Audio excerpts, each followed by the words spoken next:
All right. Good morning. All right. Are we ready for the jury today, or do we have any preliminary matters? Okay. If you want to approach with the exhibits. Which ones do you have for me? Okay. What number are they? 936.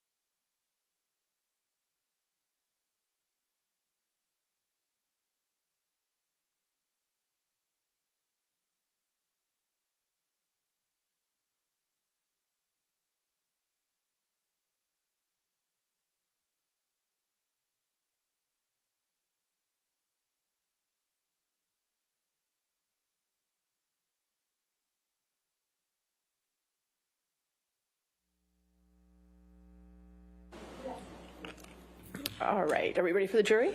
Yes. Okay. Thank you.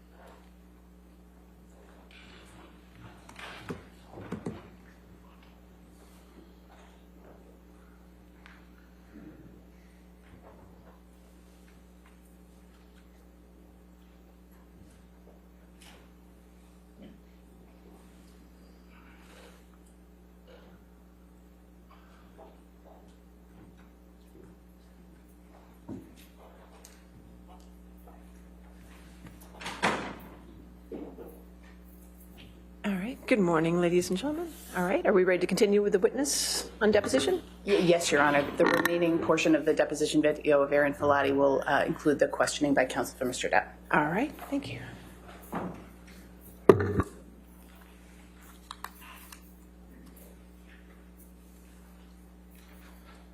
Do you have any professional responsibility to report or document suspected physical abuse of one of your patients?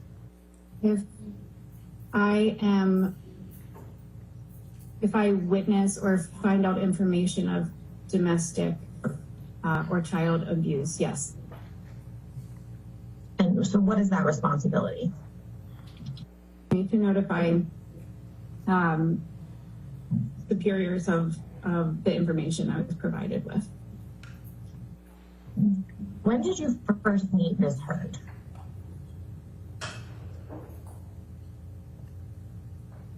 I believe it was the end of, excuse me, hang on one sec.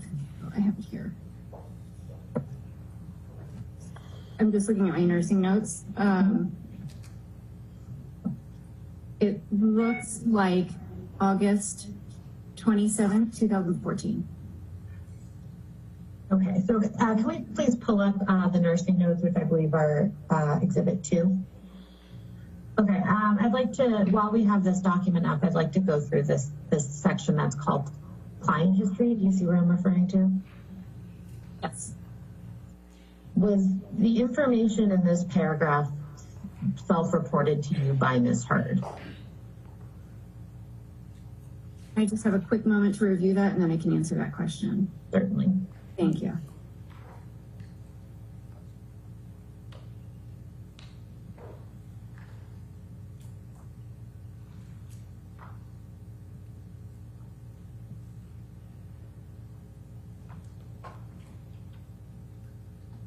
So to answer that question, I believe this was information given to me from Ms. Heard. I'm not positive, but I can say that anytime I refer or begin a sentence with client states or client reports, those I can confirm, you know, I received that information from the client.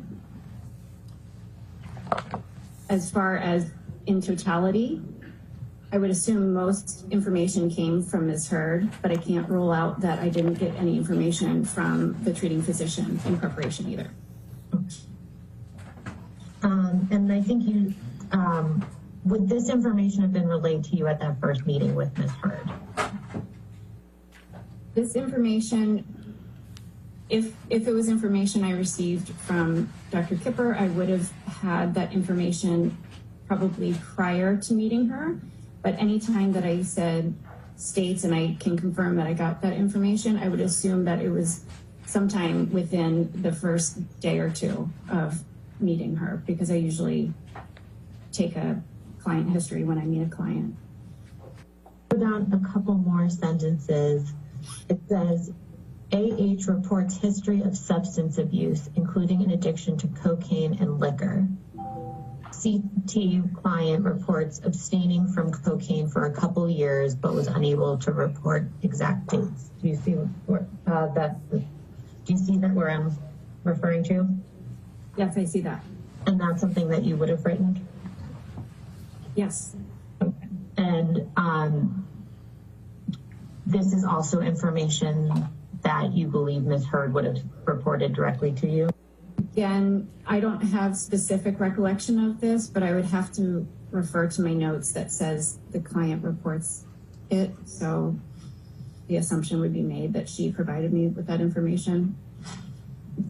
So it says, it goes on to say, CT does not smoke cigarettes. She reports consuming 1 to 3 glasses of red wine each day. Do you see that? Yes.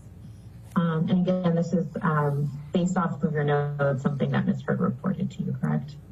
Again, I don't recall the specifics of that. I would refer again that in that particular sentence you're referring to, I use the verbiage of she reports, meaning Ms. Heard reports. So I would make the assumption that she reported that information to me. In the time that Ms. Heard was your patient, do you recall seeing her consume wine? Yes.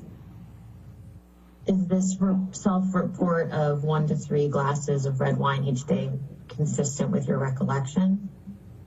I don't recall her drinking red wine every time I saw her, so I can't confirm that each time I saw her she would drink 1 to 3 glasses. I don't recall her drinking every time I saw her. Did you ever see Ms. Heard appear intoxicated from drinking alcohol? I don't recall her being intoxicated.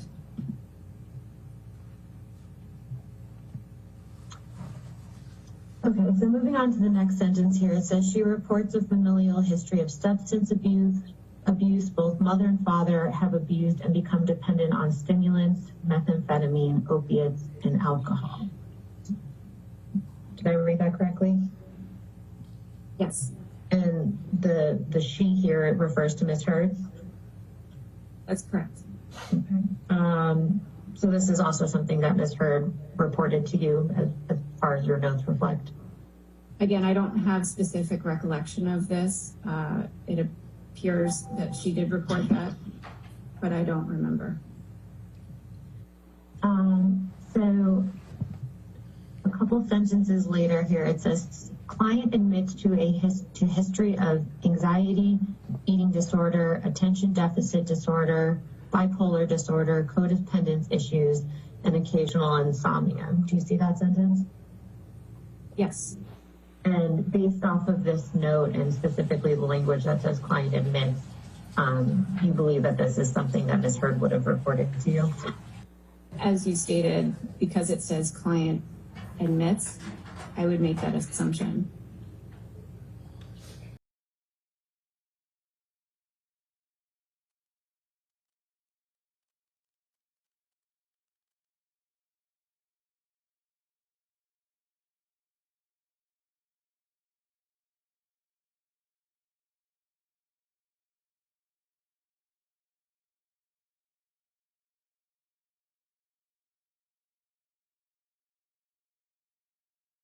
Dependence issues. I have vague memory of discussing codependence issues within previous relationships. I couldn't give you specifics on that. I just sort of have a vague memory of discussing that. Do you have any non-specific recollections of Ms. Heard being angry or enraged? Other than that time that I spoke about in London 2014, I didn't specifically witness anger and rage from Ms. Heard. The next sentence here says her mood has been labile. Am I pronouncing that correct? Yes. So first of all, what does that mean? Emotional ability is typically when emotions swing on a pendulum. You know, for example, you may see someone very sad at one moment and quickly transition to extreme happiness. It sort of swings from, like I said, sort of a pendulum. And did you ever in the time that you treated Ms. Heard, did you ever personally witness this type of emotional ability? I don't recall specifically. Okay. The next sentence says, client expressed concern to husband and Dr. Kipper that she's nervous about being alone while husband is working on movie set in London, and expressed she has difficulty dealing with feelings of insecurity and jealousy when not in the presence of her husband. Did I read that right? Yes. Do you recall learning this during your initial meeting with Ms. Heard? I don't recall learning this during the initial meeting, but again, when I initially met Ms. Heard and Mr. Depp, it was fairly brief because then after that we traveled to London. So I don't recall if I learned of this instantaneously or if that was gathered, throughout the next day or two, spending time with her. Is this description of Ms. Heard having feelings of insecurity and jealousy when not in the presence of Mr. Depp, is that consistent with your recollection when you were treating Ms. Heard? I wouldn't say all the time that was an issue. I have a vague sense of those issues popping up throughout the years, but I wouldn't say that was a constant theme. But you do have recollections of that being an issue at some time while you were treating her. I would say that's a fair statement. Please go to the entry for August 29th, 2014. Okay, so in this note, I'd like to direct your attention to this section that starts with 2345. And specifically the first sentence, it says, client RN and Debbie RN went to dinner together. You see that? I do. And Debbie RN is Debbie Lloyd, is that correct? That's correct. I'm going down a couple sentences here. It says, client verbalizes feelings of confusion as she feels fiance would like her to decrease / eliminate acting career and stay home. Do you see that? Do you remember having this specific conversation with Ms. Heard?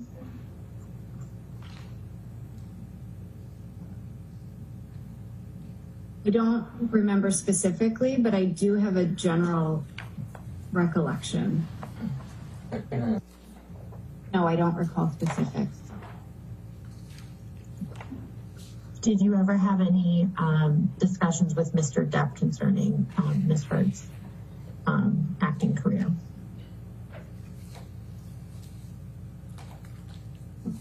I have a sort of vague general memory of discussing that before. As to specific details, I don't think I can provide you with specifics, but it sounds familiar. Did you ever have the impression that Mr. Depp wanted Ms. Heard to stop her or end her acting career? I don't recall that being a sentiment.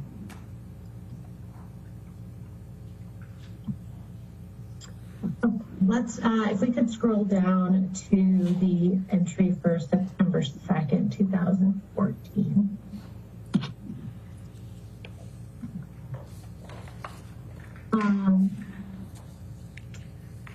Now, I'd like to direct your attention to a sentence in the middle of this entry. It says, RN and CT discuss CT's history and current relationship. CT reports difficulty with jealousy, issues, and anxiety around fiance's fame and ability to interact with females often. Did I read that correctly?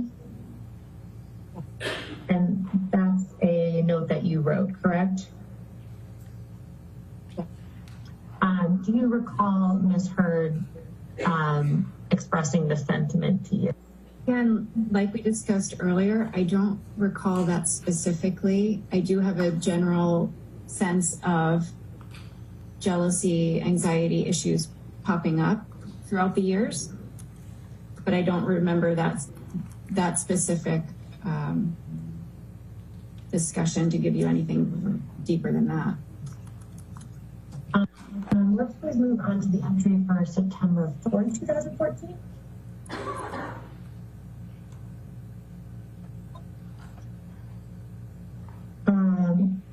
Now, I'd like to direct your attention to, this is also in the middle. It says CT ate dinner with RN at 2100 at restaurant. Go ahead, I'm sorry. Oh, CT became frustrated with wait staff over miscommunication. CT calmly repeated herself to staff to resolve issue. CT expressed frustration over conflict to RN. RN reflected change in coping mechanisms as CT's previous coping skills involved impulsive anger and yelling. Did I read that correctly? Yes. Do you recall this incident at all?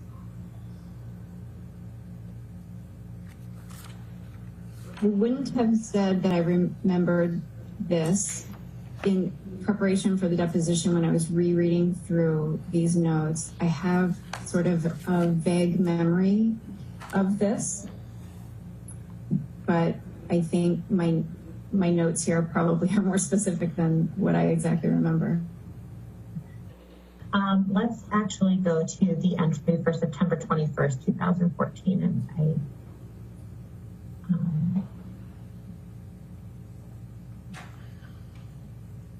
yes, okay.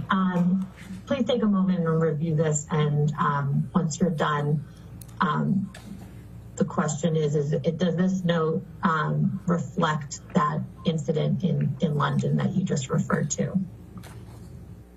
To answer your question, yes, that is what I'm referring to.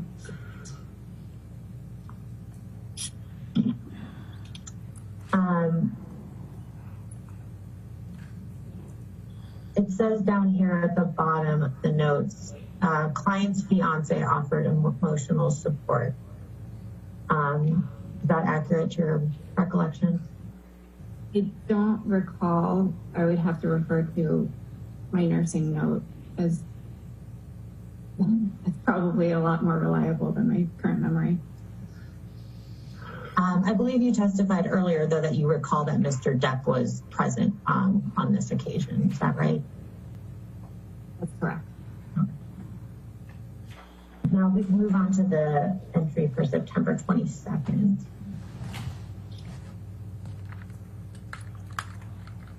Okay, so this note begins,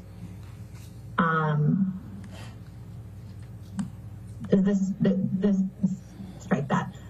This starts with 0100. Is that 1 o'clock in the morning on September 22nd? Yes, that's correct. Okay. And it starts, RN notified that client who requires assistance.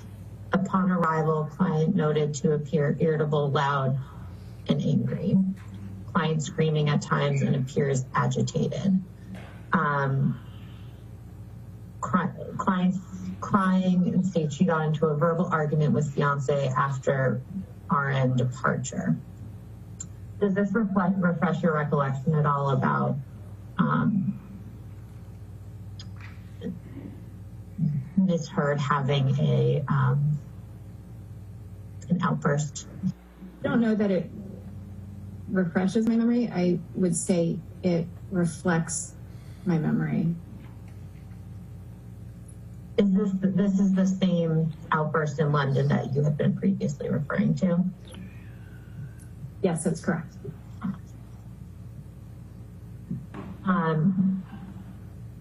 Do you recall anything about what the fight between Mr. Depp and Ms. Heard was about that's reflected in this note? I don't really recall. I remember a general sense of Ms. Heard being very upset that her phone was hacked because there was very sensitive information that was leaked from it. And I feel like she was having a difficult time calming after that. So what there was any verbal disagreements, I would assume it's in relation to that, but I just don't remember the specifics of what that disagreement was about. It says here, the client states she feels fiance did not provide support to client. Did I read that right? Yeah. Yes. Okay. Is that consistent with your recollection? I didn't recall that, but again, I would state that my notes are much more reliable than my current memory, and I think that probably speaks to your previous question. Let's please go to the entries which from March 7th, 2015, which are on page with the base number 16952. Now, I think we looked at these entries earlier. Do you recall that? Yes. Okay. Now, with respect to the entry for March 7th, 2015, it says client notifies RN via text of increasing anxiety, reports emotional lability.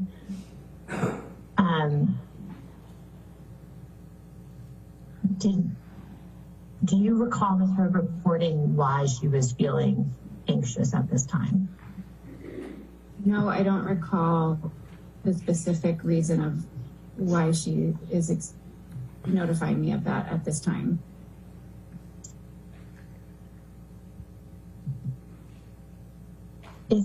So it says here that she notified you via text, right?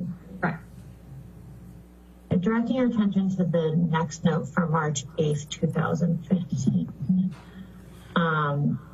And I know you discussed this with Adam earlier, so I won't belabor this too much. But do you recall that at the time of this entry on March 8th, 2015, Ms. Heard was in Australia?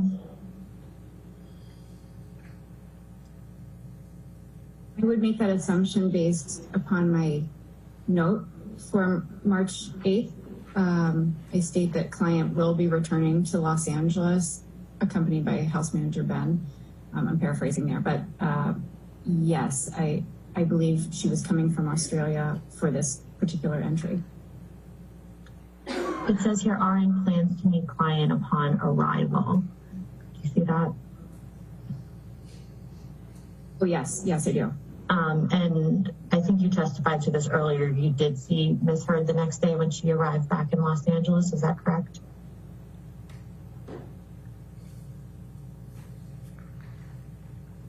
That's correct. If you look at the entry for March 9th, I refer to meeting her and her friends. So yes, I would have met her in person that day.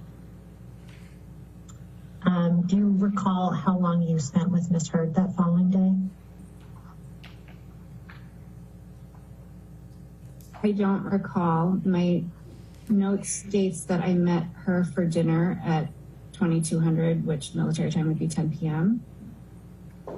I don't recall how long I was with her.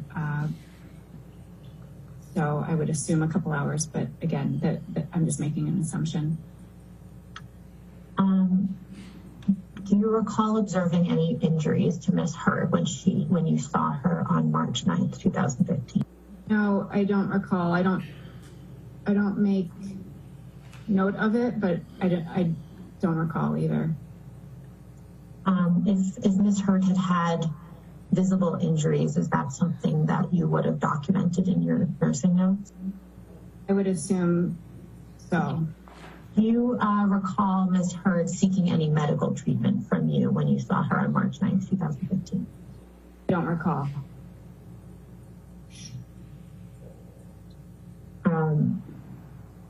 If Ms. Heard had sought medical treatment from you on that date, is that something you would have documented in your notes? Perhaps if there were requests for medical treatment that differed from sort of day-to-day status, then yes, I might have put it in my notes if I hadn't discussed with Dr. Kipper, but I don't make any reference to it in this particular note. Could we please pull up what should be in, I think I would have uploaded as document B. It bears the base numbers Filati 0134. Is it 14?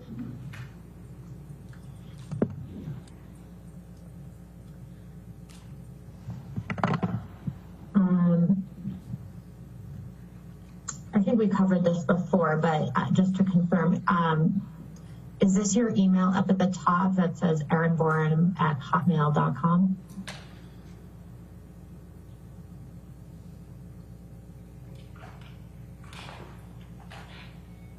I'm sorry, did you respond? Yes. Oh, great. Thank you. I'm sorry. I didn't hear that. Okay. I'd like to direct your attention down to this email from David Kipper on March 9th, 2015. That starts out, Erin, love you too much. Do you recognize this email?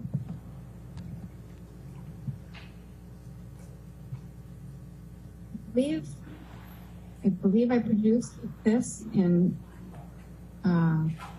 reference to the subpoena.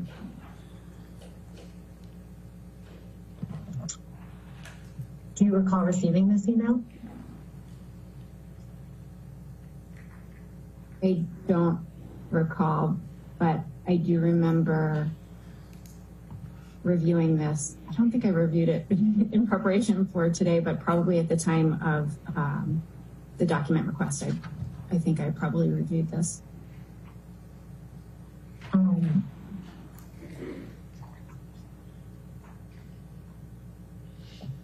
Directing your attention to the middle of the email, do you see where it says, I'm sure JD will let her know we are coming home. I want her to please not see him for a few days until we can get him organized with the hand surgeon and get his meds balanced. Do you see that? Yes. Okay. And JD refers to Mr. Depp in this instance? Yes. And the her is Ms. Heard? Yes. Did you have an understanding at the time as to why Dr. Kipper didn't want Ms. Heard to see Mr. Depp for a few days? I don't recall exactly. This might have been in reference to Australia when they, meaning Mr. Depp and Ms. Heard, were separated. I would have to check the dates on that.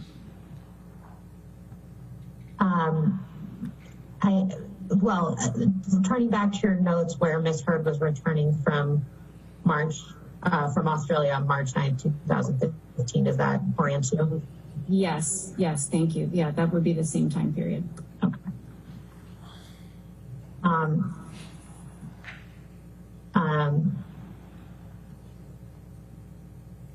And you alluded to an understanding that Dr. Kipper wanted Mr. Depp and Ms. Heard separated? Yes. And why didn't you, what was your understanding as to why they should be separated? I don't recall specifics. I wasn't present in Australia at that time.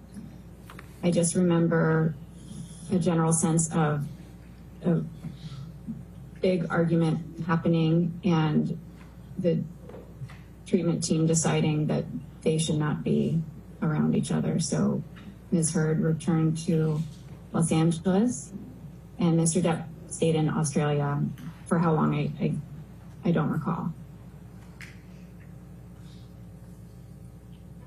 Next bit here says, please use the excuse that Dr. Kipper insists that JD stay quiet without any distraction for the rest of the week while we get his medications organized and balanced. None of this will be accepted by her, but I will be very upset. You can tell her this if there is any stress created by a visit that's premature. Do you see that? Yes. Do you have any understanding as to why Dr. Kipper was directing you to provide this excuse to Ms. Heard? Yeah, and just the general sense that there was a major argument in Australia, which I wasn't present for, and separating because of that. Did you have any understanding as to why Dr. Kipper stated that none of this will be accepted by Ms. Heard?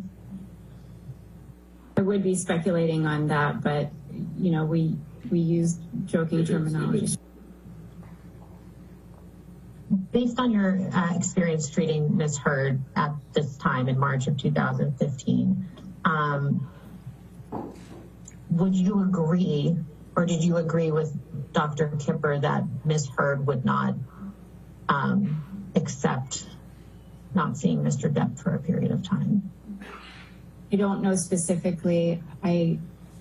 As I think we talked about much earlier this morning, there was generally a sense of arguing, reconciling, and that sort of cycle happening frequently throughout their relationship. If we could please go back to the nursing notes, which are Exhibit 2.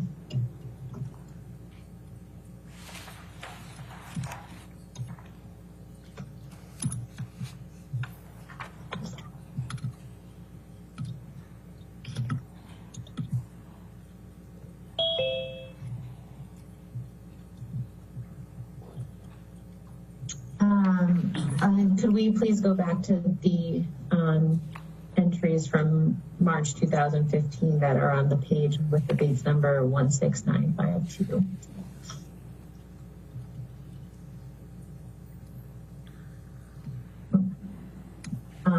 Now, we covered this earlier, but it says in your March 9, 2015 entry, it says client states she would like to discuss recent events between her and husband with RN in private tomorrow. Do you see that?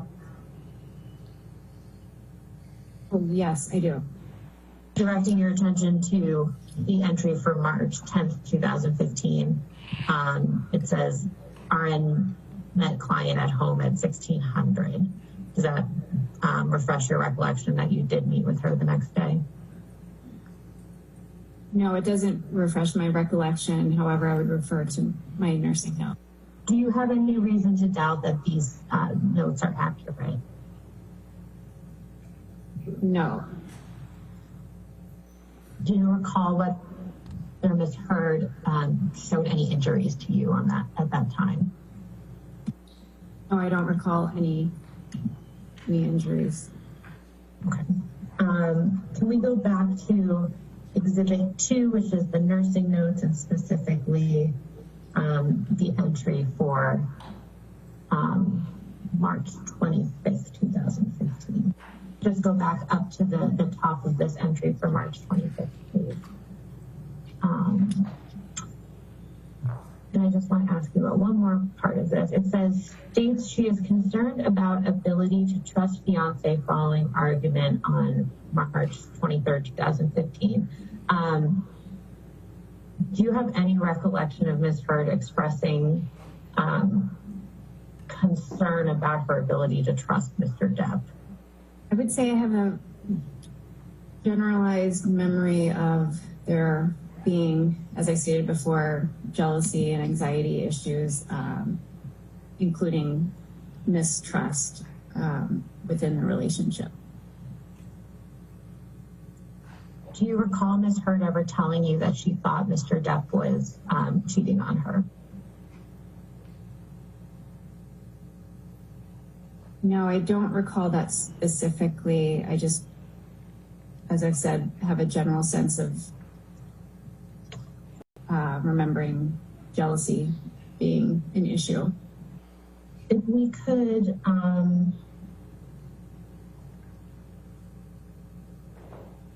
okay, I think, do you recall talking about visiting Ms. Heard and Mr. Depp for Thanksgiving earlier today? Yes. Does anything stand out in your mind as from that Thanksgiving dinner that you can recall? Nothing really stands out other than it was, I sort of have a general sense of it being a really jovial, fun time together. Do you recall how long you stayed at the dinner? Not specifically, I would assume a few hours. Could we please just quickly go to the note from November? This is in Exhibit 2, and then entry for November 26, 2015, which is on page 16954.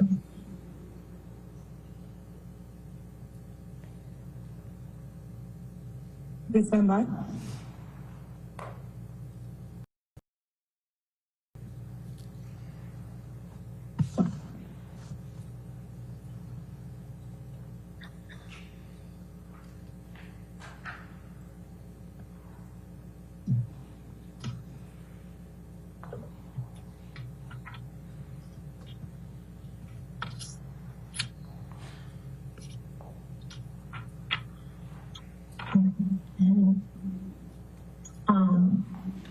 Ms. Filati, directing your attention to the entry for November 26, 2015.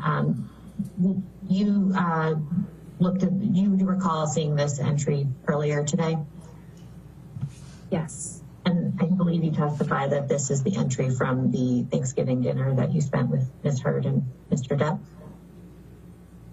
I believe it is. Do you see in the middle where it says JD appeared calm and coherent? I do. Is that accurate to your recollection of that evening? Again, I don't remember that specifically, but I just remember a general sense of it being a fun, happy evening. So this is consistent with your recollection of that evening? I would make that assumption. And you have no reason to doubt the accuracy of your note, correct? Directing your attention to the December 17th, 2015 entry, will you just take a minute and read this over and confirm whether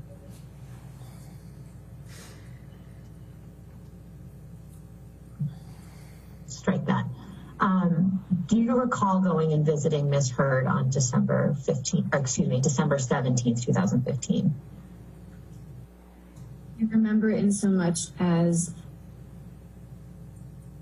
my nursing notes regarding this night. I can't say that I recall much more than I have here, but I do remember visiting her.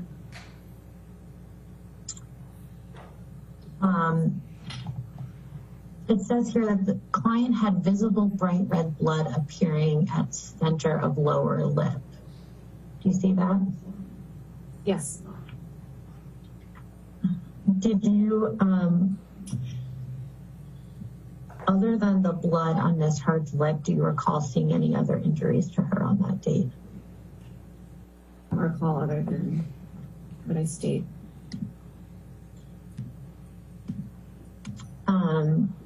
Do you recall examining Ms. Heard's lip at all? I don't think I examined it other than a visual examination. I didn't physically examine her lip. The note says here, client also stated her head is bruised and that she lost clumps of hair in altercation. RN briefly looked at client's scalp, but was unable to visualize hematomas client had described. Is that what you wrote in your note? Yes. If you had observed the bruises or hematomas that Ms. Heard had described, would that have been reflected in your note? Would assume, but again, I'm not trained in looking for those types of injuries, which is why my note continues that I encourage her to be seen by a professional that is trained to do so. Can we drop down to the next page? And this is just the end portion of this note. It says here, RN reminds client to hydrate with oral fluids and to limit abstain from alcohol. Client was consuming red wine when with RN left, but assured RN she would consume in moderation. Is that what you wrote in your note? It is, and I believe I miswrote there. Probably it should say client was consuming red wine when RN left, not with, just to clarify.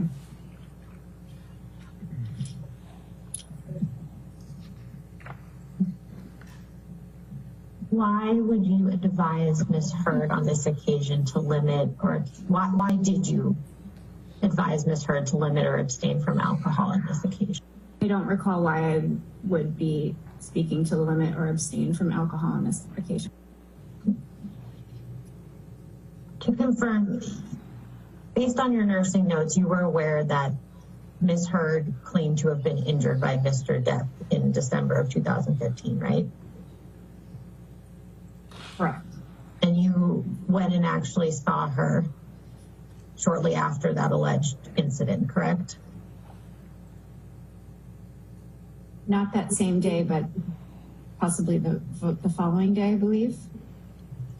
And you, on that occasion, you observed that she had a bloody lip, correct? Correct. And she told you that that was a result of the altercation with Mr. Depp, right? Right. If she had had any other injuries on that occasion, would you have recorded them in your nursing notes?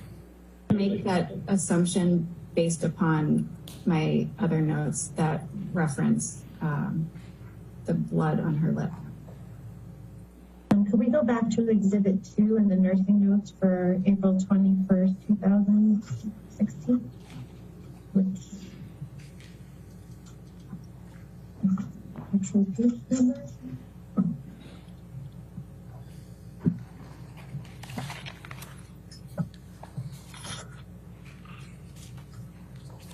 Which is on case number 16957. Where it says, RN socialized with JD for 45 minutes. JD appeared coherent, oriented, and sociable, thought process logical and clear. Do you have any reason to doubt that that's accurate? That's an accurate description of Mr. Depp on that date? Jessica, I apologize. Can you just use your cursor to help me see the note that you were just reading? Sorry, I actually don't have control of it, but it's down towards the middle. It says RN socialized with JD at times 45 minutes. JD appeared coherent, oriented, and sociable. Oh, yes, I see it. Thank you. Thought process logical and clear. Yes. Okay. Oh, I'm sorry. What was your question regarding that? Do you have any reason to doubt that that's an accurate description of how Mr. Depp appeared to you on April 21st, 2016? I have no reason to doubt it. I would stand by my notes. You knew that Mr. Depp was being treated for substance abuse issues by Dr. Kipper and Nurse Debbie Lloyd, correct? Yes. If Mr. Depp had appeared intoxicated on this occasion, is that something that you would have documented? If it had been outwardly visible for either client, I would have made reference to that. If we could go back to the nursing notes, Exhibit 2, please.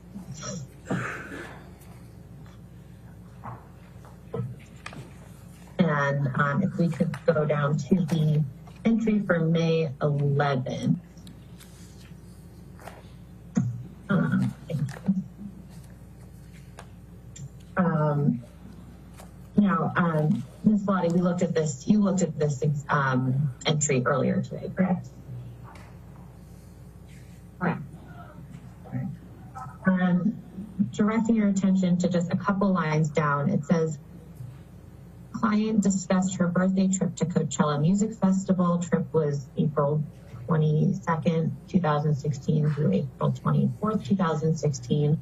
Client admits to illicit drug use during the trip and states she ingested mushrooms and MDMA simultaneously while also consuming alcohol, and states she vomited and was, quote, high for at least 24 hours straight, end quote. Do you see that? Yes, I do see that. Did I read that correctly? Yes, you did. Do you recall, well, first of all, do you recall Ms. Heard relaying this to you?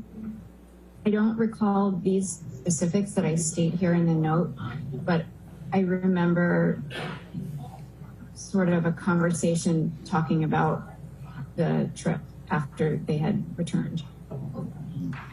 And this starts out, client admits to illicit drug use. So am I correct that this is based on these notes, this is something Ms. Heard reported to you directly?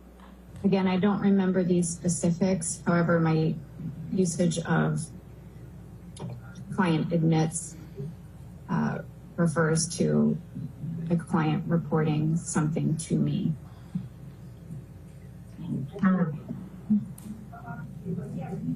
Had Ms. Heard ever admitted to illicit drug use to you before this time? I believe in reference to my nursing notes from when I first met her, she alluded to previous substance use. It says here, RN reminded client that illicit drug use will not be tolerated by medical staff and that any medications or drugs that are not prescribed can interfere and cause adverse effects with her prescribed medication. Client laughed and also reported using illicit drugs, mushrooms, and MDMA on May 9th, 2016, at home with a high-profile male acquaintance. Did I read that correctly? Yes, you did.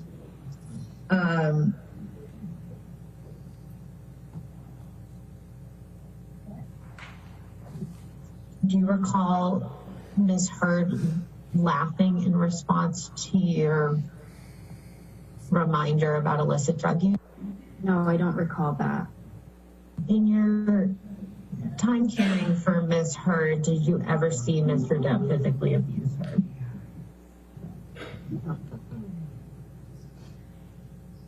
Did you ever see Ms. Heard physically abuse Mr. Depp? Did you ever see Ms. Heard throw anything at Mr. Depp in the time that you cared for her? No, I did not witness that.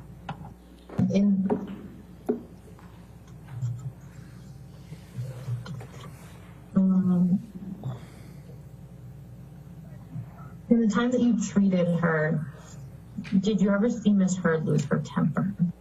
As we talked about previously, the one incident that I can remember is in London, 2014. Yes, 2014. In regards to her phone being hacked and sensitive material being leaked. Did you ever feel that Ms. Heard was hostile towards you at any time during your treatment of her? No. Did you ever feel like she was ignoring attempts by you to contact her? Yes, I have a general memory of not often, excuse me, I misspoke, of that happening on more than one occasion where I would reach out and not get a response. I remember feeling frustrated by that. When had you treated domestic violence victims prior to this time? The time that I worked with them was in nursing school. I don't want to say the specific place for confidentiality reasons, but it was for domestic violence victims. Sort of a safe house. Ms. Filati, do you remember when you were treating Ms. Heard that at some point she had a cyst on her eyelid? Yes, that sounds familiar. Okay. And do you remember that you had a procedure to have that cyst removed? Yes. And was that a surgical procedure to your recollection?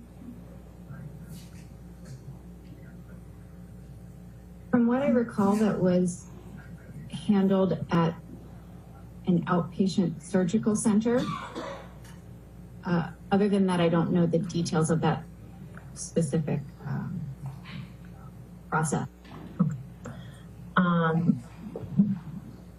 Do you recall whether Ms. Heard had any marks around her eye after having that procedure?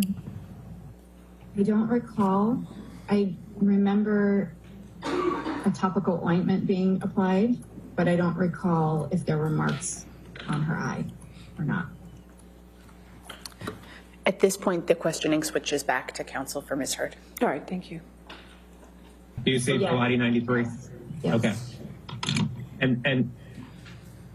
And this is another picture of Amber from May 21st, 2016. Correct. This is a picture of Ms. Heard. And Amber sent you this text on May 21st, 2016. I believe so, based on the timestamp.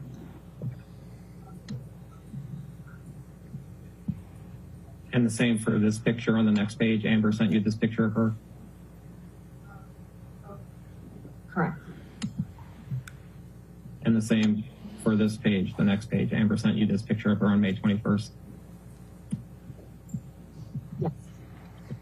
When you saw Amber on December 17th, 2015, and you spoke about that, how long were you with her? Do you recall? Don't recall. I would assume, based on the fact that I stopped by briefly, maybe an hour or two. Okay. Did you go inside her house, or were you outside the door? From what I recall, I was inside Okay. the penthouse, yes. By the way, when you saw Amber on December 17th, was she wearing makeup or not? Do you recall? I don't recall. Yeah, I don't recall. All right, thank you. Before we get to the next witness, could I have counsel approach on the plaintiff's 46?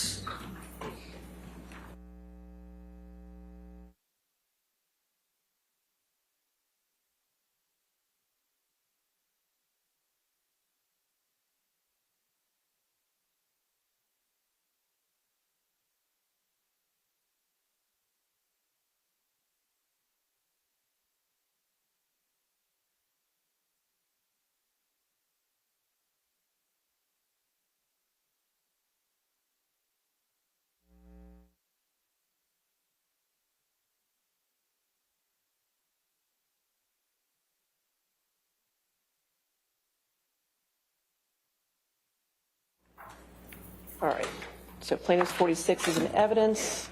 Your next witness? Yes, Yes, Mr. Your Dixon? Honor. Plaintiff calls Michael Spindler. All right, Mr. Spindler? Yes.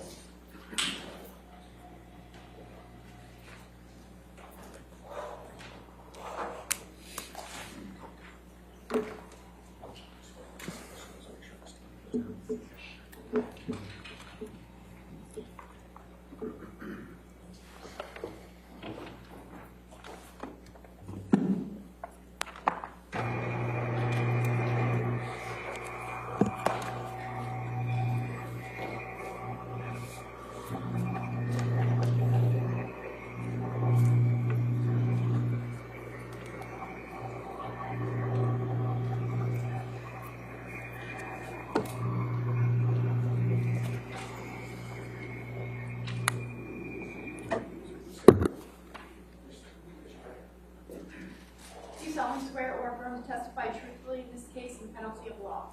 I do.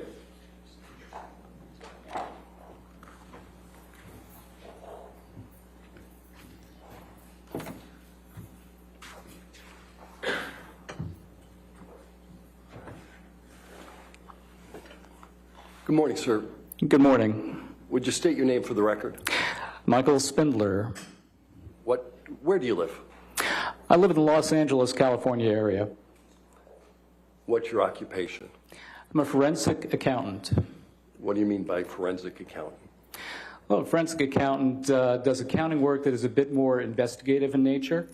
So it's essentially taking a look at business records and accounting records in connection with some form of business issue. How long have you worked in that field? I've been a forensic accountant full-time since 1990. What did you do before that? Before that, I spent about 10 years doing auditing of financial statements. Can you describe your educational background? Yes, I graduated in 1981 from the State University of New York at Albany with a Bachelor of Science degree in accounting and a minor in economics. Are you currently employed? I am. Who's your employer? B. Riley Advisory Services. What's B. Riley Advisory Services? It's a national forensic accounting boutique firm that does forensic accounting, business valuations and appraisals, and bankruptcy and restructuring work. How long have you been employed at B. Riley? Since January of 2015. What did you do for work prior to B. Riley? Well, it's a long career, so I'll give you the highlights. I spent about 30 years with national accounting firms as partner at 2 different firms, and also was involved with a couple of forensic accounting boutique firms. Okay. Do you hold any certifications? I do. What are they? I'm a certified public accountant with licenses from 6 states: New York, California, Arizona, Nevada, Utah, and Hawaii. I'm also certified in financial forensics. I'm a certified fraud examiner. I'm accredited in business valuation and a certified anti-money laundering specialist. Do you participate in any professional organizations? I do. What are those? Well, I've had leadership positions in a couple of them. I'll mention the Association of Certified Fraud Examiners. I was the president of the Los Angeles chapter, and I'm currently on their board. I've been actively involved with the California Society of CPAs. I was the president of the Los Angeles chapter. It had 11,000 members at the time. Was also on Cal CPA Council, which is kind of their board of directors, and also member of the board of trustees of the Cal CPA Education Foundation. Have you testified as an expert before? I have. Approximately how many times? About 100 times, roughly. About half of that in trials and arbitrations. What's your typical role in those cases? Typically, it can take a number of forms, but commonly I will testify with respect to damages. Have you done any film industry work? Yes, I have. What was that? I've done work involving all the major film studios, and I've also done work on behalf of writers, directors, producers, actors, studio executives. Your Honor, I'd like to proffer Mr. Spindler as an expert in forensic accounting. All right, any objection? No objection. All right, so moved. Thank you. What work did you do in this case? Well, in this case, I was asked to take a look at issues with respect to lost earnings for Mr. Depp. What in particular did you do? I looked at accounting records that were produced by Mr. Depp's accounting firm, Ed White and Company. I looked at trial exhibits. I looked at deposition testimony. I looked at some trial testimony. And I've looked at various other documents and exhibits in connection with the case. What specific period did you analyze with respect to lost earnings? I looked at the period following the publication of the op-ed. So I looked at the period from December 18th, 2018 through October 31st, 2020. What else did you review? I looked at the accounting records that have been produced by Mr. Depp's accountants. Any other materials? Various deposition transcripts, trial testimony, contracts, etc. What conclusions did you draw from your review?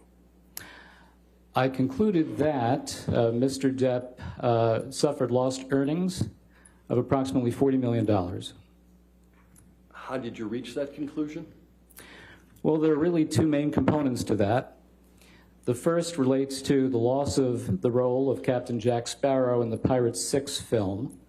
So the loss related to the loss of that role in that franchise picture was $22.5 million based on testimony provided by Mr. Jack Wiggum.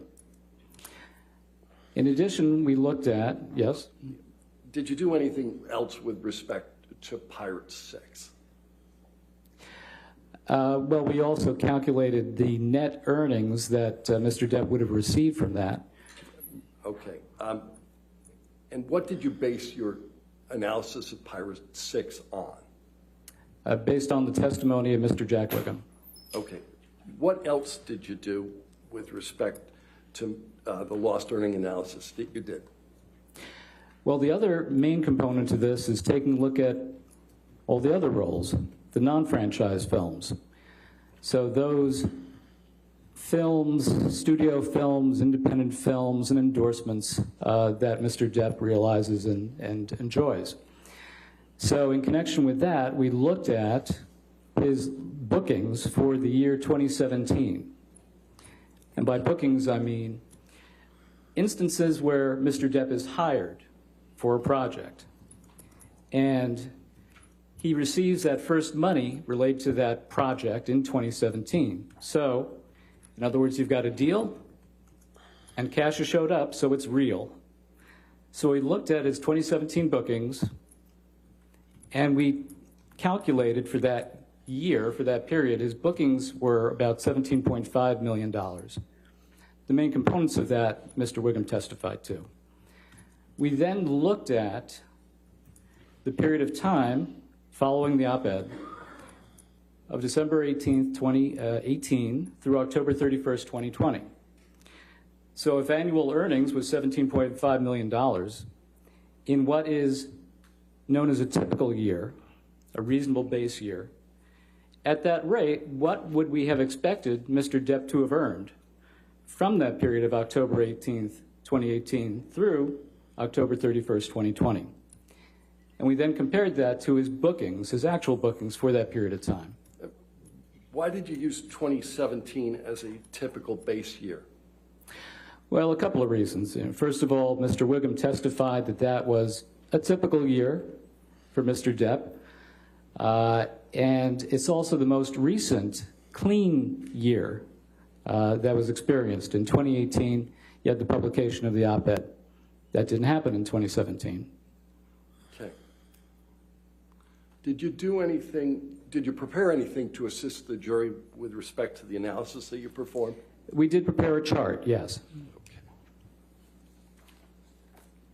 Your Honor, may I approach? All right. Yes, sir. Good.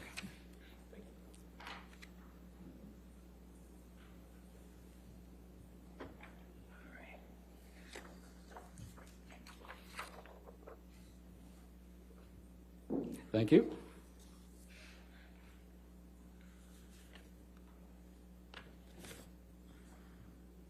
Your Honor, I think this is plaintiff Exhibit 1240. I'm going to, I'm not going to move it into evidence. I'm simply just going to use it, with your permission, and publish it to the jury so that the witness can explain it. Any objection to demonstrative 1240? All right, demonstrative, well, do you have electronic copy of it? Okay, that's fine. We do. Okay.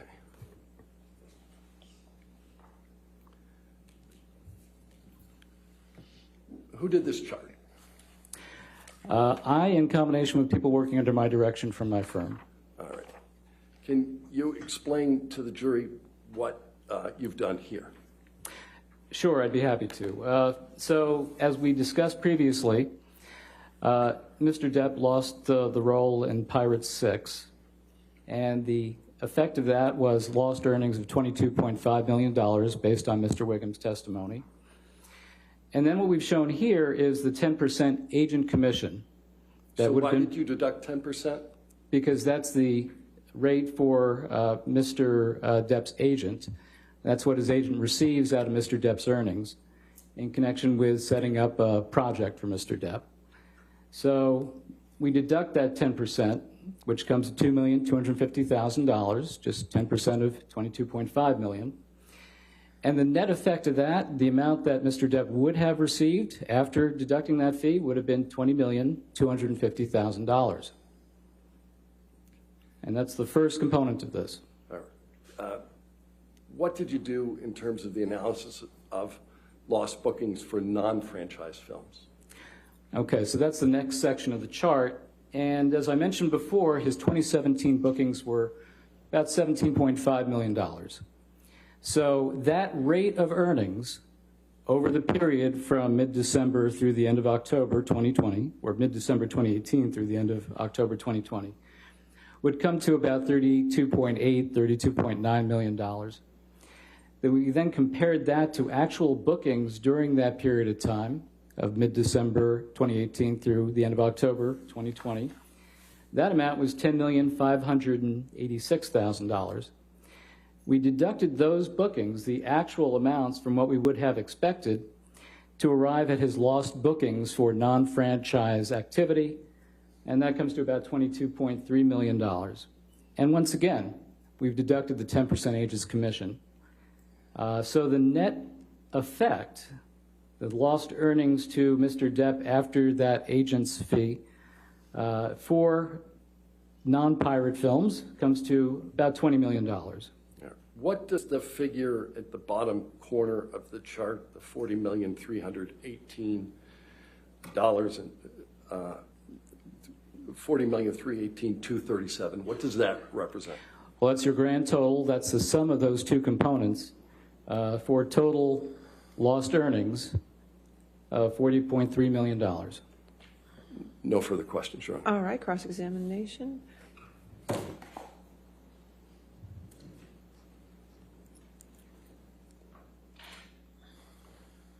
Thank you, Your Honor. Good morning, Mr. Spindler. Good morning. So this lawsuit isn't the first time you've worked with Johnny Depp, is it? It is not. You've worked with him in a lawsuit that he had in the past with his old law firm, correct? Yes, just a little bit of work, yes. Okay. And so in this second go-round as a paid expert for Mr. Depp, you're making $550 an hour is what he's paying you? Is that right? That's the amount that my firm bills. I do not receive that. Okay. Now, the subject matter of your opinion testimony in this case is the economic damages that Mr. Depp has allegedly suffered as a result of Ms. Heard's December 8, 2018 op-ed, correct? Correct, yes. And this is the first case in which you've testified as an expert relating to economic damages claimed by an actor, correct? First time I've testified to, but I've done that work before. And you understand that this case is about only whether Ms. Heard's December 18th, 2018 op-ed constitutes defamation of Mr. Depp, correct? That's my understanding. And you understand that this case isn't about anything else Ms. Heard has ever said or done, correct? I believe that's correct. And to be clear, you are testifying only as to alleged damages, right? Correct. So you are not offering any opinion or any testimony on whether those specific damages that you just discussed were caused by the op-ed, correct? That's correct. And you're assuming for the purposes of your report that the damages that you're testifying about were caused by Amber's op-ed, correct? Yes. So you're therefore not looking into whether anything else that's happened with Mr. Depp's life or career could have caused him economic damages, correct? I believe that's generally correct, yes. So you're not looking at whether the article published in the UK in June 2018 calling Mr. Depp a wife beater caused him the damages, correct? Correct. You're not looking at whether the lawsuit that he brought in the UK against the publisher of that article caused him those damages, right? Correct.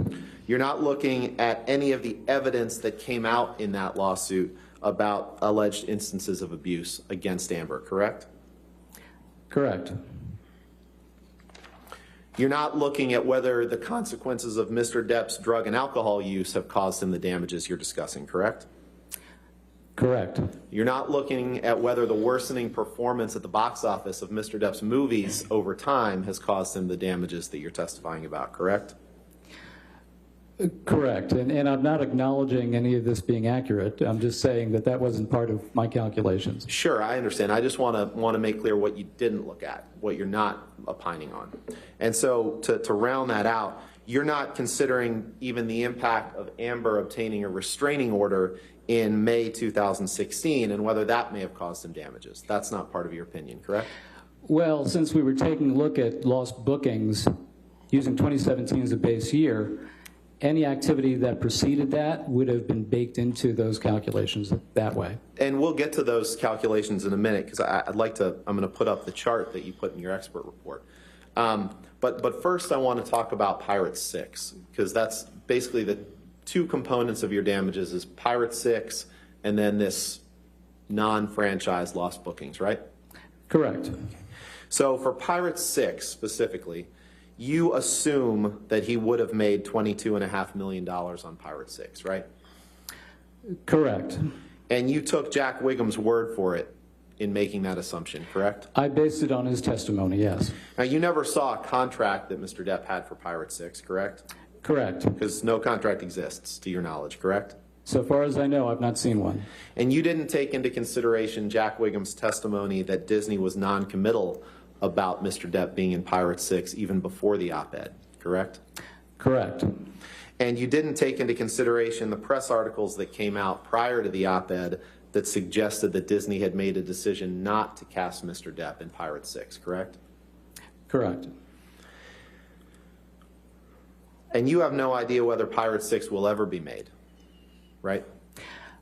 I wouldn't know that. And you have no idea if Disney has decided one way or the other whether Mr. Depp would be in it or whether they'd offer him a role in it if it is ever made, correct?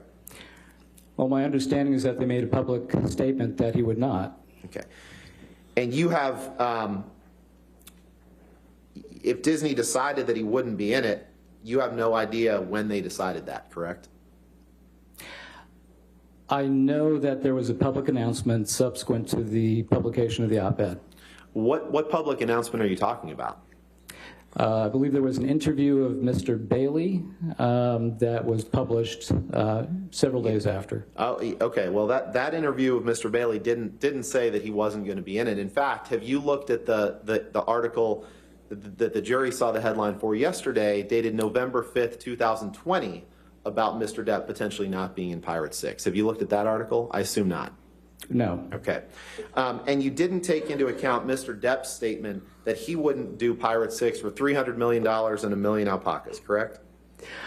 That sounded like hyperbole to me. I didn't take that very seriously. It Okay. sounded like somebody who was a bit hurt or in pain as a result of the loss of the role. So if Mr. Depp didn't lose a role in Pirate 6 because of the op-ed, but he lost it for other reasons, then your damages opinion relating to Pirate 6 would drop to $0, correct? I believe that's correct. If it's not lost for that reason, if it's lost for some other independent reason, then I think that would need to be considered. Okay, thank you. Now let's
So, Mr. Spindler, this chart shows Mr. Depp's earnings by year based on the information that you received from Ed White, correct?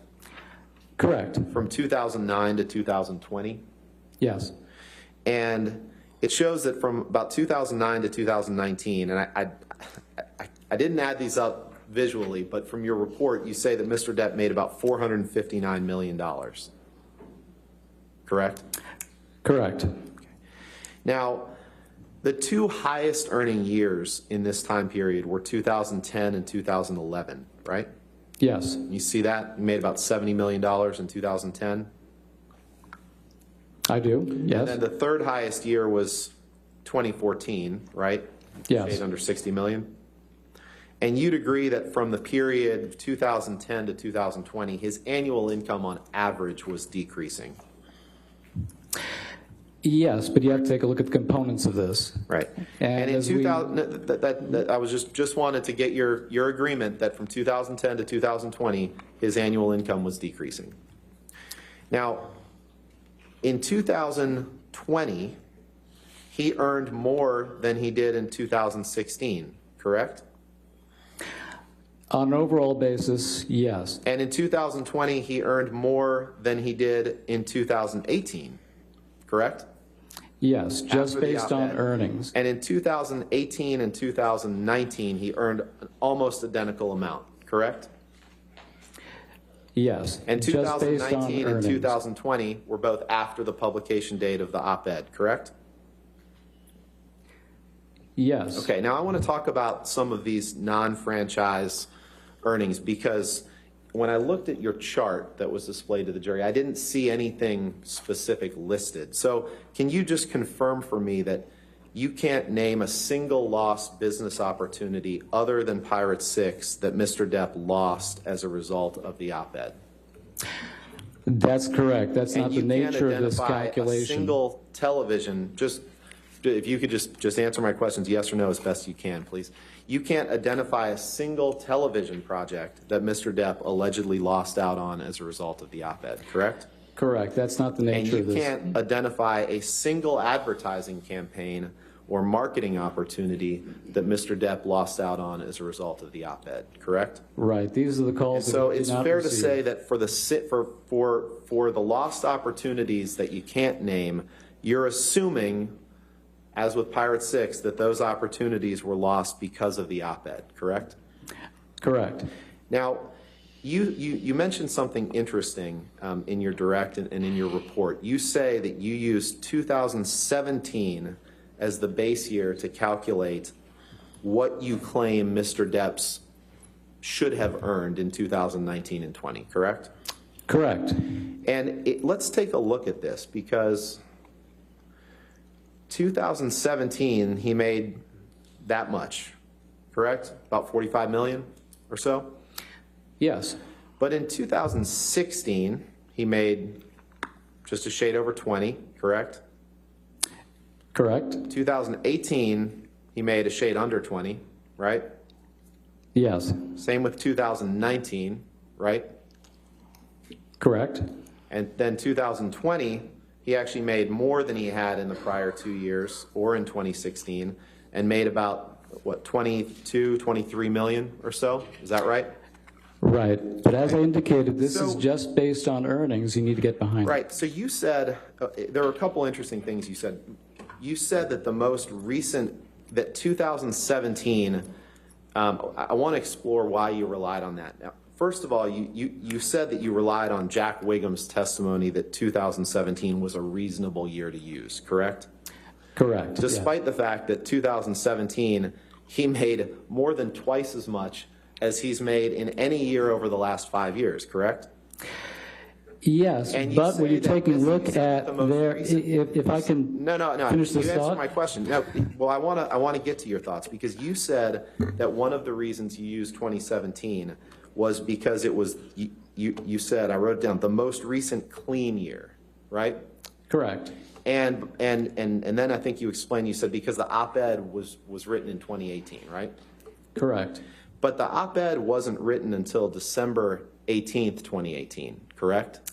Yes. So the first, if 2017 was clean, then the first 352 days of 2018 were also clean, weren't they, sir?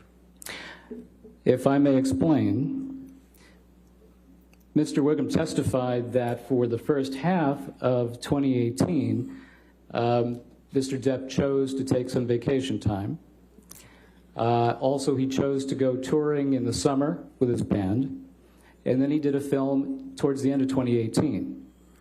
With the publication of the op-ed in December of 2018, that would have impacted the prospects for that film that was done in 2018. So he chose to do just the one film in 2018. And then the impact of the op-ed on that film would have meant that it was not a clean period. You could not have looked at that film to get a good sense of what his earnings should have been because he didn't have the chance to earn box office bonuses or profit participations. So that's why 2017 is a much, much better year to use than 2018. Well, and let's break that. Let's break that down. I think let's break that down a little bit. You said that 2017 was a much cleaner year, but isn't it also true that there were other reasons why 2018 wasn't clean? For example, the April 2018 article by Dan Wooten calling Mr. Depp a wife beater, correct? That did occur in that year, yes. The June 2018 lawsuit that Mr. Depp filed in the UK against the Sun for calling him a wife beater, correct?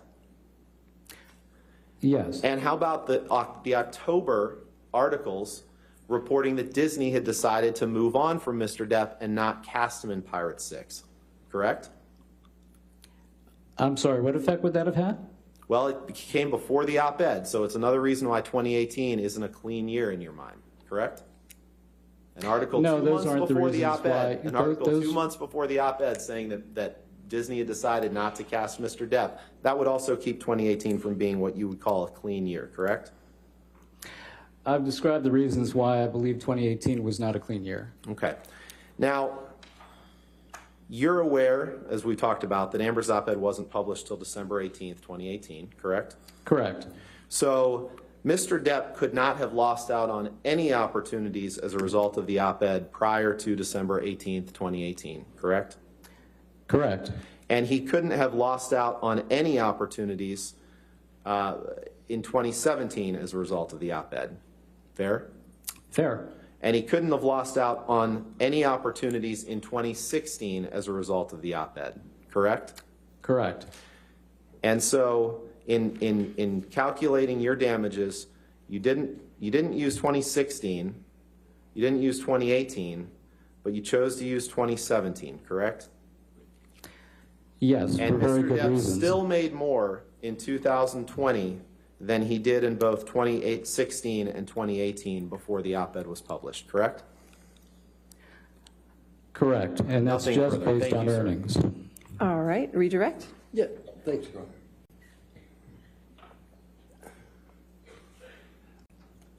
You explained 2018. Why didn't she use 2016? Well, first of all, 2017 was a more recent year. 2017 was a year in which Mr. Wiggum indicated that that was a typical year for Mr. Depp. He had a studio film, he had a independent film. He had an endorsement deal. 2016 is further back in time. As I understand it, his earnings capacity for that year would have been just about the same or even higher than 2017, because there was an endorsement deal that Mr. Depp passed on that would have been worth a lot of money, according to Ms. Jacobs. So 2017 made the most sense. Why did you ultimately use the method that you did to determine the lost earnings? Because it just makes sense. It's the correct approach to take. You're taking a look at what Mr. Depp would have been expected to earn in a typical year, and then you're comparing that to the period of time where you're analyzing following the op-ed from December of 2018 through October of 2020. So you're taking a look at what you would have expected him to earn. It's very simple compared to what he actually did earn. No further questions, Your Honor. All right, thank you. Is this witness subject to recall? All right. Sir, since you're subject to recall, do not discuss your testimony with anybody, but since you are giving expert testimony, you're free to stay into the courtroom, okay, sir? Okay. Thank you. You have a good day. Thank you very much. All right, Thank you, everyone. watch your step there. All right. So, Plaintiff rests his case. all right, plaintiff rests. All right, ladies and gentlemen, we're going to go ahead and take our morning recess. It may be a little longer because I have a few issues to take up with the attorneys, but then we'll proceed after that, okay? So please do not talk about the case and do not do any outside research, okay? Thank you.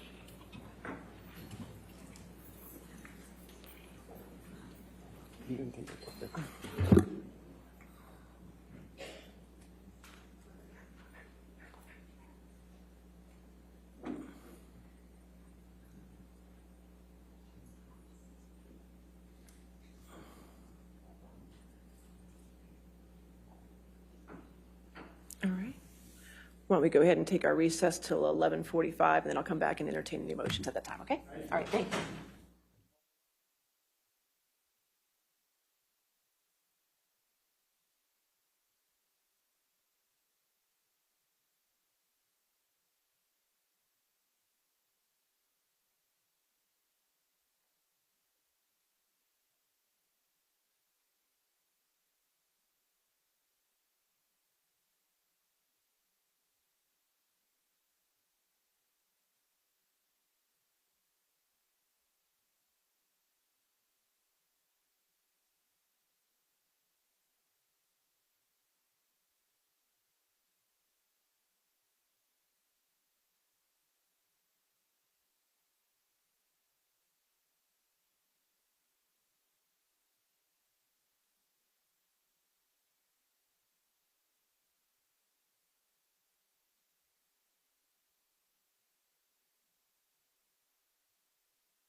But at the same time, granting a motion to strike is appropriate when the plaintiff, as is the case here, has failed to present evidence sufficient to create an issue of fact on his claims. And in addition, the court may not draw inferences from the evidence that defy logic and common sense. That's the Austin versus Shoney's case, 254 Virginia 134. So the issue here, Your Honor, is a couple-fold, and I'll take the statements, well, two of them in one category and one of them in the other category. But I think we're all clear that the sole issue here is whether Amber Heard can be held liable to Mr. Depp for defamation arising from the 2018 op-ed and the 2018 op-ed alone. And to establish that, Mr. Depp has to prove the following elements. He has to prove that the publication of the op-ed and that it was written by Ms. Heard. He has to prove that the statements in the op-ed were both false and defamatory. So falsity, and that they contained a sufficient defamatory sting, and he has to show that the statements were made with the requisite intent. In this case, actual malice on the part of Amber Heard. I'll save that argument till the end, Your Honor, and I'll focus on the first two at this point. And because it seems like plaintiff is proceeding under a theory of defamation by implication, under the Pendleton case, 290 Virginia 162, plaintiff bears the burden of proving that the statements at issue were designed and intended by Ms. Heard to imply a defamatory meaning. Designed and intended to imply a defamatory meaning. So, and to satisfy those first two elements, publication and falsity and defamation or defamatory nature of the statements, Mr. Depp bears the burden of proving that by a preponderance of the evidence. And to satisfy the requisite intent and show that Ms. Heard acted with actual malice, he has a heightened standard of proof that he must prove by clear and convincing evidence that Ms. Heard acted with that malice. So just want to talk about the two statements on domestic abuse in the op-ed. And Your Honor's well aware of the ample Virginia case law talking about how you have to view the op-ed as a whole, you have to view words in context. So these are the statements that read, then 2 years ago, I became a public figure representing domestic abuse. And then the other statement that says, I had the rare vantage point of seeing in real time how institutions protect men accused of abuse. Now, those statements are entirely opinion, except for, according to Mr. Depp, the discussion of domestic abuse. So the statement, I became a public figure representing domestic abuse, and the statement in the second sentence that Mr. Depp was a man accused of abuse. The rest of those are inactionable opinion statements. Now, the evidence adduced thus far, Your Honor, shows that Mr. Depp can't sustain a claim on these for two reasons. First of all, the statements are true on their face. I don't think that there's any dispute about that, and that's been the subject of some testimony in this case. 2 years before she wrote the op-ed, Ms. Heard did, in fact, become a public figure representing domestic abuse when she obtained a domestic violence restraining order against Mr. Depp, and Mr. Depp was indeed accused of abuse. Those are facts that are true. Now, to the extent that Mr. Depp will argue that he's proceeding on a defamation by implication claim, again, the court should grant the motion to strike because the undisputed evidence is that he did, in fact, abuse Amber. Now, there's a dispute in this case. There's ample evidence that he physically abused Amber, but we acknowledge that there's a dispute in this case on that. But what there isn't a dispute in this case is non-physical abuse. Both Mr. Depp and his expert Shannon Curry have testified that abuse may come in many forms. It may be physical, certainly, but it may also be verbal, may be emotional, may be psychological. You'll recall Mr. Depp even kind of setting the baseline for what abuse was when he talked about the non-physical abuse that he allegedly suffered at the hands of his mother. He said it was worse than the beatings, and the example he gave was that his mom used to call him One Eye as an example because he had a lazy eye, I guess, as a child. That was something that Mr. Depp himself said was abuse, the mom calling him One Eye.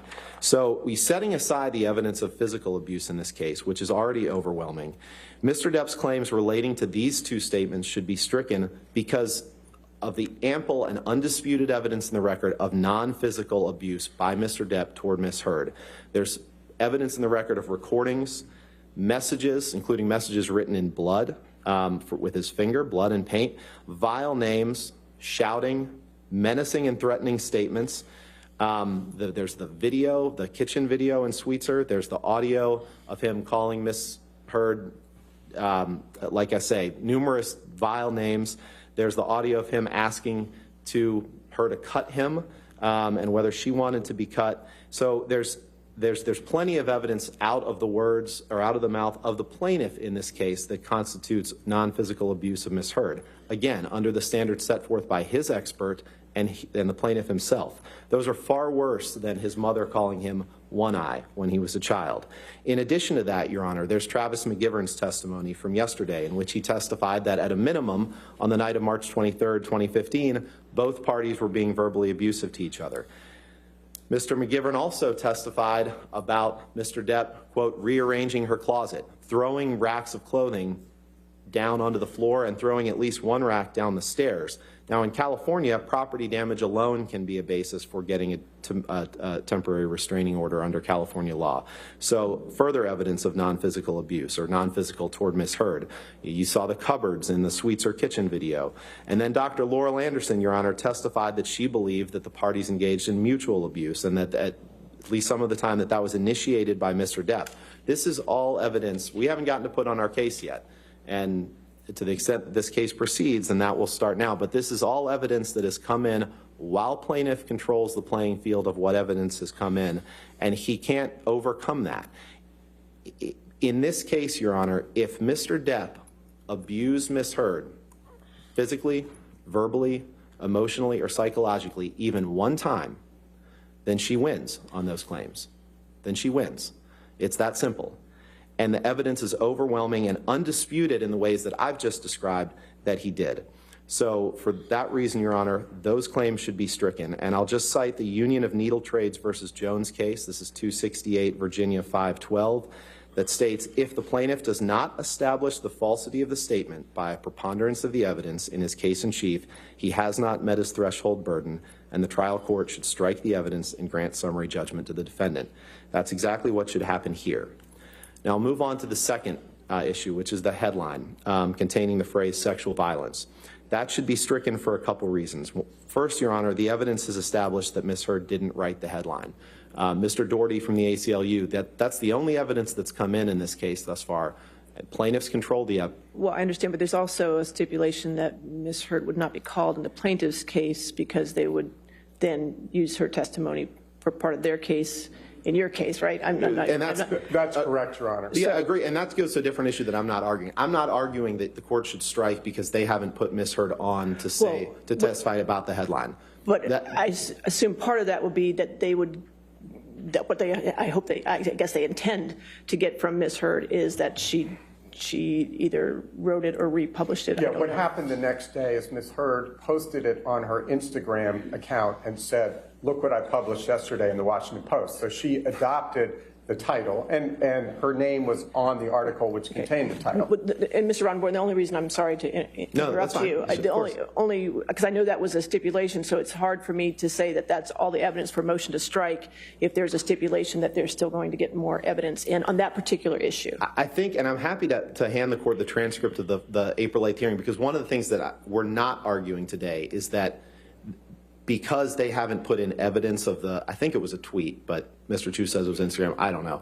whatever it was, that because there was... It was a tweet adopting the op-ed she published the day before in the Washington Post. Okay. All right, so what I'm not arguing today is that because they haven't gotten that tweet into evidence or had Ms. Heard say that she tweeted that we're entitled to summary judgment at this point. I'm not arguing that, but that's all that we discussed on April 8th, and I'm happy to hand the transcript up, Your Honor. And we actually it wasn't a stipulation, it was simply an agreement that they didn't need to call her in their case in chief to make that point. And then Ms. Bredehoft said, we'd have to agree on the language of any stipulation, and they haven't proposed anything to us and haven't gotten back to us. So I think that that's only relevant we're not basing our request for motion to strike here on Ms. Heard not having testified to sending that tweet. But you're saying for the motion to strike, the only evidence before the court is that the Washington Post wrote that title. Correct, and that's very different from what happened the next day. the stipulation didn't go toward who wrote the title. That was never part of anything, and it's undisputed, and Ms. Heard will testify that she didn't write the title. Well, I understand that, but I think it's not undisputed, Your Honor. I apologize for interrupting. Okay. But I think the issue is that whether it was republication. Well, and I'll get to that next. I know, but the problem is, how do I do a motion to strike when that evidence isn't before me yet? Well, the republication isn't.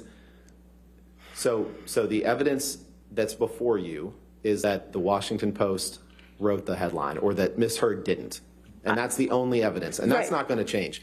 The tweet, which was the only subject of the discussion at the pretrial conference, where there was no stipulation, it was just an agreement that we're not going to base a motion to strike on them not introducing evidence of the tweet.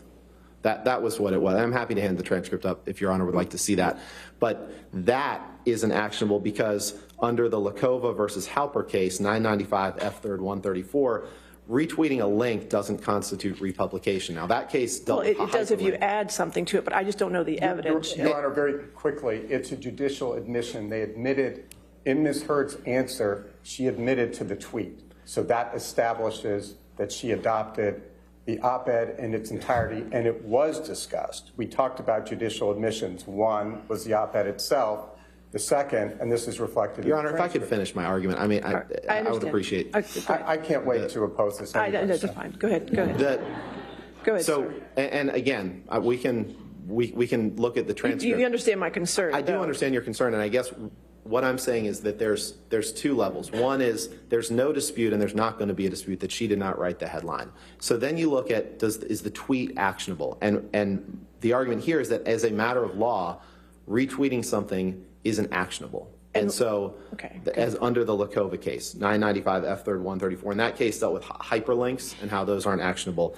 But to be very clear, nothing that was discussed on April 8th, nothing that was discussed at that pretrial conference was in any way relating to any stipulation about who wrote the headline. It was simply that they need not call Ms. Heard in their case in chief to get her to say that she sent a certain tweet. And that tweet's not in evidence yet, but I assume that they'll try to put it in evidence at some point. But the tweet doesn't need to be in evidence for you to strike this claim on that basis. So even assuming that the headline implied certain conduct by Mr. Depp, again, Mr. Depp can't meet his burden of proof on this. Third, Your Honor, he can't prove that Ms. Heard acted with actual malice. Mr. Depp hasn't introduced evidence sufficient to permit him to meet this. Now, again, this is a heightened burden of proof. He has to show actual malice by clear and convincing evidence. And as the Bose Corporation case from the U.S. Supreme Court, it talks about the role of judges as gatekeepers of the Constitution, of the First Amendment, and the role of barring entry of a judgment that's not supported by clear and convincing proof. Now, that case was about appellate review of First Amendment issues, but the same holds true for Your Honor here. Here, Mr. Depp hasn't introduced any evidence, and there can't be a reasonable inference drawn that would permit a jury to find that he's proven by clear and convincing evidence that Ms. Heard wrote the words with actual malice. And again, we go back to the testimony of Mr. Doherty, which was their witness. They put him in, and Mr. Doherty, the only evidence relating to intent or anything relating to this op-ed, which was, again, maybe Mr. Chu will try to say that we stipulated to Ms. Heard's intent on April 8th, which of course we didn't. But the only evidence that has been presented in this case, Your Honor, by Mr. Doherty was that the op-ed wasn't Ms. Heard's idea, that the ACLU asked her to write the op-ed, and indeed that they even wrote the first draft, and then that Ms. Heard vetted the finished article with her lawyers and with lawyers from the ACLU to make sure that it wasn't problematic. That is the only evidence in the record. And on that evidence, there cannot be a conclusion that Ms. Heard acted with the actual malice that's necessary, particularly when you consider the heightened burden of proof. So reviewing the op-ed as a whole, with the court acting in its appropriate function as a gatekeeper of the First Amendment, we ask that the court strike plaintiff's evidence and award summary judgment to Ms. Heard, either in whole or in part. Thank you. All right. Thank you. Yes, sir. Good morning, Your Honor. May it please the court, Ben Chu for Plaintiff Johnny Depp. It's just still morning. Your Honor, if I may approach. All right.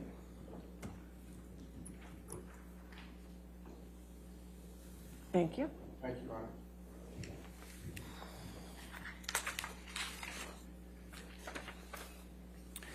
Honor. I've just handed to Mr. Rottenborn and Your Honor an opposition that we prepared before we had the benefit of seeing Ms. Heard's affirmative motion to strike, but I think we've anticipated the arguments made, such as they are.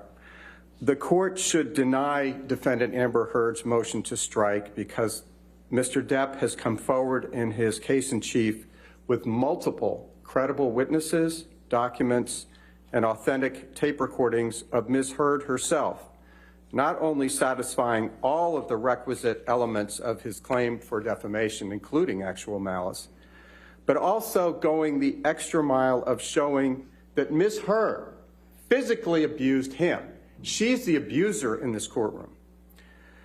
Your Honor, going back to the standard, as Your Honor is well aware, in considering a motion to strike, the trial court must view the evidence and all reasonable inferences drawn from the evidence in the light most favorable to the plaintiff.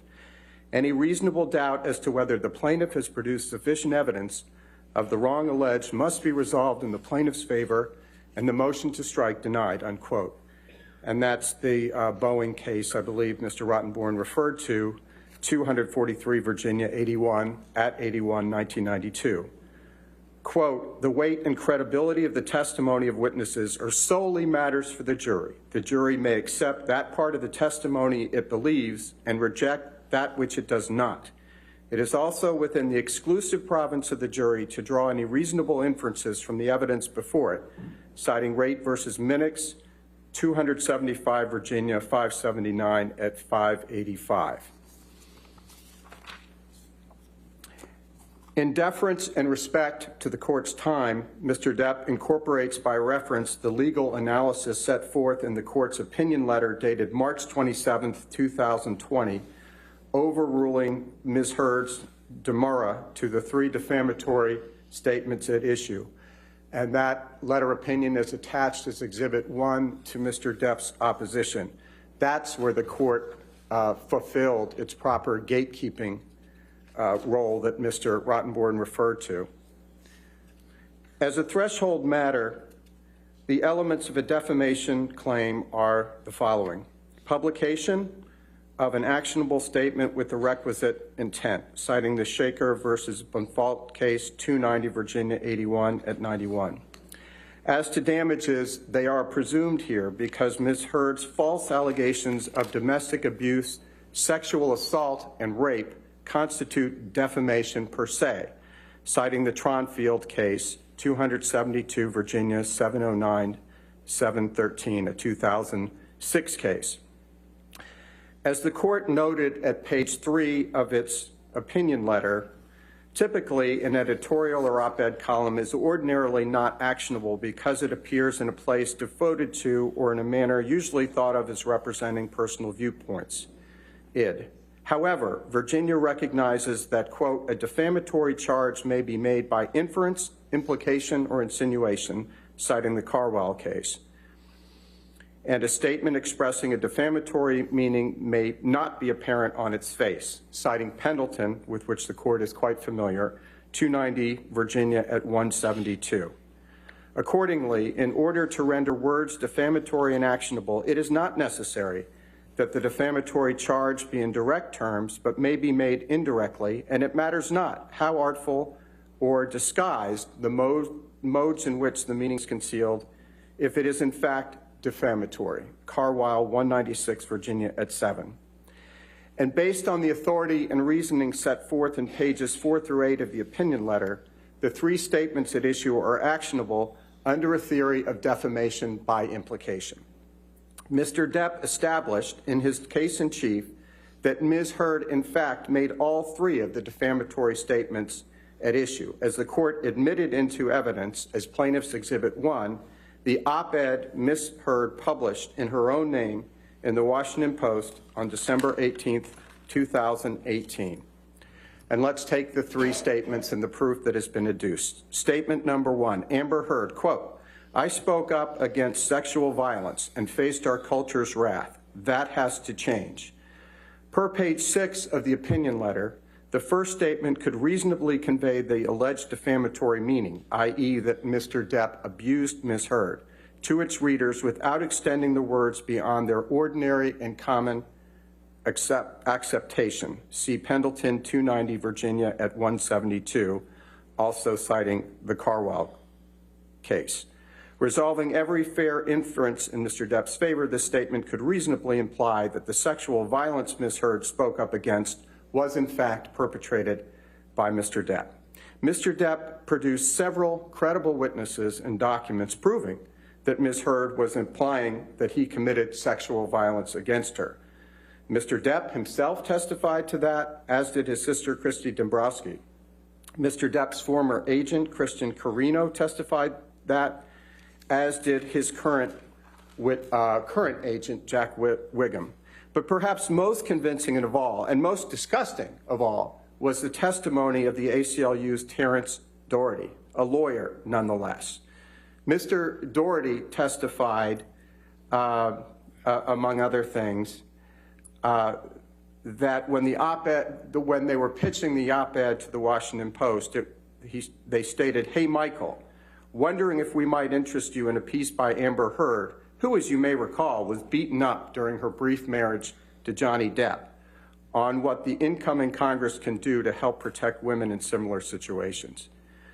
Mr. Doherty also testified that everybody understood, as Ms. Heard and the ACLU clearly intended, that this statement and the other two statements referred directly to Mr. Depp. Quote, "This is an article that was in USA Today and specifically ties Amber's statement in her op-ed piece to Johnny Depp." And when Jessica Weitz, who actually wrote the op-ed that Ms. Heard later adopted, she says, quote, to Mr. Doherty, "So much for not mentioning JD," when the USA Today made clear that they, like everybody else who read the op-ed, understood that, as Ms. Heard clearly intended, it referred to Mr. Depp, which makes her Instagram post 2 days before the trial began, that she didn't mention Mr. Depp, all the more outrageous. Your Honor, there is Ms. Schulman, also of the ACLU, acknowledged that Ms. Heard's op-ed referred to Mr. Depp. So it's very clear that the ACLU and Ms. Heard intended, that was the whole purpose of this, so that they could get interest in this and it would coincide with the premiere of Aquaman, because otherwise no one would have been interested in anything written by Ms. Heard. Mr. Doherty also testified that Ms. Heard only paid 1.3, actually she didn't even pay all that, out of the $3.5 million that she had pledged to the ACLU, and then they helped her lie about it. And it's one thing, Your Honor, for her to stiff the ACLU, which frankly played a reprehensible role in this case. It's quite another for her to fail to honor her obligation to the Children's Hospital of Los Angeles with sick and dying children, and that she failed to do as well.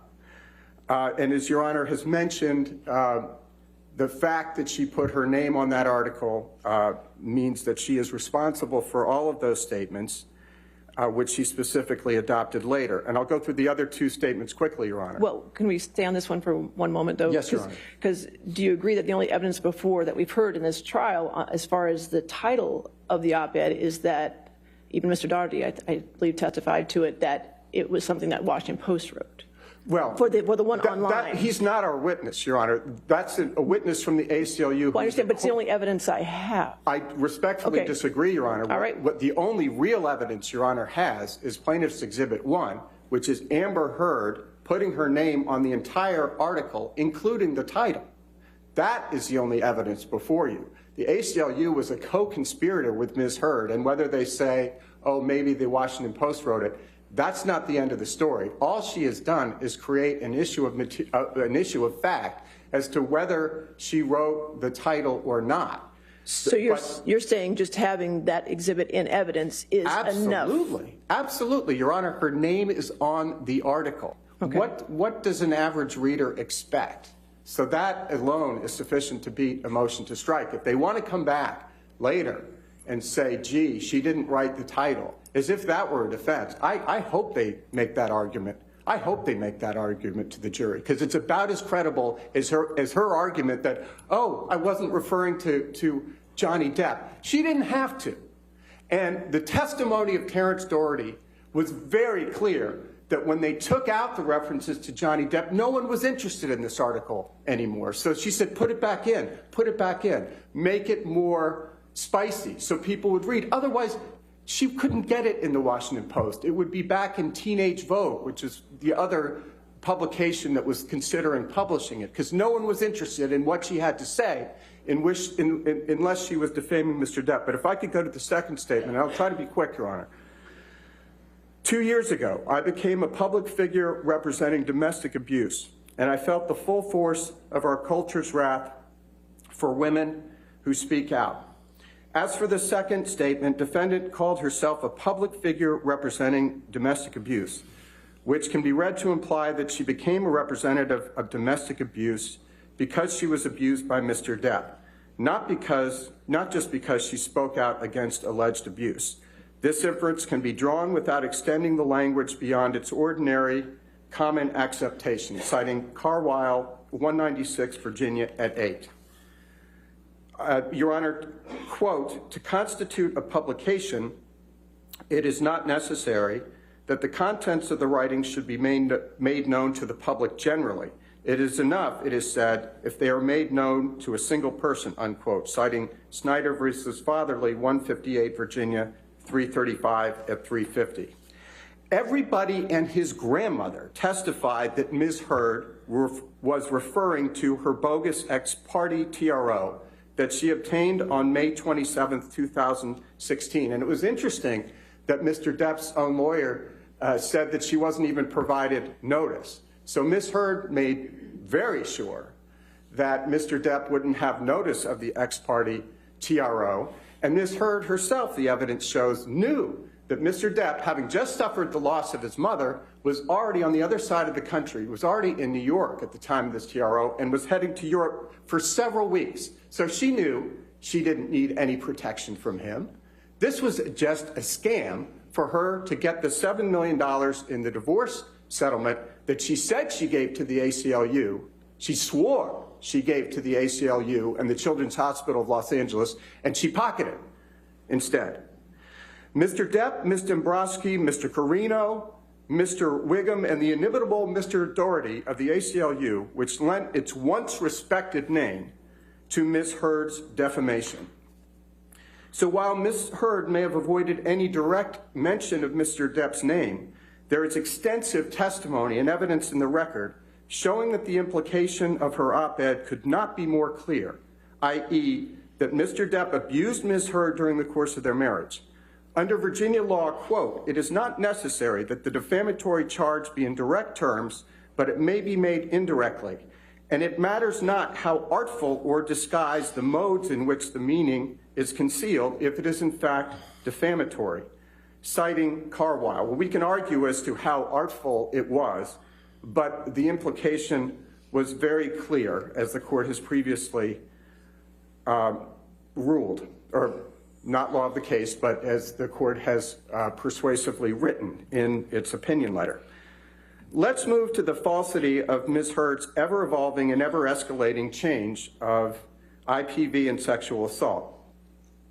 Mr. Depp's sworn denial is all he needs to survive a motion to strike, but there's a lot more than that, Your Honor, and I'll try to be brief.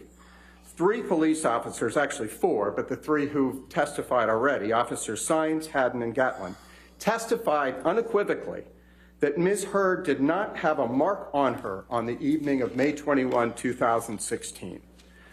And I could go through, I'll just go through very quickly. Officer Haddon, strike that, Officer Melissa Sines on jury trial day 10. Question, did you provide a copy of this pamphlet to Amber Heard? Answer, I did not. I didn't identify her as a victim of domestic abuse. The next day, Officer Melissa Sines. Okay, at this time, did you notice any injuries on Ms. Heard? Officer Sines, I did not. Question, okay, were you looking to see if she had any injuries on her at the time? Officer Sines, yes, I was. Question, and so you were looking to see if Ms. Heard had any injuries and you determined that she did not. Is that accurate? Officer Science, correct. Question, okay. And was the lighting good enough in the hallway for you to make that determination? Answer, yes, the hallway was well lit. Officer Gatlin's testimony was the same, and he had the body cam. Officer Haddon's testimony was the same. The testimony of nurses Debbie Lloyd and Erin Borem, who, like the police officers, did not work for Mr. Depp. In fact, they worked for Dr. Kipper, also belie Ms. Heard's false allegations of abuse. Isaac Baruch and Alejandro Romero both testified that they saw Ms. Heard repeatedly and in the clear light between May 21, 2021, which was the last time Mr. Depp saw her before leaving on the Hollywood Vampires tour. The next time he was to see her was when Ms. Heard begged him to come see her in San Francisco, which is hardly the act of a domestic abuse victim. So we have Isaac Baruch and Mr. Romero saying that they saw Ms. Heard repeatedly in the interval of time between May 21 and May 27th, when she obtained the farce ex parte TRO, and they saw no marks on her face and no swelling. Two witnesses, Mr. Baruch and Brandon Patterson, saw the video of Ms. Heard and her sister Whitney pantomiming the fake punch after this alleged incident of abuse. Ms. Heard's former personal assistant, Kate James, and several other witnesses, including David Kipper, saw no violence by Mr. Depp and no injuries to Ms. Heard. Indeed, witness after witness has come forward to testify that Ms. Heard, far from being a domestic figure representing domestic violence, unquote, is in fact a recidivist perpetrator of domestic violence on Mr. Depp and others. We have the testimony, the harrowing testimony of Mr. Depp himself, who described several witnesses. One, as Your Honor will recall, when he was hiding in the bathroom after escaping one of her attacks, and she claims to have hurt her foot kicking the door. Mr. Depp opens the door to see if she's hurt, and then she kicks the door in on him and punches him. We have the incident of December 15, 2015, when Ms. Heard threw punches at him wildly at the back and side of his head. Mr. Depp testified that he ducked and covered to protect his face. Eventually, he turned around to grab her and stop her arms from flailing. December 15 in the Bahamas. During an argument, Ms. Heard grabbed a can of mineral spirits and threw it at Mr. Depp's face, striking him in the forehead, bridge, and nose area, and the jury saw a photograph of the bridge on the bruise of his nose. We have testimony from Mr. And by the way, Tara Roberts, who is the manager of the island, confirmed that the incident with the mineral spirits. You have Mr. Depp's testimony of what happened on April 22nd, 2016. And we've heard testimony today from Erin Borem-Filati that Mr. Depp was very responsive, was very sociable, was not in any way inebriated that day when Ms. Heard says he was, and she attacked him that night as well. And I'm getting to the end of this, Your Honor.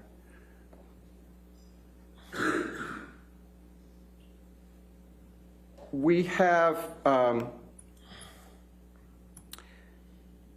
Ms. Heard's own admissions. We have her admitting to hitting Mr. Depp, and her only contention was that she wasn't punching him, she was just hitting him. We have testimony from Travis McGivern that on February 23rd, 2015, Ms. Heard threw and hit Mr. Depp with a can of Red Bull and then sucker punched him with a closed fist. Finally, we have the rather stunning testimony of Ben King, quite a credible witness who accompanied Ms. Heard on the flight back from Australia, where Ms. Heard admits to him in a rhetorical question, quote, "Did you ever totally lose it on someone you love?" Which was, we would respectfully submit, an admission of her severing the top or the tip of Mr. Depp's finger. Finally, Your Honor, statement number 3, quote, "I had the rare vantage point of seeing in real time how institutions protect men accused of abuse." Again, quoting very briefly from page 7 of the court's opinion letter, quote, "Drawing every fair inference in plaintiff's favor, the court can fairly conclude that defendant's statement that she saw how institutions protect men accused of abuse could reasonably convey to its recipients that she saw how Mr. Depp was protected by institutions, that he abused her and spoke up against it." Your Honor, again, we have multiple testimony from multiple people, including Jack Wiggum and all the others mentioned, that this was a reference to that. Your Honor, again, the lies that have already been exposed that Ms. Heard has told about the charitable contributions, the incidents in this case, and again, I'll just cite a couple of more, the testimony of Isaac Baruch, when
we've had the testimony, so we had Mr. Wiggum testifying as to the 22.5 lost on Pirate 6 and another 20 lost on the other films, the other studio films, the indie films, and the other ways Mr. Depp would have made income.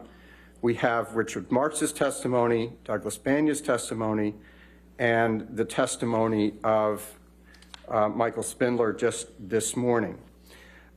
Finally, Your Honor, none of Ms. Heard's affirmative defenses, which would include, her trying to create an issue of fact on the title, can support a motion to strike, as to which she bears the burden of proof of her affirmative defenses.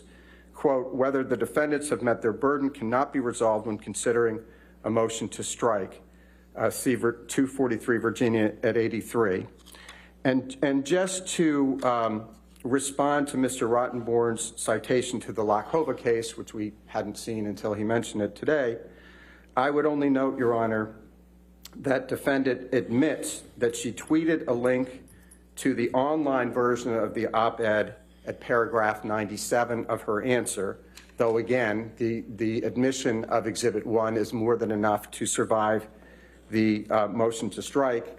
And the Lakova case at 995 F3rd 134 holds that republishing a hyperlink doesn't necessarily start the statute of limitations. not that a hyperlink cannot be defamatory. So with that, Your Honor, we respectfully request that the court deny the motion to strike in full, and let's hear from Ms. Heard. Thank you, Your Honor. Yes, sir.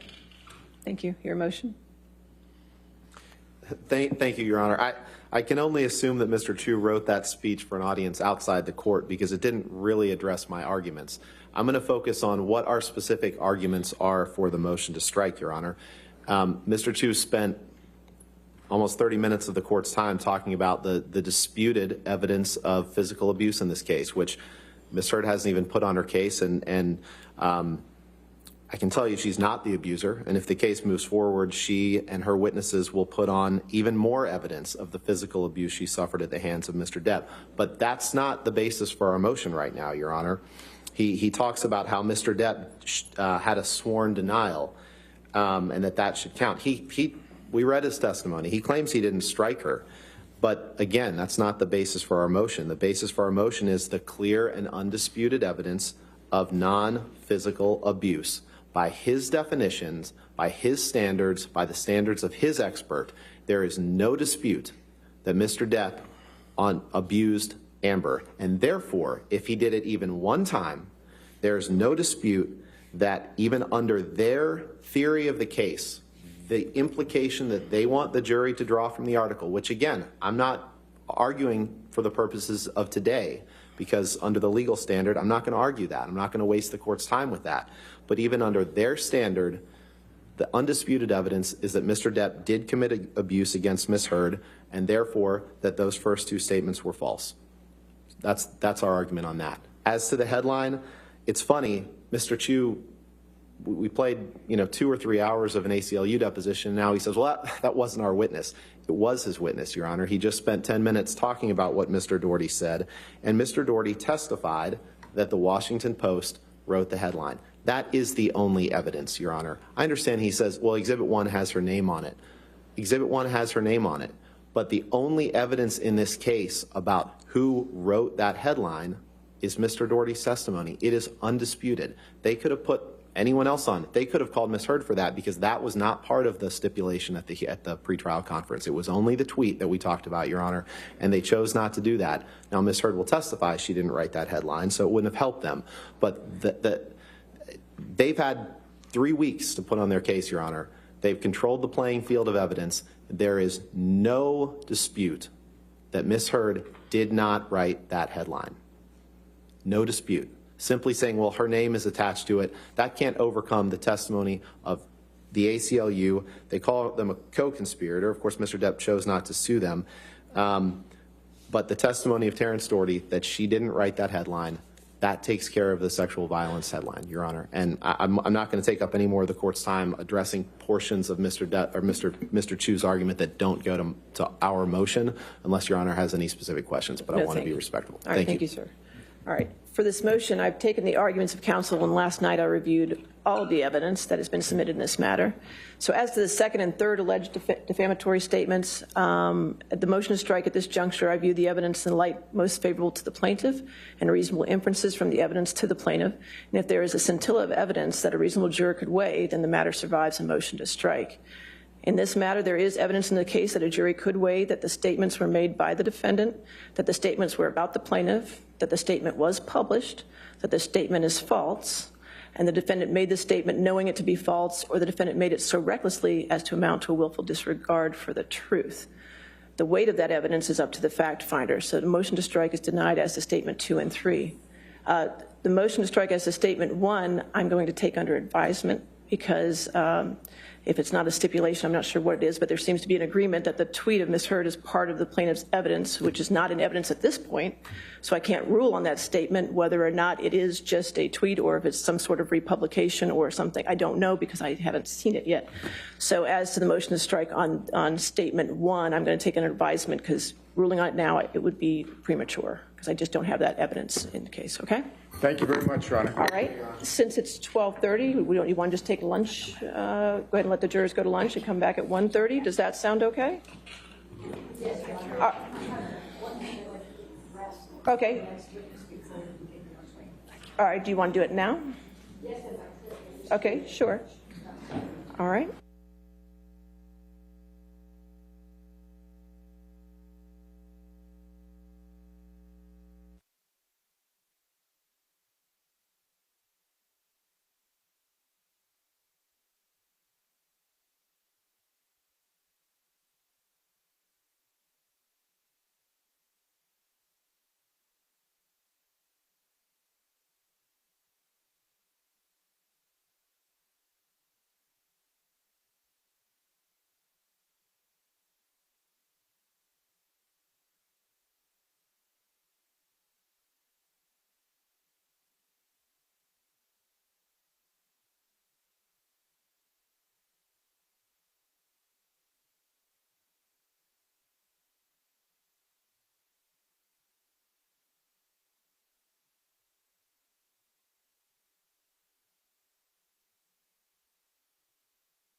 Anything further? 1:30. Okay, course of recess, and 1:30. All right.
All right, thank you.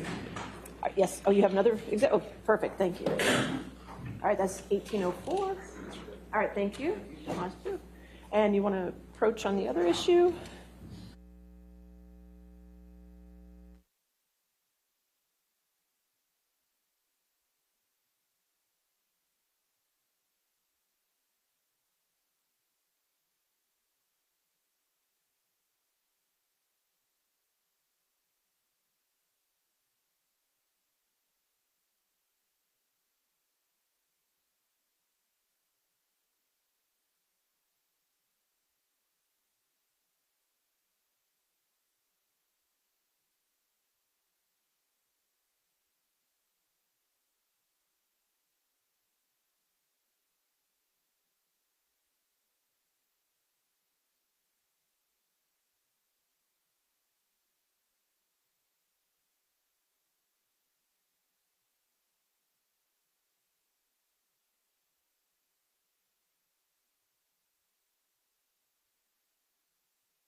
Or, yes.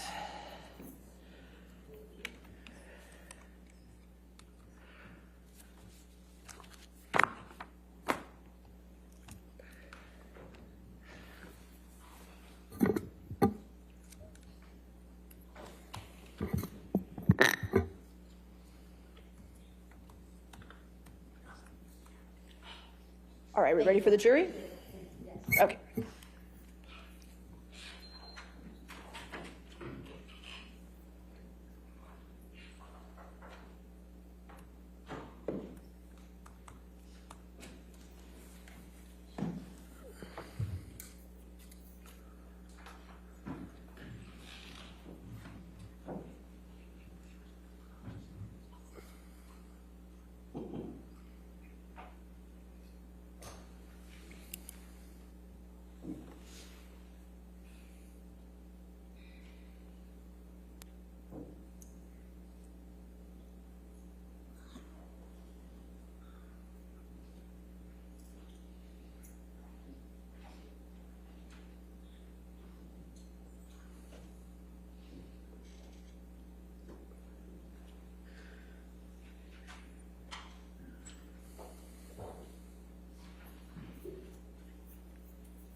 All right, thank you, ladies and gentlemen. All right, be seated. All right, the plaintiff has rested in the defense case. Your witness, Your Honor, I'd like to call Dr. Don Hughes to the stand. Dr. Hughes.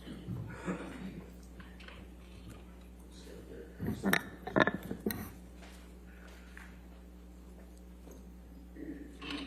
you solemnly swear or affirm to testify truthfully in this case for penalty of law? Yes, I do.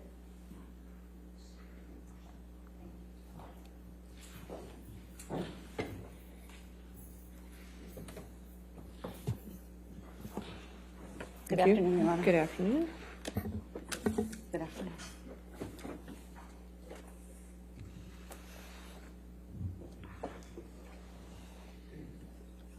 Thank you, Your Honor. Will you please state your name? Dawn Hughes. And what is your profession? I am a clinical and forensic psychologist. And where is your practice located? I practice in New York City. What is a clinical psychologist? Sure. So a clinical psychologist is somebody who assesses, evaluates, and treats individuals who are suffering from a variety of ailments or problems that they have in their lives. It could be a major psychiatric disorder, and it could be problems in living. Clinical psychologists also participate in training, in education, and in research ventures. And what is a forensic psychologist? So a forensic psychologist is someone who applies the science and principles of clinical psychologists to a particular legal question at hand. And please describe your background in terms of your education, please, for us. So I received my bachelor degree in psychology from Hamilton College, which is in upstate New York. I then received my master's degree and my PhD from Nova Southeastern University, which is in Florida. I then had to complete my year-long internship, and that was at Yale University in the School of Medicine in the Department of Psychiatry. And there I did 2 full-year rotations. I did a year rotation in the Substance Abuse Treatment Unit and another year rotation in the West Haven Mental Health Clinic, where we saw individuals suffering from a wide array of difficulties and psychiatric illnesses. After that, I had to complete my postdoctoral fellowship, which is another year that's required in order to get licensed. And that was back in New York at Cornell Medical College in the Anxiety and Traumatic Stress program there. Please describe your training and experience in psychology and trauma. So my experience in trauma has been predominantly throughout graduate school. I started at a domestic violence program that was housed within our community mental health center of the university. And that program, we saw both men and women who were coming through the program. The majority of the men were court-ordered for batterers intervention programs to participate in mostly group therapy because of their behavior in intimate partner violence, domestic violence. We also treated the female victims who were victims of intimate partner violence mostly in individual therapy, but we did run some groups there as well. After that practicum experience, I went to work at the Veterans Administration in their outpatient psychiatry clinic. And in that clinic, I treated mostly, this was Florida, so they're much older adults. So we saw a lot of Vietnam-era veterans and actually World War II veterans in that program, and a few of veterans who served combat in the first Iraq War. Sort of overlapping in that time, I also was the research coordinator for the Child Sex Abuse Survivors Program, and that was also a treatment program that was housed within that same community mental health center. And we saw individuals, both men and women, who were coming for treatment to deal with the consequences, the psychological after effects of having been sexually abused as a child. After that, I completed my internship when I was at Yale at the substance abuse program because we know there's a high concordance, a high rate of trauma-based disorders with substance abuse. I put together a group, a women's group of female heroin addicts, recovering heroin addicts who also had either domestic violence or childhood abuse histories. So we did a dual substance abuse harm reduction model with the healing from the traumatic effects of the violence that they experienced. On my postdoctoral fellowship, I was in the Anxiety and Traumatic Stress program. As the name sounds, we saw individuals who were suffering from trauma-based disorders and anxiety, mostly late adolescents and adults, men and women, from rape, sexual assault, violence. Some were simple assaults on the streets, being mugged, and things of that nature.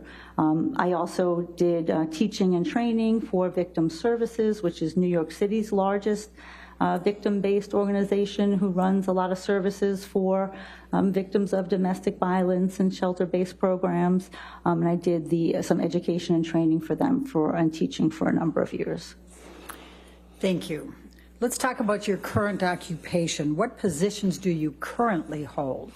So I currently have a private practice in Manhattan, and I also have a faculty position at Weill Cornell Medical College. I'm a clinical assistant professor of psychology in the Department of Psychiatry there. This is what we call on the voluntary faculty, which means you don't get paid, but you participate in bringing in the interns, selecting the interns for that year. In that program, I teach, I think for the past 7-8 years, the ethics seminar to the interns, and also participate in other didactics that they have. I'm also called upon to sort of troubleshoot difficult scenarios that clinicians, either trainees or full-blood clinicians, might have. If there's an issue of intimate partner violence or child sex abuse and they don't really know sort of what to do in that situation, I get consulted to do that. And then most recently, I was part of our program's COVID response team, where in pretty much March, April, May, June, July 2020, where New York City was the epicenter, we sort of mobilized and were really doing psychological first aid and helping our hospital-based workers deal with the stress and the trauma from seeing so much death and destruction because of COVID in those first months of New York City's COVID wave.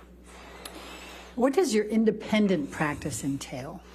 So my independent practice is predominantly, I say 3 things. The bulk is I see individuals in therapy, 2.5 days. I see people who come to my office who are mostly dealing from, the traumatic effects of victimization, childhood abuse, rape, sexual assault, sexual harassment, domestic violence, and I see these individuals in therapy. I do have a percentage of individuals who do not have a trauma history, and that's usually the anxiety disorders that I see. They may have panic disorder or generalized anxiety disorder or other difficulties and just relational difficulties or problems in living. The second big part of what I do is this, forensic psychology, like I am doing here today. I evaluate individuals who were involved in legal matters. I consult with prosecutors and district attorneys and U.S. attorneys on their cases, and just something that has to do with the legal system. And then the other smaller percentage is the engagement in professional activities in the profession. Do you have any areas that you specialize in? Yes, I specialize in interpersonal violence and traumatic stress. And what is interpersonal violence? So interpersonal violence is the umbrella term for when one person does something violent or abusive toward another. And that includes domestic violence, childhood sexual abuse, rape, sexual assault, sexual harassment, physical assault. All of those type of behaviors we understand as interpersonal violence. And then traumatic stress is the consequence of that. What happens to individuals when they experience these sort of life-altering events, these really adverse life events? Traumatic stress is one of the outgrowths and the psychological consequences that people have when they've been exposed to these type of traumas. So intimate partner violence, rape, and sexual assault are major areas of your focus of practice? That's correct. Fair to say? Objection leading. I'll sustain the objection. Okay. I'll just move on. What types of patients do you treat in your private office? So I treat adults mostly, men and women in my practice. I sometimes will treat late adolescents, 17 or 18. They'll come to me usually after a rape or sexual assault, and I'll treat them in short-term treatment. But mostly adults who are, have sustained some kind of traumatic event in their lives. Approximately how many victims of interpersonal violence have you examined or personally interviewed over the course of your career? Hundreds upon hundreds. Okay. And how many years have you been practicing? Well, I started practicing in graduate school in 1992, and I was licensed in 1996, so 25, 30 years. Okay. Are you board certified? Yes, I am. Please describe to the jury what board certification means and what you are certified in. Board certification is the highest degree of postdoctoral certification that a psychologist can obtain. And I am board certified in forensic psychology, and that means that I have just amassed a competency in the area of forensic psychology. And are you licensed to practice psychology? Yes, I am. And in how many states are you licensed? I'm licensed in 3 states, in New York, North Carolina, and Connecticut, and then I have some temporary licenses in other states as well. Okay. Have you published in the area of your specialization? I have. I am not predominantly a researcher or somebody who writes. I'm a clinician. I'm doing direct clinical service, but over the course of my graduate school and postdoctoral time, I have published some things, yes. And have you published a book chapter relating to rape and sexual assault? Objection yes, leading. Overruled. Yes, I have. Rape and sexual assault in adult women. And have you published any book chapters relating to structured or clinical assessment of risk or violence? Yes, I co-authored a book chapter entitled, this is a Structured Clinical Assessment of Risk and Violence. Okay. Have you given any other trainings or presentations to mental health professionals in the area of trauma and abuse? Yes, I've given many trainings at national conferences, at legal conferences for attorneys, for mental health professionals, on understanding trauma and how trauma may show up in the courtroom, on understanding what a victim of intimate partner violence might look like, of understanding the difficulties that a rape victim might have to come into court to testify. And training just regular sort of mental health professionals on how to understand trauma, how to look for trauma, what does it look like when it comes into your office, how do you treat it, how do you assess it. All of those factors I've done a number of trainings on. Have you been invited on any occasions to train attorneys and judges on trauma and violence? Yes, I have. I was invited by the Judicial Conference to be part of the training curriculum to train our New York State Supreme Court justices on issues of intimate partner violence and traumatic stress. Some of the things that I've just been talking to you here about how to understand what happens in those situations, how to understand the myths and misconceptions that may abound in these situations, and how you can sort of more accurately understand what a victim is talking to you about and telling you when they come into your courtroom. Have you given any presentations to judicial symposiums on domestic violence?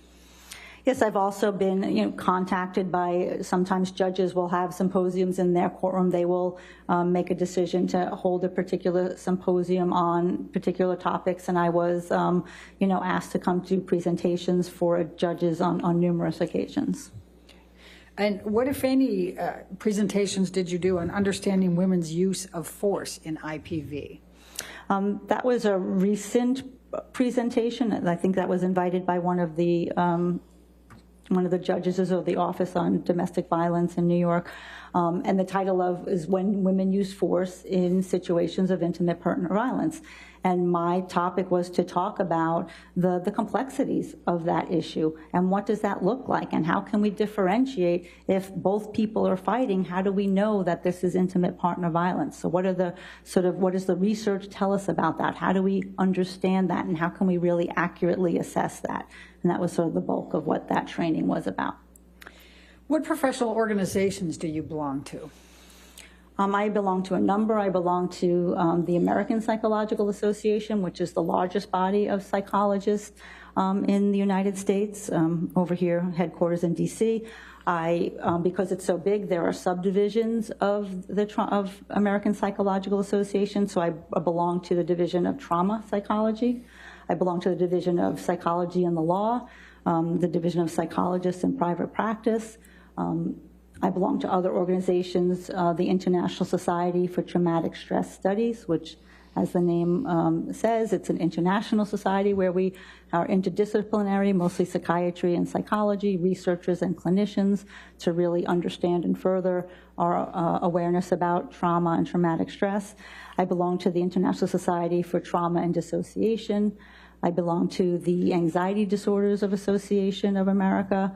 I'm a fellow in the American Board of Forensic Psychology. I don't know if I'm forgetting any. Okay. Are any of these specific to interpersonal violence or trauma? Well, clearly the trauma division of the American Psychological Association, the International Society for Traumatic Stress Studies, and the International Society for Trauma and Dissociation, and then also the Anxiety Disorders of Association continues to talk about trauma because prior to this new DSM-5, PTSD was originally categorized under the anxiety disorders. So there are still colleagues and researchers in the anxiety disorders organizations who talk about PTSD and trauma. Do you hold any leadership roles in these organizations? Yes, I am currently the president-elect of the Trauma Division of the American Psychological Association. That is an elected position. You have to be elected by our membership. And now I serve as with the presidential trio, so there's 3 of us. You serve with the immediate past president, the current president, and the president-elect, so it's a 3-year term. And what we try to do is continue to disseminate best practices in trauma psychology and also interface with the larger American Psychological Association organization to continue to disseminate best practices and have just a voice for trauma psychology with our larger body and policy making. I've been involved in the Trauma Psychology Executive Board since its inception. I was a founding member of that division. I served as a membership chair, a program chair, an awards chair. I was the APA Council of Representatives, which means I was also elected to serve a 3-year term and sit on the governance board of APA, representing the Division of Trauma Psychology. So I've been very actively involved in the trauma division. And what is the Division of Trauma Psychology? So the Division of Trauma Psychology are psychologists who come together who want to disseminate best practices in trauma psychology. We want to make sure that we have our finger on the pulse of research and evidence-based interventions for people who are struggling with traumatic events that have happened to them. Okay. Have you served in leadership positions of other professional organizations? Yes, I was. There's a New York City-based organization. It's called the Women's Mental Health Consortium, and that's also an interdisciplinary organization. It's psychology, psychiatry, nursing, social work, and this was formed in order to give women sort of a referral base and more information about mostly like reproductive psychiatry. We know that certain difficulties and psychological difficulties that you have can erupt when you're pregnant or postpartum. So we wanted to have a number of resources available to women in the New York City area.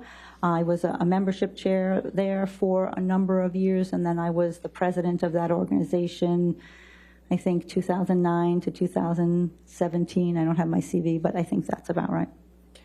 Why is participation in professional organizations important in your field? Well, it's important to me because I do believe very much in service. I do believe very much in giving back. I do believe that it's important as a psychologist who believes strongly in trauma psychology and helping people that I can be part of a voice at the table, part of that push to get policy and understanding, especially with the insurance companies, to make sure that people are getting, the appropriate care that they deserve. So it's something that just has always been part of my life in varying degrees. And as a psychologist, I feel like it's a very rewarding part of my job. Do you attend professional conferences? Yes, I do, typically multiple times a year. Of course, COVID threw a little bit of a wrench in that since some things are virtual, but yes, I routinely attend conferences. And why do you think that's important? It's important to stay abreast of developments in the field. It's important to meet with your colleagues across the country and see what they're doing and what they're hearing and what's working and what's not working.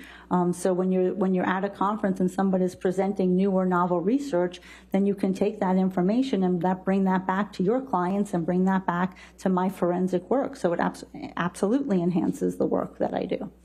Have you ever been qualified to testify in the field of psychology as an expert witness? Yes, I have. How many times? I was first qualified in 1998, so since then, about 50 times. Okay. And how often in that 50 times has the specialty been in interpersonal violence and traumatic stress? Probably more than half. Okay. Have you ever worked for or testified for the prosecution in criminal matters, like the District Attorney's Office, U.S. Attorney's Office? Yes, I have, frequently. Okay. Do you testify for both sides in lawsuits, plaintiffs and defendants? Yes, I do. Have you ever worked on other cases that didn't go to trial? Many. Okay. Have you ever found an individual that you evaluated did not suffer from the effects of interpersonal violence or PTSD? Frequently. Okay. Have you ever not been qualified in court where you have been proffered to qualify as an expert in the court? No. Okay. Your Honor, I would at this time move to qualify Dr. Hughes as an expert in forensic psychology with a specialization in interpersonal violence and traumatic stress. All right, any objection? No objection to qualifying her as an expert in forensic psychology. All right. More specifically, forensic psychology with a specialization in interpersonal violence and traumatic stress. Any objection? No. All right, so moved. Thank you, Your Honor. Dr. Hughes, please tell the jury what domestic violence, intimate partner violence means. Sure. So I'm probably going to be interchanging the language domestic violence and interpersonal violence, and for purposes here, these are the same thing. So intimate partner violence is a pattern of manipulation, fear, and coercive control that happens within an intimate relationship.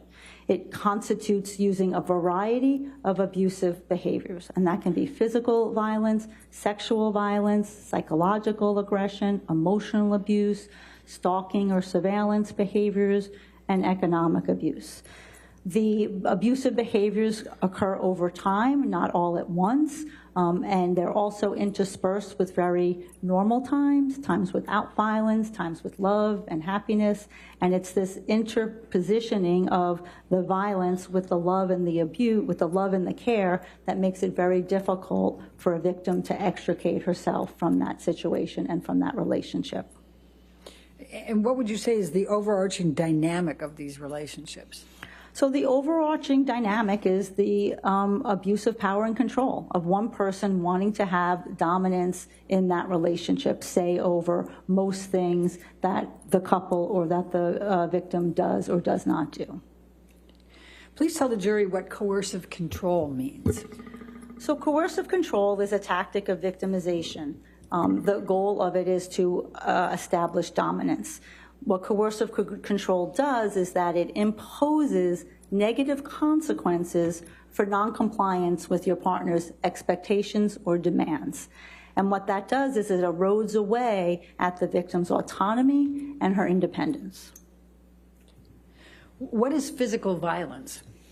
So physical violence is when one person uses their body against the body of another with the intent to cause injury or harm.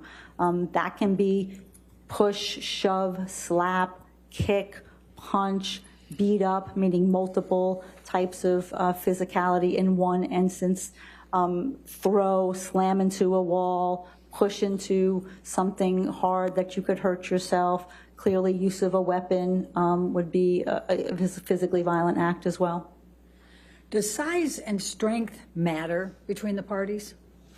Yes, very much so. This is very well documented in the literature about violence and abuse in relationships, and that's just physics. That's just proportional force. That if a 185-pound man is going to push a 120-pound woman, that's going to feel quite different than a 120-pound woman pushing a 185-pound pound man. And it's just about proportional force and the size and strength differential. And that is why specifically, if you look at wrestling or boxing, they match weight classes. And they do that for a reason, because they know that it's not fair if somebody is bigger and stronger than the other. So it's certainly not the only factor, but it is a factor that one has to consider if a relationship is violent. What is psychological aggression? So psychological aggression is threats and the imposition of threats with the intent to control someone's behavior. So it's doing a threat so that you will modify your behavior and do what your partner wants. Some psychological aggression techniques are intimidation, slamming your hand on a table, punching a wall, throwing something, mumbling under your mouth, cursing, screaming, sort of these high emotional balance type of activities that can cause a victim to feel afraid and feel intimidated. And then if there has been an act of physical violence where that contingency has already been established, that this person, your partner, has said, okay, I not only have the ability to use violence against you, I also have the willingness to do it, the intimidating tactics take on greater flavor. They take on greater salience. They mean more because you know what could be coming down the pike. What is emotional abuse? So emotional abuse functions to denigrate a person's sense of self-worth and their self-perception. It's about name-calling, being very mean-spirited, putting yourself down, using gender-based language that's offensive, racial slurs, all types of behaviors to really make a person feel less than they actually should. And what is sexual abuse? So sexual abuse in an intimate relationship functions to establish dominance and establish power. What it is simply in the psychological and psychiatric communities is forcing someone to do something sexual against your will when you did not want to. It can be forced sex, either forced vaginal, oral, anal sex. It can be forced to engage in any other type of sexual act that you may not want to do. And when I say force, it doesn't mean it has to have physical force. There's a lot of psychologically coercive tactics that are used that many times when violence has already been established in the relationship, the victim often feels that she can't say no for fear of reprisal, for fear of retaliation for saying no to those acts. So sexual abuse, does happen in intimate partner relationships. A lot of people don't want to talk about it and they don't want to ask about it because it makes people very uncomfortable. Is digital penetration of the vagina sexual abuse? Action leading. What, if any, role does digital penetration of the vagina play in sexual abuse? If it is non-consensual, then it is abusive. What, if any, penetration of inanimate objects into the vagina plays a role in sexual abuse? Again, the operative word is consensual. If you are not consenting to those acts, then it is sexually abusive. Okay. Is there a distinction between sexual violence and sexual abuse? Not really. Sexual violence is a term of art. It is the overarching umbrella that we in the psychological and psychiatric communities talk about. So if we are looking at our diagnostic and statistical manual and say what are the traumas that could cause PTSD, it's listed as sexual violence. So it's an umbrella term that allows us to understand it could be childhood sexual abuse, it could be a rape, a sexual assault, it can be sexual abuse in an intimate relationship. So it's really just an overarching term that we use in the field. What are So it doesn't mean, I think people often mistake it to mean that when you are being sexually abused, that someone's punching you or someone's hitting you or someone's doing something like that because you hear the violence. It does not mean that. That could happen, but that term does not require that, nor does it mean that. What are stalking or surveillance behaviors? So stalking and surveillance behaviors are a common tactic of typically men who use violent behaviors in an intimate relationship. What they do is they allow the woman to know that wherever she is, wherever she goes, he's going to know.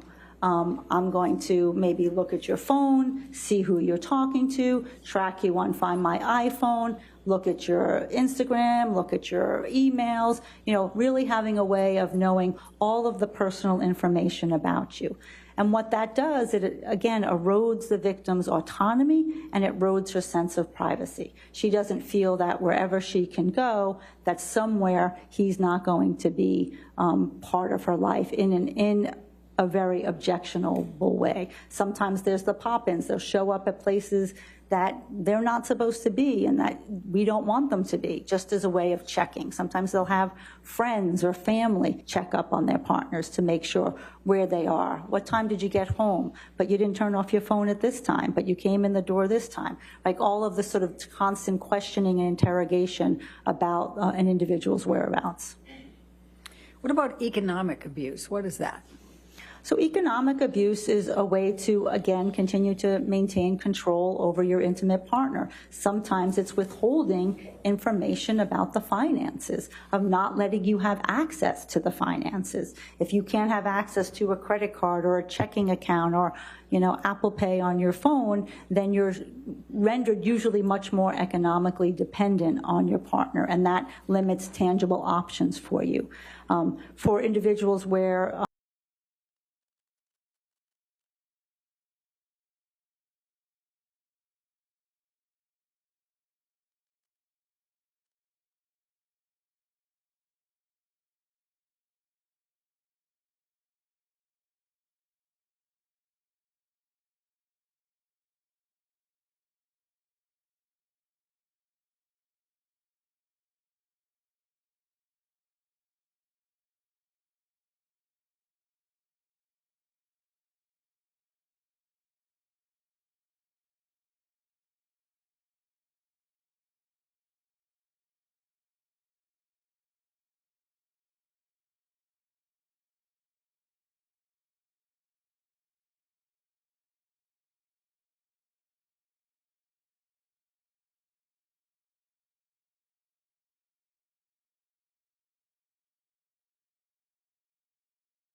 causes more sort of psychological distress in the victim.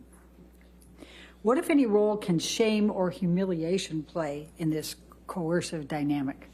So that's one of the emotions that the victim is usually trying to suppress and compartmentalize and avoid and put away. One of the most frequently felt feelings after something so incredibly humiliating and violating is shame. And shame is a very sort of difficult emotion for people to have to live with and to have to experience.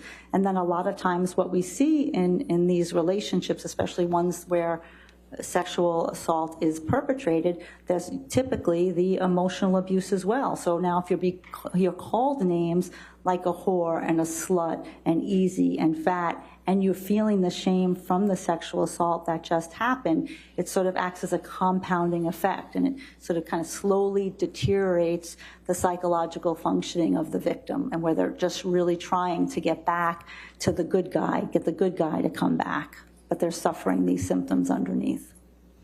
What about intimidation? What role does intimidation play in the coercive control dynamic?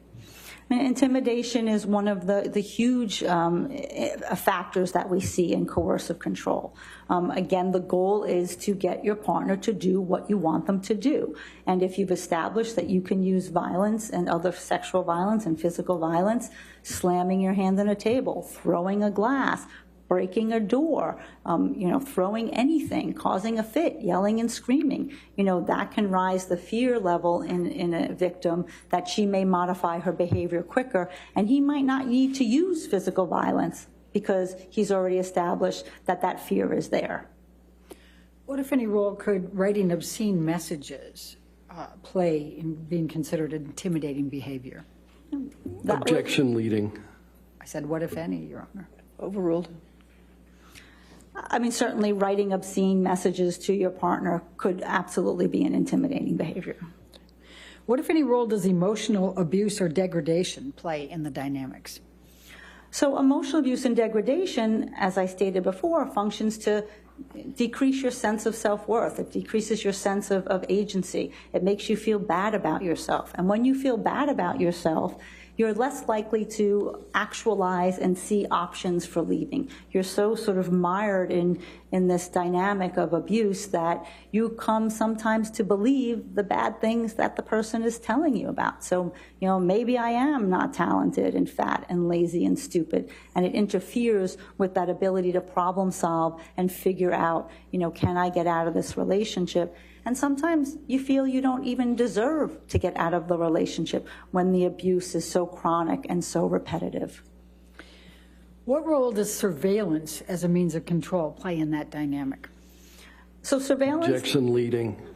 I don't think that's leading, Your Honor. Overruled. Go ahead. So surveillance functions to let the victim know wherever you are, there I am. So it makes her feel not secure in her movement, feeling that she has to restrict her movement. Her movement is not hers alone. It usually increases hypervigilance. It increases fear. It increases the need for yourself to mark where you've been and what you've done so that you can go back and prove it to your partner, because you know that there is going to be an interrogation later. When this pattern has been established, show receipts, show me your iPhone. Where were you? What's your Google location at? Those are some types of surveillance behaviors that puts the victim very much on edge and increases that level of anxiety and trepidation.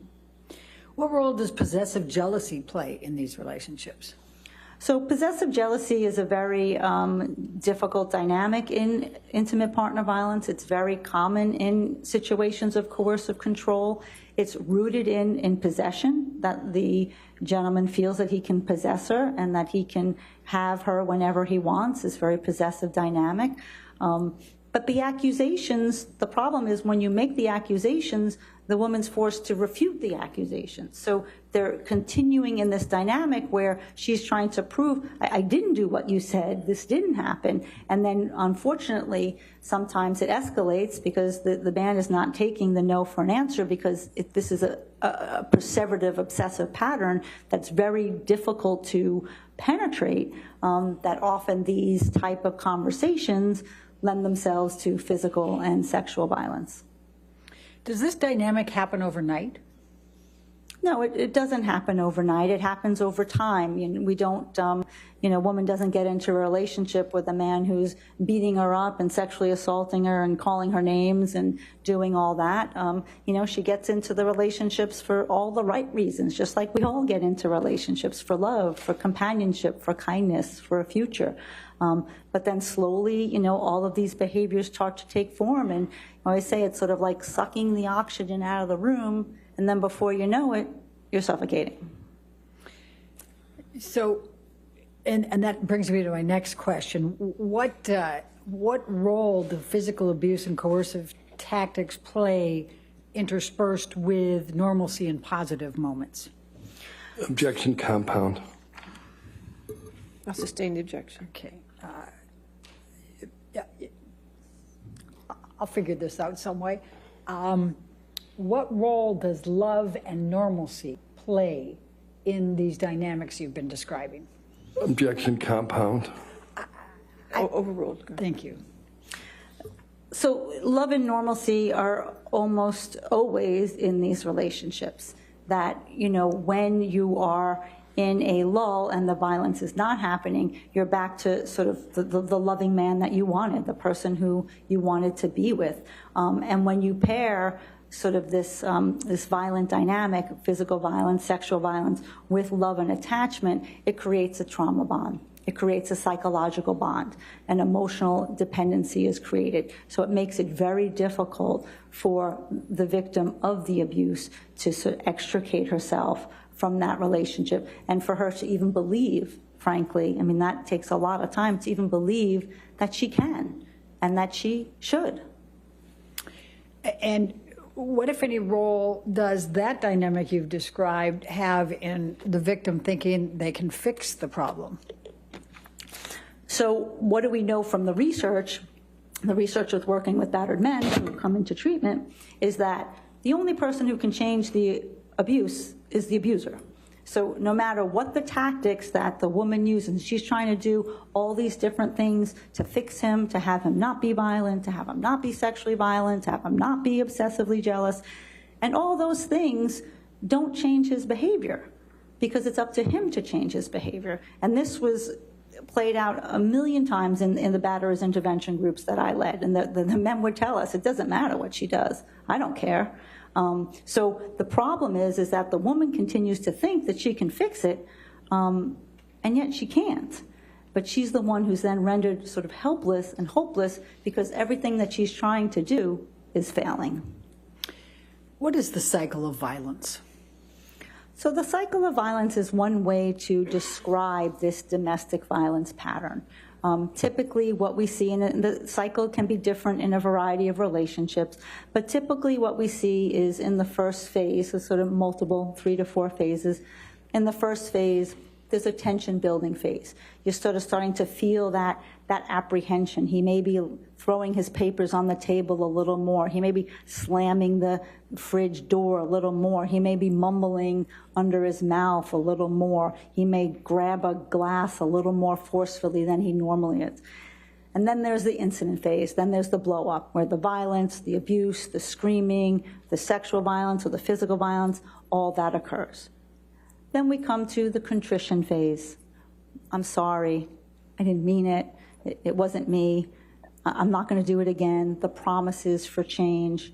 And then we sort of slide into the calm phase where, this isn't going to happen again. I'm back to stable ground. I'm going to live in this place, this sort of honeymoon place. The problem in the calm phase is we often see the rationalizations and the justifications for the behavior. It's not like typically the man is taking full responsibility for what he did, but it's calm because there's no, violence and no sort of tension at that moment. And then it recurs. And then it recurs.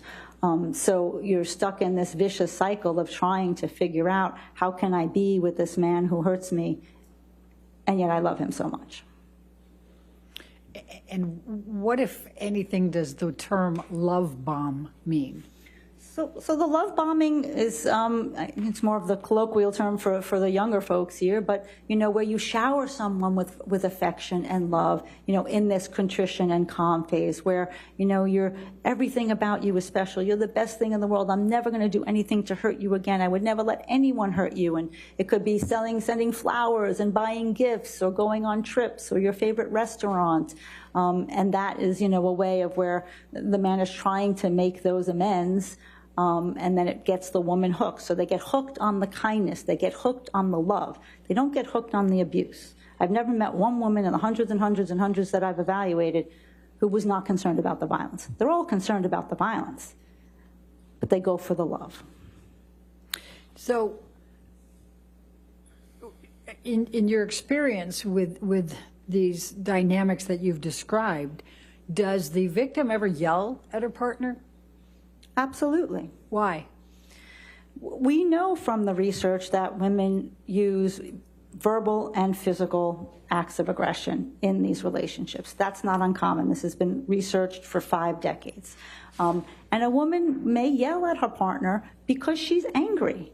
And anger is a very normal emotion to having been abused. She can also be afraid, but they don't have to be mutually exclusive. We can absolutely, as human beings, feel 2 or 3 or 4 different emotions at once. People do often say to me, oh, she would never yell at him if she knew he was going to hit her. And that's not true. That's just patently not true. That's not supported in the research, and that's not supported in my clinical practice. The problem is there's a classic double bind. The violence has been so normalized in the relationship now, she gets hit if she does yell, she gets hit if she doesn't yell. So for women who feel at certain moments that they need to preserve some sense of their autonomy and their independence, stand up for themselves, they will yell and they will fight back, even though the risk of violence is there. So it doesn't mean that she's not afraid and that she's not concerned about the violence. And it doesn't mean she doesn't also use placating and compliance strategies most of the time as well. Does in the cases that you have and in your experience, does the abuse typically take place in front of others?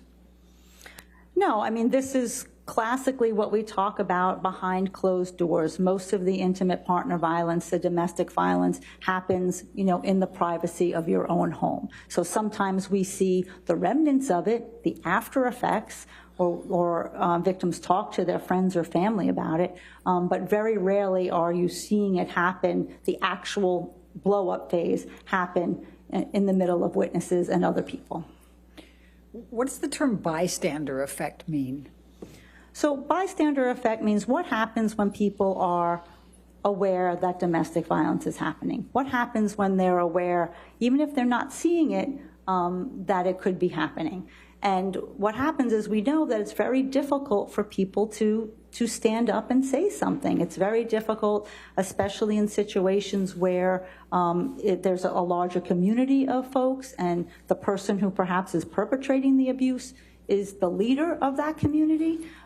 It becomes very difficult to go up against that, to go up against the sort of the head honcho of the community. People are very fearful of losing their jobs. I've seen this time and time again in the cases that I've worked on, either the Boy Scout cases or the clergy abuse cases, all of those type of cases where the USA Gymnastics, where when we go back and we look, we see people knew. But the secretary doesn't want to lose her job. She has kids to feed. The guy who, checks you in, he doesn't want to lose his job because he has a mortgage to pay. So people are quiet and they don't say anything. And then other people are very, it's a very worrisome dynamic. They don't want to put their foot out there if they're wrong, and maybe I didn't see it right, or I don't really know what happened. I certainly am not going to jeopardize my job if I don't really know what happened behind closed doors, even if I see a trashed room or a bruise. And then people still believe it's a family matter. It's between Amber and Johnny. Let them figure it out. I'm not going to get in the middle. So those are dynamics that happen. What's the objection? Motion to strike. What's the objection? We identified 2 names in the answer. Overruled. Next. Thank you. Did you finish your answer? Yes, I believe so. Okay. What about mutual abuse? What is that? What role does that play? So mutual abuse isn't really a term of art that we use. What we look at is situational couple violence and intimate partner violence. And when we look at situational couple violence, that really does characterize the majority of types of violence and abuse that happens in relationships. That's when a couple gets out of hand. They may push, shove, slap, yell, say some things that they don't want. And it's not that those behaviors are okay, but those are sort of what our larger scale community-based studies say happens in these relationships. That's distinguished from intimate partner violence, what I'm talking to you about, that has this constellation of symptoms and is rooted in the abuse of power and control. Is there research that addresses this mutual abuse? Yeah, there's research that addresses what does gender symmetry look like, male and female. Are they the same? And there's certainly, as I said, research that on the lower end types of violent behaviors, push, shove, slap, we may see similar rates between men and women. In psychological aggression, yelling, name calling, putting down, in some of our big community scale studies, we may see similar rates of perpetration in those behaviors. But then there are, other situations where we don't have gender symmetry. And what the research talks about very clearly is you have to examine context. You have to examine the differential of power and control and coercive control in the relationship to make a full determination. Do women use violence in relationships? Yeah, absolutely. Again, we've known this for 5 decades in our research. We've been studying this since the 70s. And when we look at what happens, women do report their use of violence. The majority of violence that we do see is what we call reactive violence or self-defensive violence, or sometimes violence that's perpetrated independently of an assault, of something that's going on. But mostly that when the partner begins to become violent, then she may become violent and fight back. And that's not an uncommon dynamic, that if somebody is being pushed or shoved or hit, that a person would fight back. That has been established in the research. And what, if any, effect does that have on changing the power dynamics or the structure? Well, you have to find out, does it? Does her use of violence change the overarching power structure of coercive control and violence and abuse in this relationship? And you have to examine those variables to see, does it or does it not? Can men be victims of intimate partner violence? Absolutely. Certainly, we know that we have to be careful of gendered stereotypes. We can't go in and think, oh, only the woman is the victim and only the man is the perpetrator. That just does not comport with the research. We know that the research also shows that we can have domestic violence in same-sex relationships. My very first case was a same-sex domestic violence homicide in Brooklyn. That was in 1998. So I've been examining and treating individuals in a variety of types of violent contexts. So we have to be careful that that bias doesn't get in our way when we're evaluating a particular situation in a particular case. That said, we do know that there still are differences. In a heterosexual couple, in a male-female dyad, the research still is clear that there are differences. Men still perpetrate more severe acts of violence. Women are still more likely to be injured. They are much more likely to suffer sexual violence at the hands of their partner. They're more likely to be intimidated, afraid, and they're much more likely to be killed. So we know that those differences exist, but we do examine, in those individual circumstances, knowing that either one could be a perpetrator or a victim. So how are you able to determine whether a relationship is a situational violence or intimate partner violence? So I thoroughly examine all of those other variables. I look for the coercive control, who holds the power in the situation, who's able to say no, who makes the decisions, what are the consequences if you don't follow the decisions of your partner, is there sexual violence, is there intimidation and fear? Are there statistical factors that are associated with severe and lethal domestic violence? So there's a lot of data that we have in the field that we can use to assess a particular relationship and really find out what's going on. Does alcohol and substance use cause people to be violent? No, it certainly doesn't cause people to be violent. We have plenty of people who can be, struggling with substance abuse and addiction, and they're not violent. But when you have a substance abuse and addiction and you perpetrate domestic violence, it does create a much more disastrous effect. It is a co-occurring variable, and we know that also from the research that the majority of the women will report that when their partner is drinking, the physical violence goes up. So a lot of the times when he's physically violent is when he's been consuming drugs or alcohol. When he's not consuming drugs and alcohol and he's not violent, those other behaviors continue to persist. The coercive control, the surveillance, the obsessive jealousy, the possessiveness, the psychological abuse, those usually persist. But the alcohol can just throw lighter fluid on a flame in a situation of domestic violence. Is there research that looks at how women cope with the violence and abuse in their relationships? Yes, there is. Please tell me about it. What does it say? So there's been a lot of research to talk about what do women do. That's the question that everyone wants to know. Why doesn't she just leave? And in asking that question, why doesn't she just leave, we actually are able to say, well, let me tell you what she does do. And what the research shows is women do a lot of things in that relationship. So there's sort of 3 main categories. One are the formal responses, the formal things that she does. Call the police, participate in prosecution of your partner. Go see a therapist, go to a shelter, go to a hospital. These are sort of the very formal strategies that women can use. Then there are the informal strategies, and that's talking with your best friend, talking with your mom, talking with your friends, trying to get that emotional support from your social network. But the most common one is these personal strategies, and the personal strategies are really talking with your partner. They're trying to fix the relationship from within the confines of the relationship. You know, trying to get him to go to counseling, try to get him to go to church, try to get him to understand his ways, try to get him to get into AA or sober counseling or harm reduction model to help with his addiction, compliance with his demands, anticipating his demands, all these coping strategies that are sort of, you know, embedded within that intimate relationship. Let's talk about the calling the police. Is that a common response?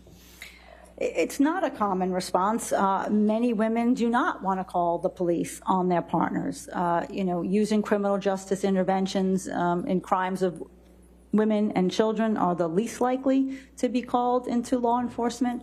And most of the time when the police are called, it's because a particular incident has got out of hand and she feels unsafe. And the only way that she feels I can get this incident to end and stop is by calling law enforcement. And if police are called, does the woman typically participate in the prosecution?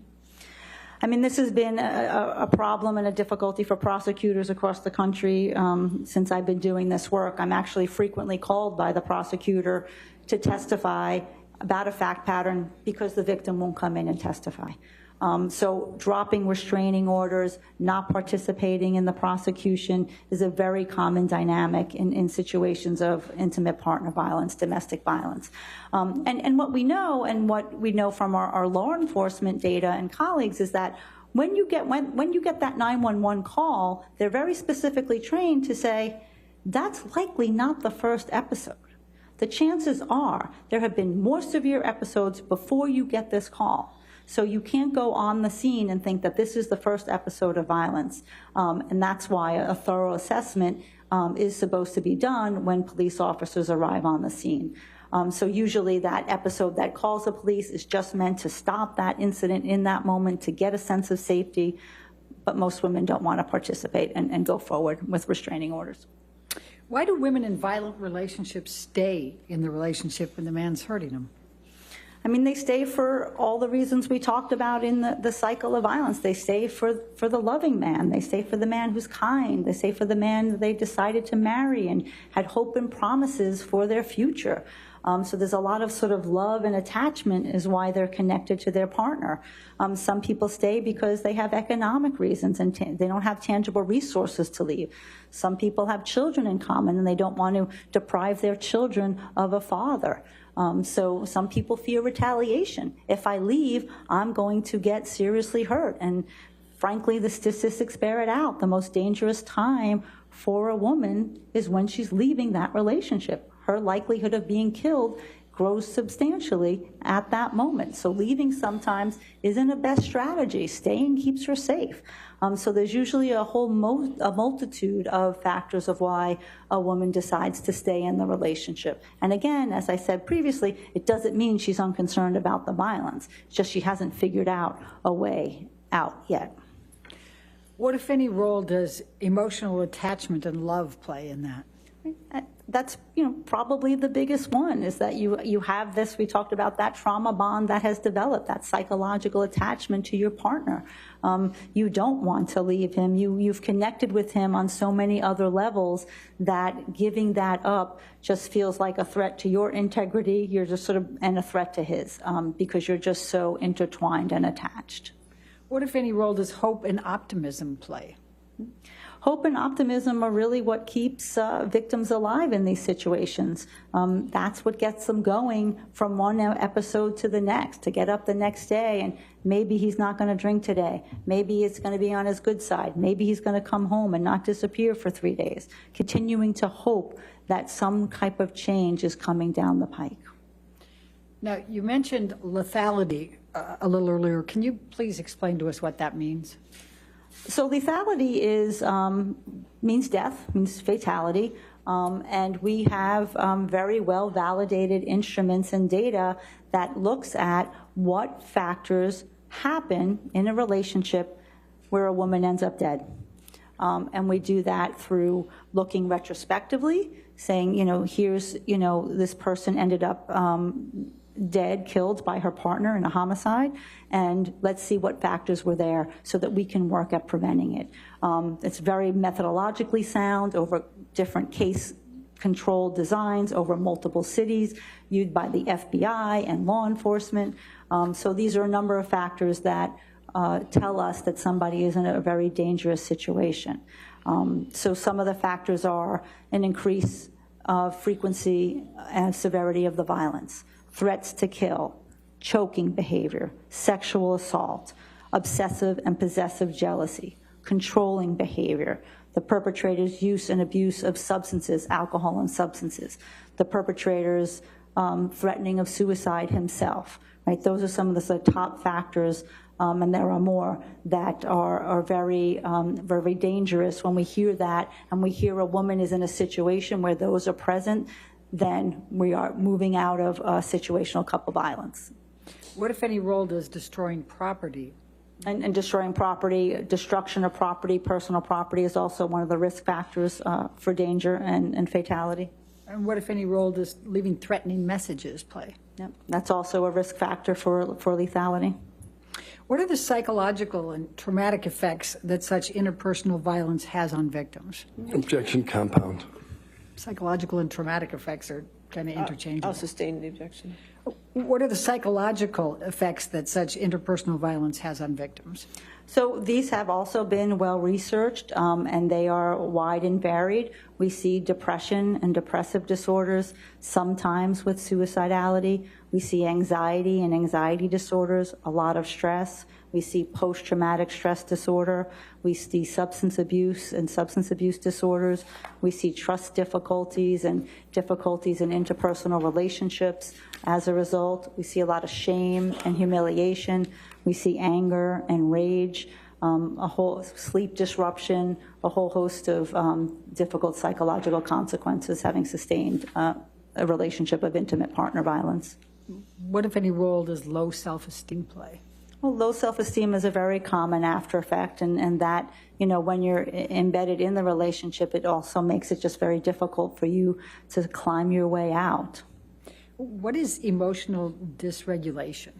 Emotional dysregulation, so it's a DYS, dysregulation, is when you sort of don't feel that you have control of your emotions. You feel like you're fluctuating, from one to the next. It's not the same as a bipolar disorder. It, can happen in short moments that, it's really because your central nervous system is so out of haywire from being exposed to so many traumatic events that you may feel things deeply and with a short trigger in a very quick time.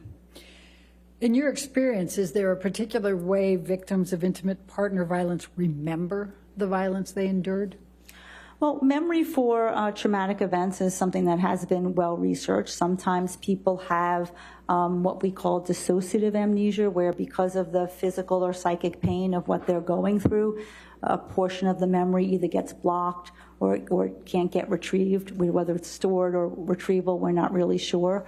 But most of the times, the memory is really about when you have multiple repeated events of the same type of thing. So if you are abused multiple times and the abuse is very similar, it's very common for the victim to lose discrete details of a particular incident. They may not retain the memory for the complete incident, and that might not be to dissociative amnesia. That just might mean to forgetting because you have so many chronic events that have happened to you. Are there common myths or misperceptions about domestic violence? There are. I hope I've dispelled some of them here already, but I mean, the myths, certainly are that women are meek, are passive, are, just sitting there and letting the abuse happen, that women don't fight back, that women don't yell back, that some old ones, that they like the violence, they're not concerned about the violence, that if it was really bad, she really would have left, If it was really bad, she really would have told the police. All of those myths and misconceptions that just don't comport with the research. Are there also myths about trauma survivors, how trauma survivors present? Yes, there are. And what we say is, how lay people think someone who suffered a traumatic event is supposed to act. So in the immediate aftermath of a trauma, people think, oh, they should be hysterical and abreacting and emotional all over the place. And that's typically not the first reaction of a trauma survivor. The first reaction is, suppression, emotional numbing, emotional constriction. How do I get through this? Women who are beaten, they get up the next morning, they get their kids dressed, they get them to school, they go to work, they do a presentation in their office, they go on with life. The most normal thing that a person does who's experienced trauma is to get up and try to be normal. They're striving for that all the time. So sometimes if you see somebody who is more emotionally constricted, looks maybe stoic, looks like they're not feeling, it doesn't mean that they're not having internal reactions. We say this in the field of clinical psychology all the time. The inside doesn't match the outside. What you're seeing on the outside may not match what's going on for the person inside, because they have to be so controlled, because the fear is that if I let out a little of this emotion, I'm not going to be able to put the floodgates back on. It's just going to be too overwhelming. And that's true for people who are involved in litigation, and also true for my private patients who are, even though they're coming to me for help, they try very, very cleverly to not want to feel the difficult emotions of the trauma that they experienced.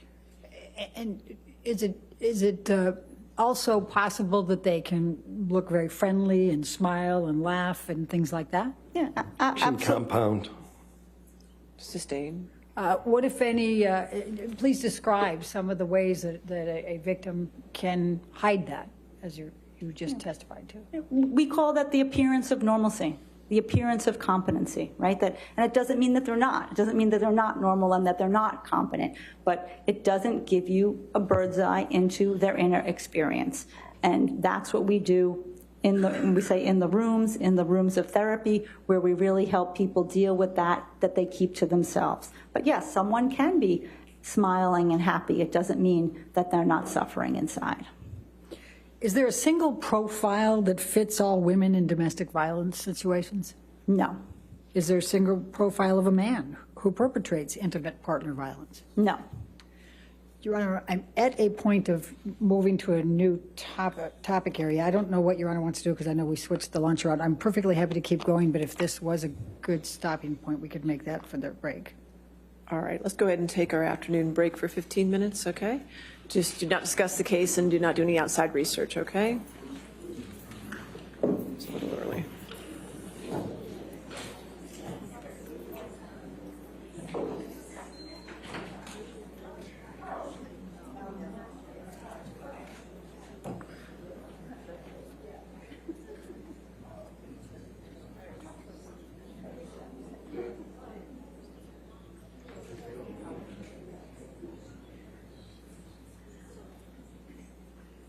All right, and Dr. Hughes, since you are testifying, please do not discuss your testimony, including the attorneys at this point, okay? Yes. All right, we'll come back at 3:15 then, okay? Thank you, Your Honor.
right. Are we ready for the jury? Yes, Your Honor. Okay.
All right.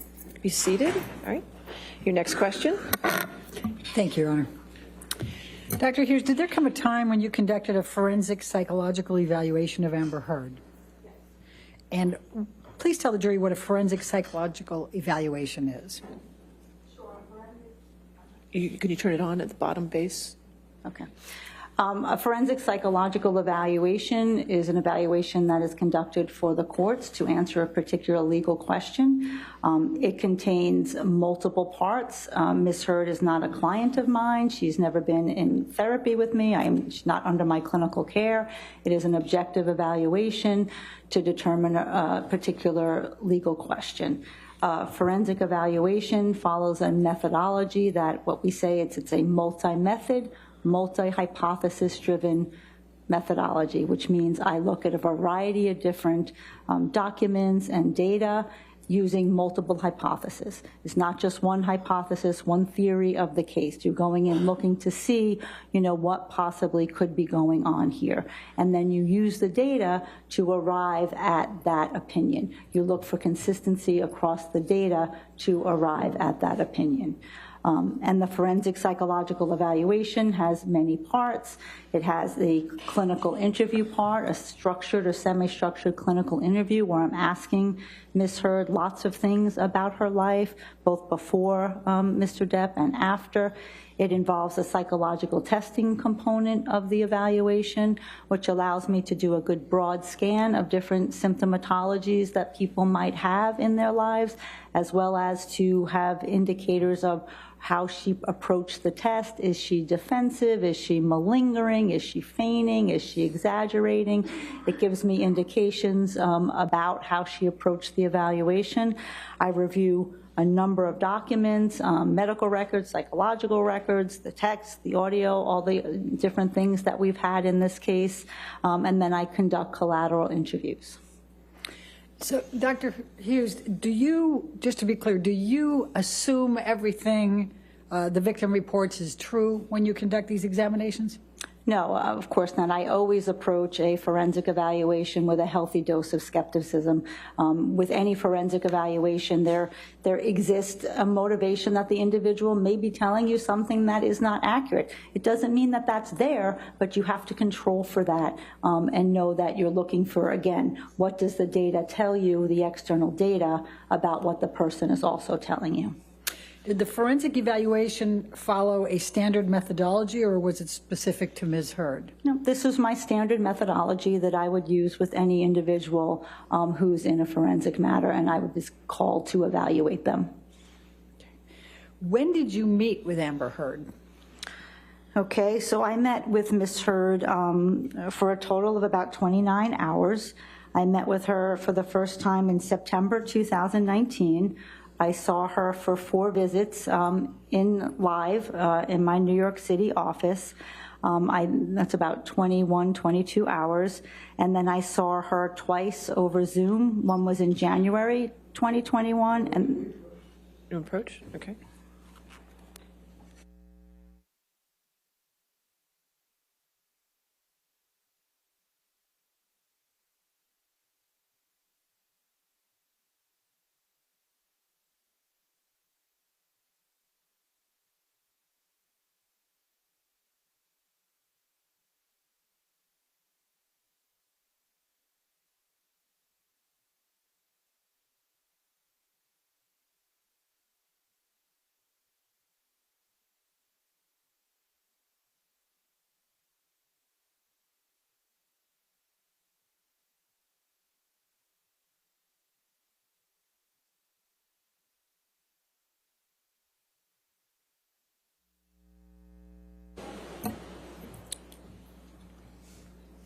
Dr. Curry, in answering that question, were you consulting anything? Dr. Hughes. Dr. I'm so sorry. Dr. Hughes, were you consulting anything? Dr. Curry's here, I guess, as well. That's what confused myself.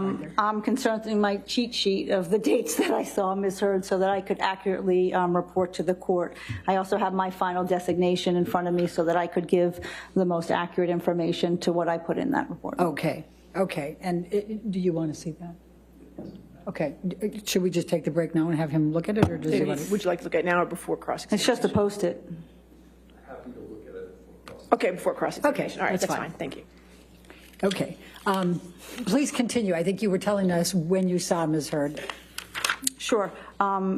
So there were 4 dates in person in New York City for a total of about 21 and a half hours.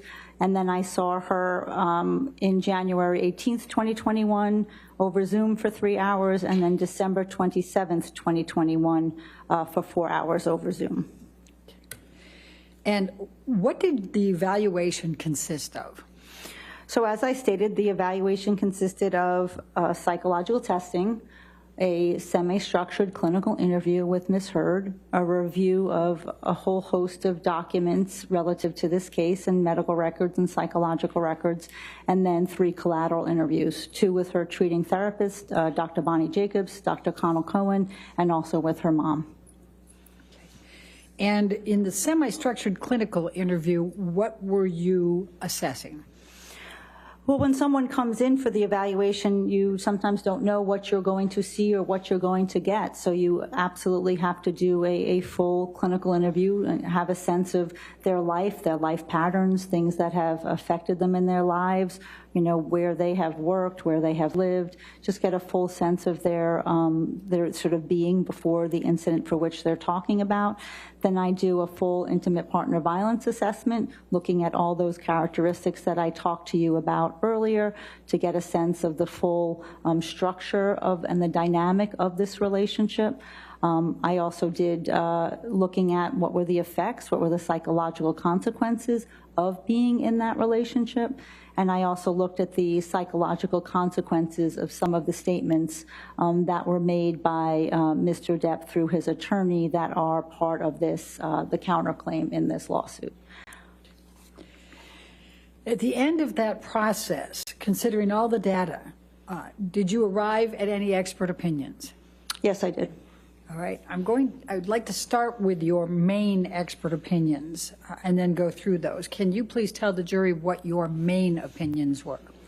So like I said, there are opinions embedded within them, but the main opinion is that Ms. Heard's report of intimate partner violence and the records that I reviewed is consistent with what we know in the field about intimate partner violence, characterized by physical violence, psychological aggression, sexual violence, coercive control, and surveillance behaviors. And what was the other main opinion that you had? The second main opinion was that that Ms. Heard demonstrated very clear psychological and traumatic effects or the exacerbation of trauma from those statements that Mr. Depp made through his attorney. There were 3 statements that we evaluated to see how they affected her emotionally and psychologically, and it was my determination that they did. And did you arrive at any diagnostic conclusions? Yes, I did. And what were those? I diagnosed Ms. Heard with post-traumatic stress disorder. And what, if any, etiology was associated with the post-traumatic stress disorder? So the etiology is the cause. In order to have to meet criteria for post-traumatic stress disorder, you have to have an actual cause. It's one of the few diagnostic entities that we have to have a cause for, and the cause was the intimate partner violence by Mr. Depp. That was what was pushing the symptoms. That was what's related to the intrusive phenomena. That was related to her avoidance. That was related to her differences in her mood. That was related to her avoidance efforts. So it was the cause was the intimate partner violence by Mr. Depp. Okay. Now, let's first go back to the forensic evaluation. You mentioned you reviewed documents. What documents did you review? So I'm going to refer to my list of documents so that I can be clear for you all. It is a 4-page. All right, if you want to approach.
Dr. Curry, if you, I mean, Dr. Hughes, I don't know why I keep saying that. My apologies. My apologies. Dr. Hughes, I think it's the confusion of having her in the courtroom. Dr. Hughes, if you need to consult your notes to answer something, let us know that you need to consult your notes. Otherwise, try to answer to the best of your ability. And then if you need to do that, just let us know you're consulting your notes, okay? The concern is that you not read from them, that you consult them as you need to, okay? Correct. I just don't want this to be a memory test of having conducted many documents, 80 pages of notes, and 12 psychological testings to... You can reference your notes, just don't read from them, okay? Yeah, no problem. Okay, great. So please tell us what documents you reviewed. Please tell the jury. Okay, so I reviewed a number of documents, a plethora of documents, most, and I obviously won't read them all, but I reviewed certainly all of Ms. Heard's testimony that she gave in her deposition testimony in this case, her deposition or her trial testimony in the UK case. Did the same thing from Mr. Depp. I reviewed his deposition testimony as well as his trial testimony in the UK as well. I reviewed a number of the depositions that were put forth in this case. I reviewed the psychological treatment notes for Dr. Bonnie Jacobs, Dr. Connell Cohen, Dr. Laurel Anderson, and Dr. Amy Banks, although she did not have treatment records. So I reviewed not only their records, did collateral interviews with some of them, and also read their deposition testimony, and also read other medical records in this case, nursing notes in this case, in the highlights. And I also listened to the audios that were put forth in this case and read the text messages and emails. And what, if anything, did you do with respect to any videos? And I also saw the video in the kitchen, yes. Okay. Now, the collateral interviews that you conducted, why did you conduct those? Well, collateral interviews is a standard part of a forensic evaluation. It's an opportunity to hear from another treating clinician, the person who's actually treating the individual you're evaluating, and get a better sense from that person of what they saw, what they knew, how they experienced this person. Sometimes our clinical notes don't give the full breadth of what really was going on in that therapy, because the notes are meant to be sort of short and to the point of what happened, who was there, and what was the plan. So it was really helpful to talk to these two clinicians who really were with Ms. Heard throughout the duration of her relationship with Mr. Depp. So they give us sort of a contemporaneous look at what was going on for her emotionally, and then what was she reporting, what was she saying about the relationship to her therapist. And you mentioned the name Dr. Bonnie Jacobs. Please tell the jury who Dr. Bonnie Jacobs is. So Dr. Bonnie Jacobs was Ms. Heard's therapist, and may I refresh my recollection with my notes, Your Honor? She's allowed to For the consult dates, the notes. if you'd like me to tell the dates. If she's asking me a question, I'm not going to answer. You're right, Your Honor. Yes. May I? Yes, you may consult your notes, yes. Objection, Your Honor. Can we be heard?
Go ahead. Oh, thank you.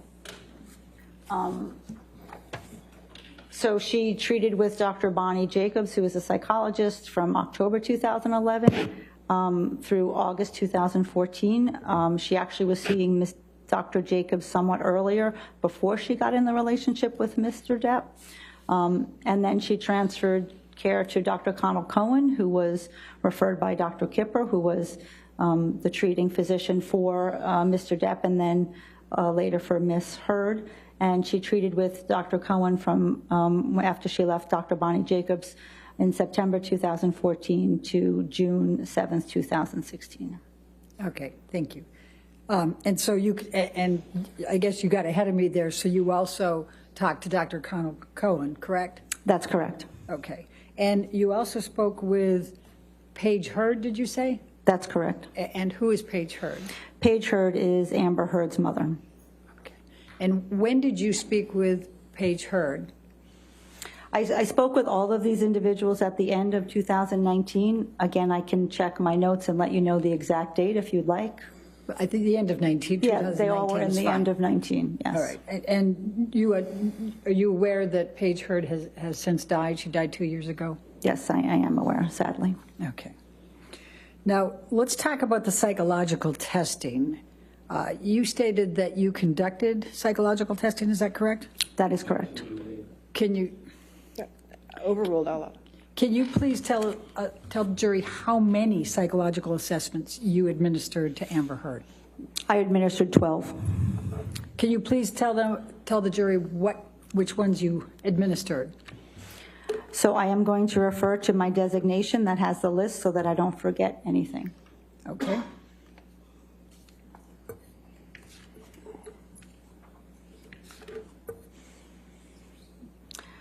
So I administered. Objection, hearsay, Your Honor.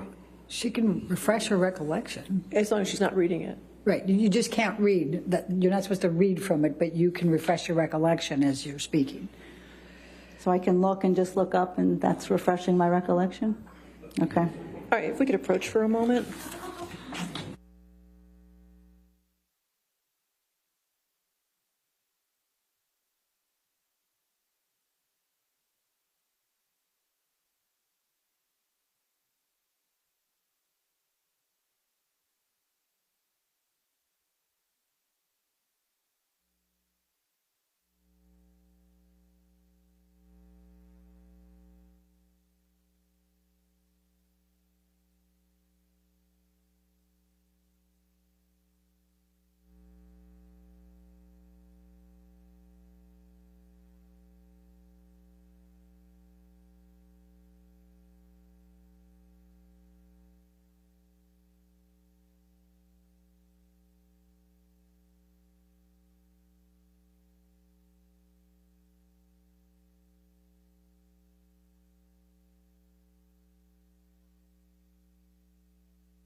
Dr. Hughes, can you tell the jury the tests that you administered, please? Yes, I can. I administered the personality assessment inventory, which is a broadband instrument to scan for psychopathology and psychological symptoms that people have. I administered the trauma symptom inventory, too, which is an instrument to scan for common traumatic effects that people have. I administered the Miller Forensic Assessment of Symptoms test, which is a measure of malingering. I administered the Post-Traumatic Stress Disorder Checklist for the 5th edition for the DSM-5. I administered the clinician-administered PTSD scale for DSM-5. I administered the Beck Depression Inventory, the Beck Anxiety Inventory, the Mood Disorders Questionnaire, the danger, I did 3 intimate partner violence measures, the conflict tactic scale, the abusive behavior observation checklist, and the danger assessment scale. And then I also did the life events checklist, which scans and gets us to ask about a lot of traumatic events that an individual may have experienced, and we administer that typically before either doing the PCL or doing the CAPS. Thank you. Were there any tests you administered to Amber Heard that were designed to reveal malingering or feigning? Yes, there were. Okay, can you please tell the jury about those? So malingering is the false production of psychological symptomatology for the purpose of some external material gain. Feigning is the false projection of psychological symptomatology with no identification of what that gain may be. So basically feigning is saying your mental health is worse than it actually is. So I administered 3 of the tests, had validity indices built in that could allow us to address that question. The MFAS, the Miller Assessment, Forensic Assessment of Symptoms test, is a specific malingering instrument. It looks at malingering psychopathology. Is this someone, malingering psychopathology? She scored a 0 on that scale. So on that test, sorry, not the scale, that test. So on that test, there was no evidence of malingering. On the TSI, there are 2 validity indices, and she scored within the normal range on those scores as well. One was slightly elevated, but when in testing the limits, because it has rare symptoms and over-endorsed symptoms, I determined that also was a valid measure. And then finally, the PAI, the large scale 344 question instrument, has very robust validity scales on it to test for exaggeration or feigning or malingering, and she did not score in any of those scores and those scales at all. Those were not elevated. So the combined results between those 3 tests suggest to me that Ms. Heard is not malingering her psychological symptomatology. Now, Dr. Curry testified that one test showed, quote, intentional exaggeration in the 98th percentile, meaning that she engaged in extreme levels of exaggeration, end of quote. Do you agree with that? I do not. Why? Because that test, the scale that she is referring to it's called ATR, it's the atypical response scale. As I said, that combines rare symptoms and over-endorsed symptoms. It's very frequently elevated in people who have high levels of distress.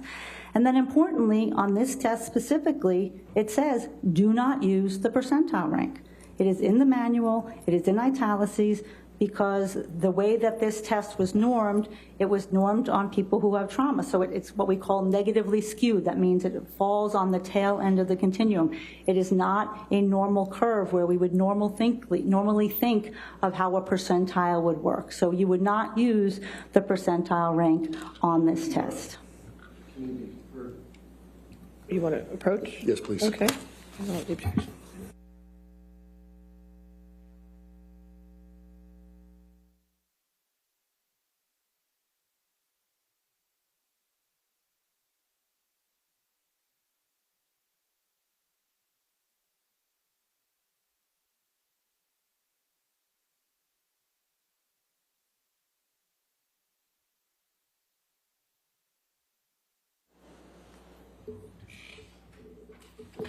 Dr. Hughes, please continue. So that is a very inaccurate way to describe that scale and that test. And so the ATR scale on this test is probably the least robust of our validity scales, so you would never make a comment like that based on one scale if you don't have consistency across data. And when you look at the consistency across the testing with the PAI, the TSI, and the MFAS, and there's research to support that when they go together, you have a higher degree of likelihood that this is not feigned PTSD, that this is not feigned symptomatology. And then actually, if I look at the validity scores on the MMPI-2 that Dr. Curry administered, those scales are not elevated for exaggeration or malingering either. So if I add that, now I have really robust data that Ms. Heard is not malingering or feigning her psychological symptomatology. Thank you. Did you administer any tests that are specific to domestic violence? Yes, I did. Which ones? So that was the conflict tactics scale, the abusive behavior observation checklist, and the danger assessment scale. And what did they show? Would like to refer to the testing. To refresh your recollection? My recollection, just a glance so yes, I you can may be do that. clear with the jury.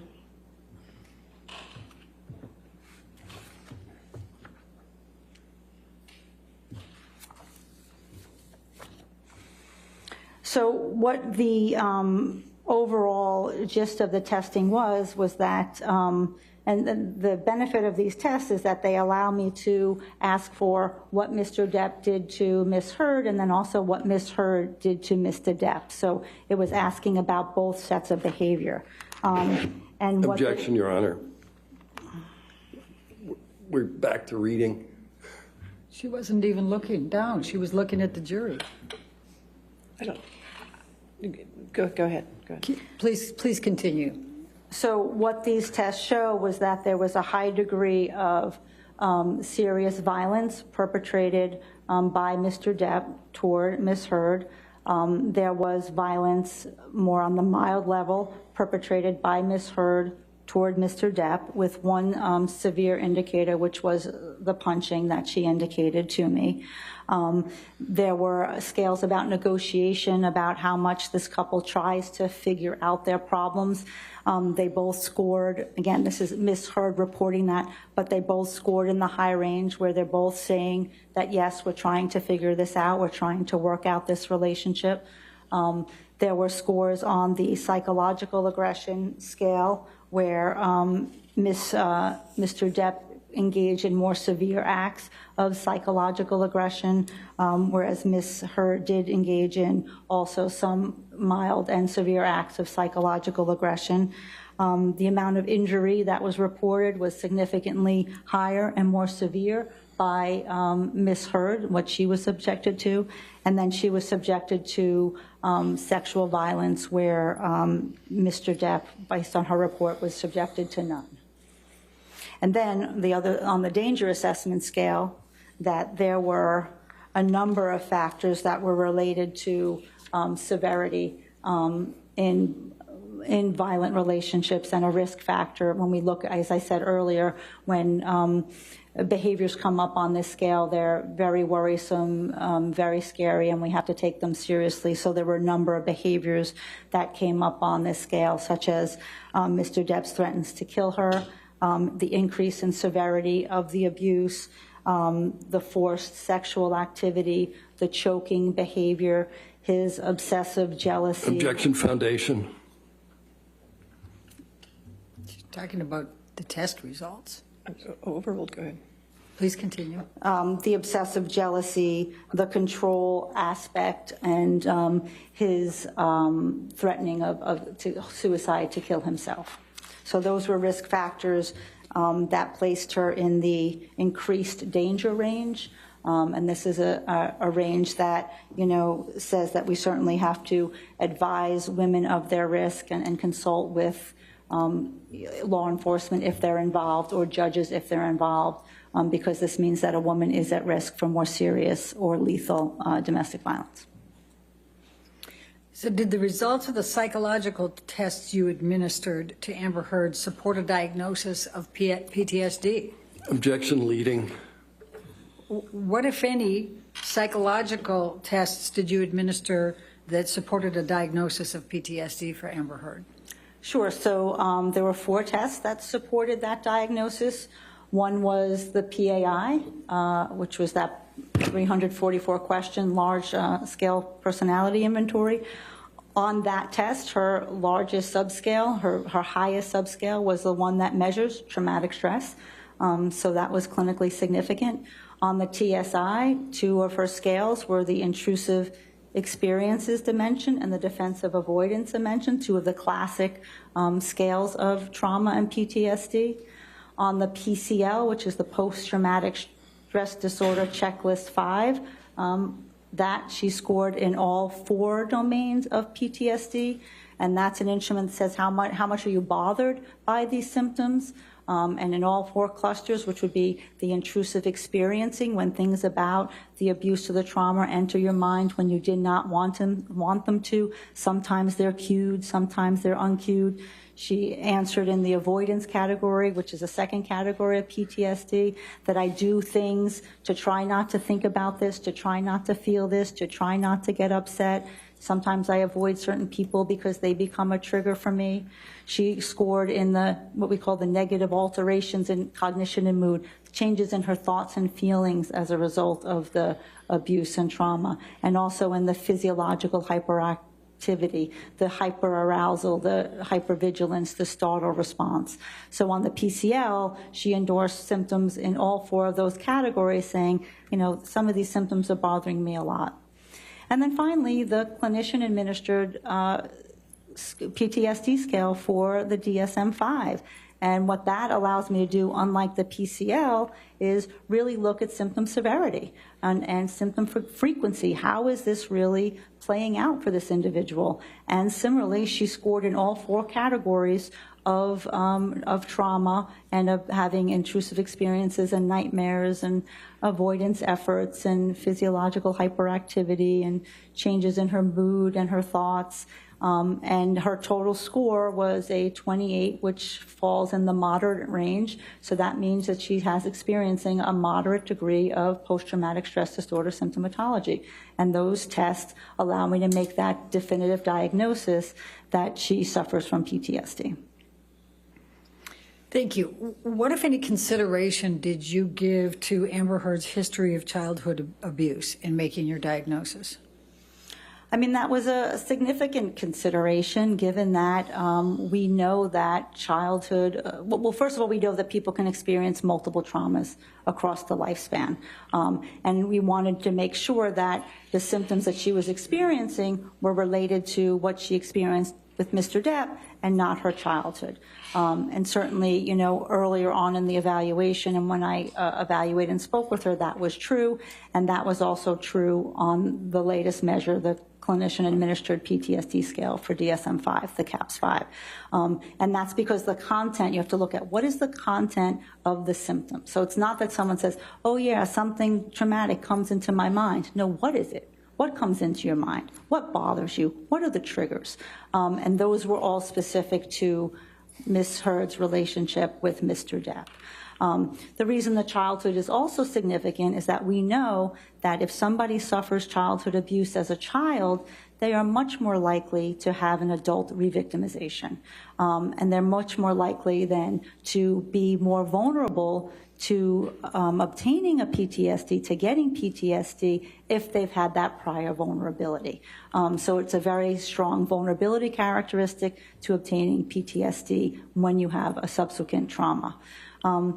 The other aspect about her childhood abuse is that she was raised in a family of violence. She was physically abused by her father. She saw her father abuse her mother. Her father was very explosive and had violent outbursts. And both her parents also struggled with substance abuse very significantly. So she had learned from a very early age how to caretake, how to live in a situation that is mired in chaos. How do I take care of a parent who's passed out, knotted out from heroin? And how do I get up and get my sister to school? She learned at a very early age that she had to figure out how to do this in this scenario. And I would say lastly, what that environment taught her was that she learned that she could love someone who hurts her. She knew that people who hurt her also can love her. And she learned how to have this tolerance for cognitive inconsistency, this tolerance for two should be diametrically opposed emotions.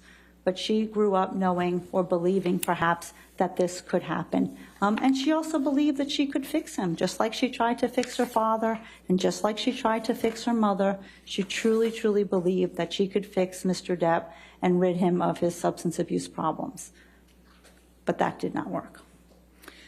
Did you review Dr. Curry's CAPS 5 that she administered to Amber Heard? Yes, I did.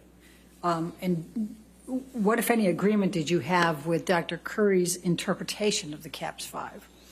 I didn't agree with her interpretation, having been a trauma psychologist for over 25 years and administered hundreds of these. I found that there were flaws in how she chose to administer it and then some of the coding. Ms. Heard on that CAPS 5 to Dr. Curry certainly reported trauma-based symptomatology related to the abuse by Mr. Depp, but somehow that was not coded as such. And did you review Dr. Curry's MMPI, too, that she administered on Amber Heard? Yes, I did. And do you agree with her interpretations on that test? No, I do not. Why not? Because this profile is a normal profile. There are no clinical scores elevated above 65, which is 1.5 standard deviations of the mean, which is what we use to determine clinical significance. And if none of those scales are elevated, it becomes very difficult for us to make assumptions about a person's psychology and their functioning. Now remember, the psychological testing generates hypotheses about a person that we then, using our clinical judgment, have to make a decision about. We have to make an assessment about it. And if none of those scales are elevated, it just doesn't give us rich information to make those determinations. The one scale which is accurate that was elevated was one that measures defensive responding, sort of a protective responding, an unwillingness to admit minor faults. That was elevated, and that was true. But the result of that is you have a defensive profile. You have somebody who's not giving you a lot of information. So the scales are all low. So there's no way you can take that MMPI and then say it meets it's consistent with borderline personality disorder. You just don't have the symptom expression on it in order to do that. And that's my next question here. What, if any, diagnoses did you make of personality disorders for Amber Heard based on your testing? I did not make a personality disorder of Ms. Heard. Why not? For a number of reasons. Number one, a personality disorder requires a pervasive pattern in a variety of contexts. Two key words, pervasive pattern, variety of context. That means if her emotional instability, her affect dysregulation, or her fear of abandonment is only occurring in the relationship with Mr. Depp, and we don't have evidence of it before, and we don't have evidence of it after, it is not. All right. Do you want to approach?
Dr. Hughes, what, if anything, did Dr. Cowan say to you about any type of diagnoses of personality disorders? Dr. Cohen did not diagnose Ms. Heard with any personality disorder. And what, if anything, did Dr. Bonnie Jacobs say about diagnosing Amber Heard with any personality disorders? And Dr. Jacobs similarly did not diagnose Ms. Heard with any personality disorder. Thank you. Now, let's turn back to intimate partner violence. What types of physical violence were reported to you? So there were a number of physically violent behaviors that were reported, that Ms. Heard reported that Mr. Depp perpetrated. He pushed her, he shoved her, he slapped her with the front of his hand and the back of his hand. He choked her, he slammed her into the wall, he pushed her and she fell down. He kicked her in the back. Again, without looking at my notes, that's what I can recall. Okay. And what type of injuries did Amber Heard report to you? She reported mostly bruising, pain, some cuts.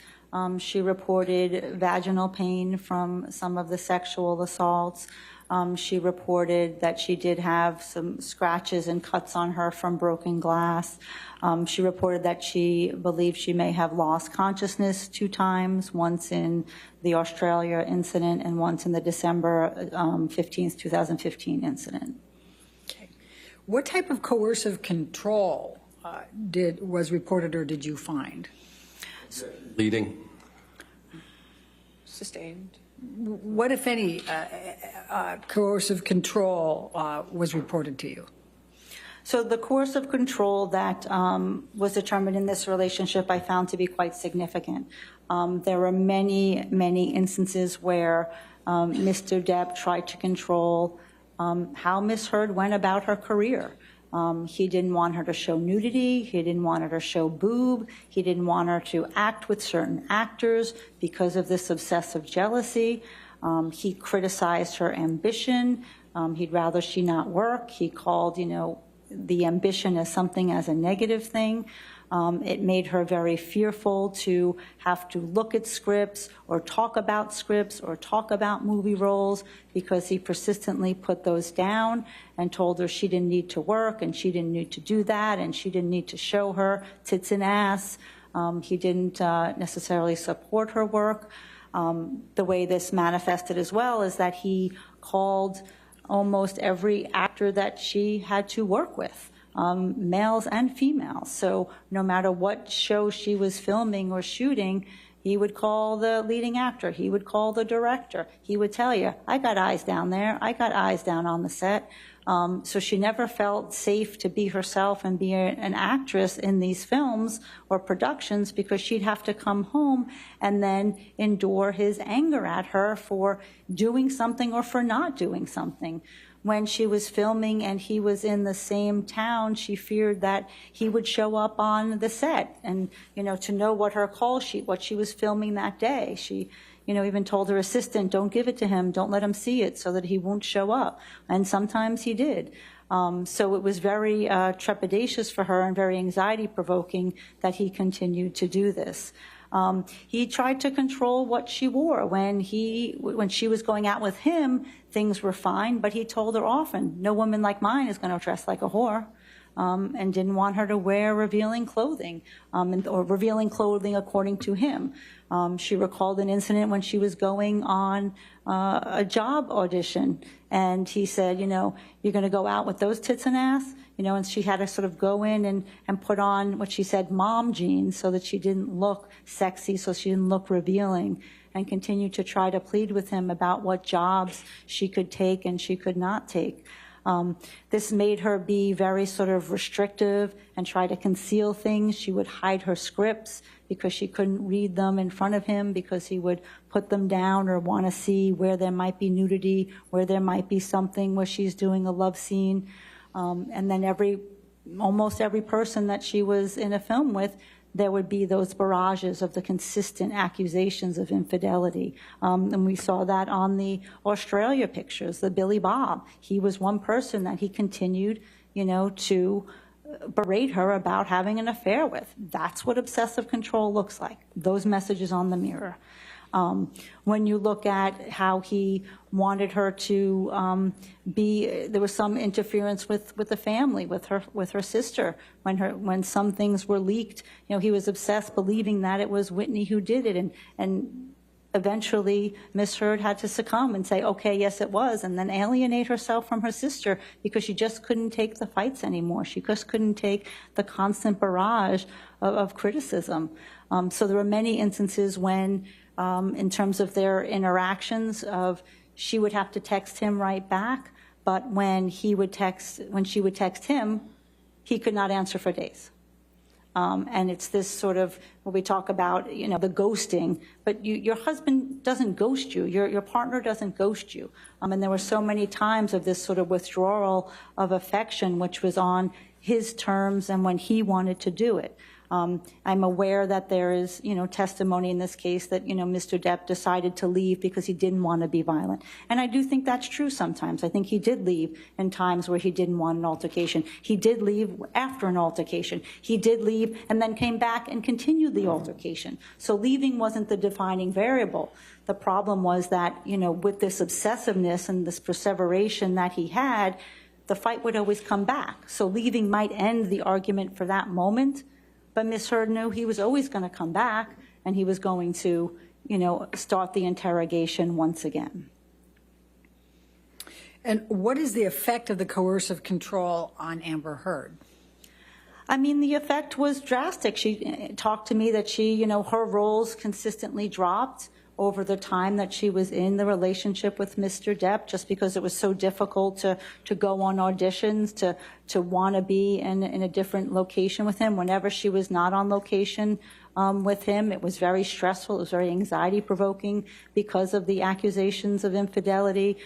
We heard that through Isaac Baruch's testimony when she called and was saying, babe, there's no one here, there's no one here. That was something that she had to do repeatedly and constantly over the course of the relationship. So it caused a significant amount of anxiety, of distress, of having to try to conceal and maneuver around him to try to have the career that she wanted to have. It made her hypervigilant, and definitely contributed to sort of her psychological symptomatology getting worse over time.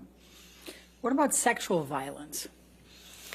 So there was a number of incidents of sexual violence reported in this relationship.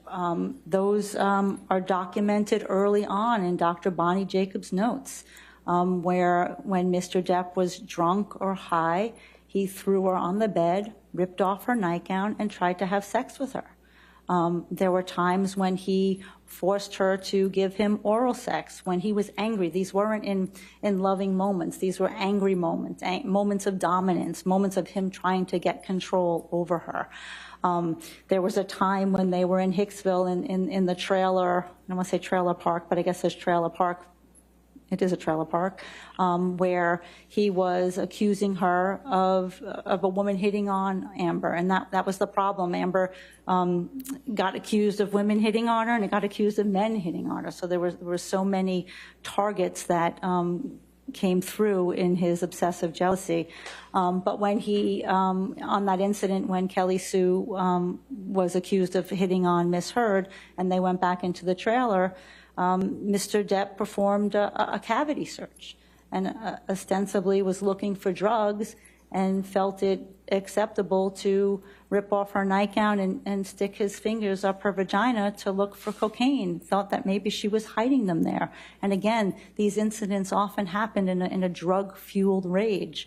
There was another incident in the Bahamas where when he got angry, he took his fingers and he put them in her vagina and moved her around violently in the closet. Again, an act of sexual violence. And of course, the incident in Australia was one of the most severe instances of sexual violence that Miss Heard had to endure, in which when he was beating her and choking her and telling her, I'm going to fucking kill you, I hate you, I'm going to fucking kill you, and he grabbed a bottle that was on the bar and penetrated her with that bottle. And Miss Heard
doors. So you look at what is the data that surrounds it. Is there any data before it? Is there any data after it? Is the victims telling somebody in real time about what's happening? Are there therapy notes? Are there pictures? Are there text messages that sort of allow us to fill in the pieces of the picture, even though we don't have exactly what happened at that moment?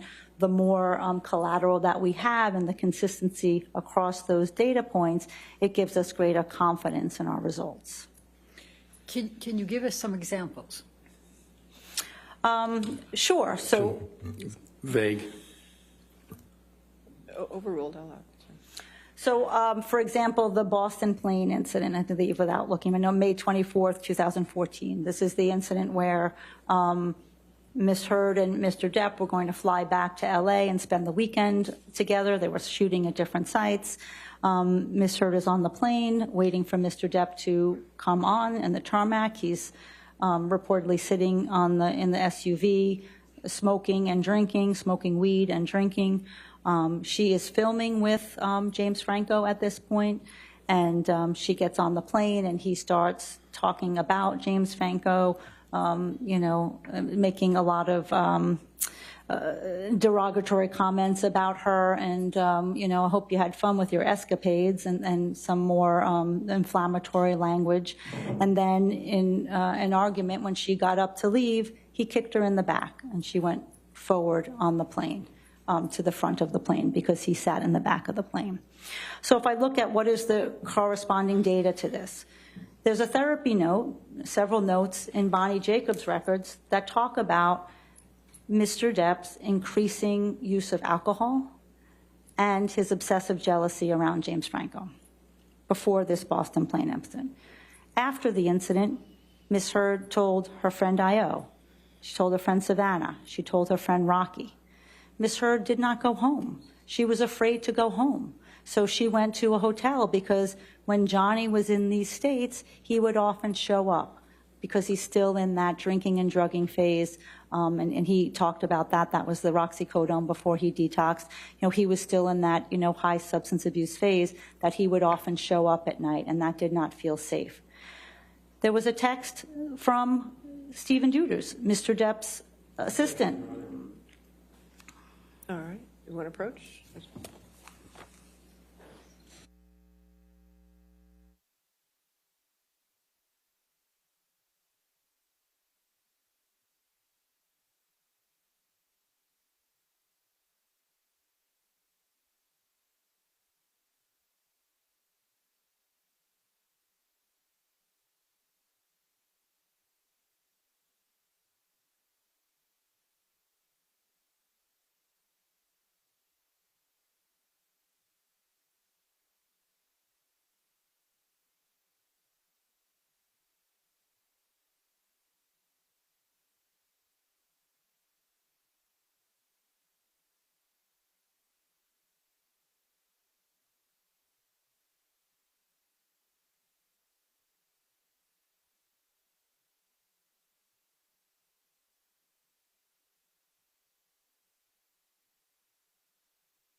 so,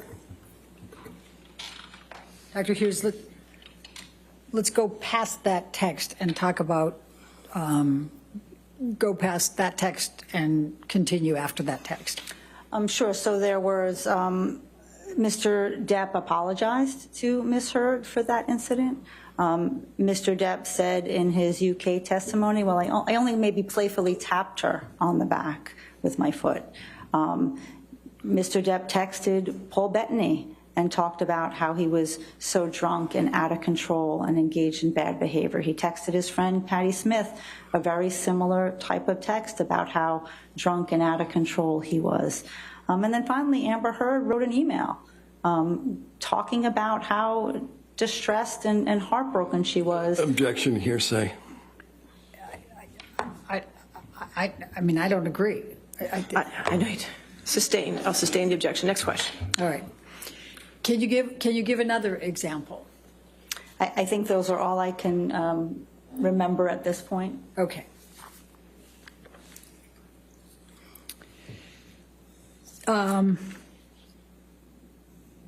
What if any,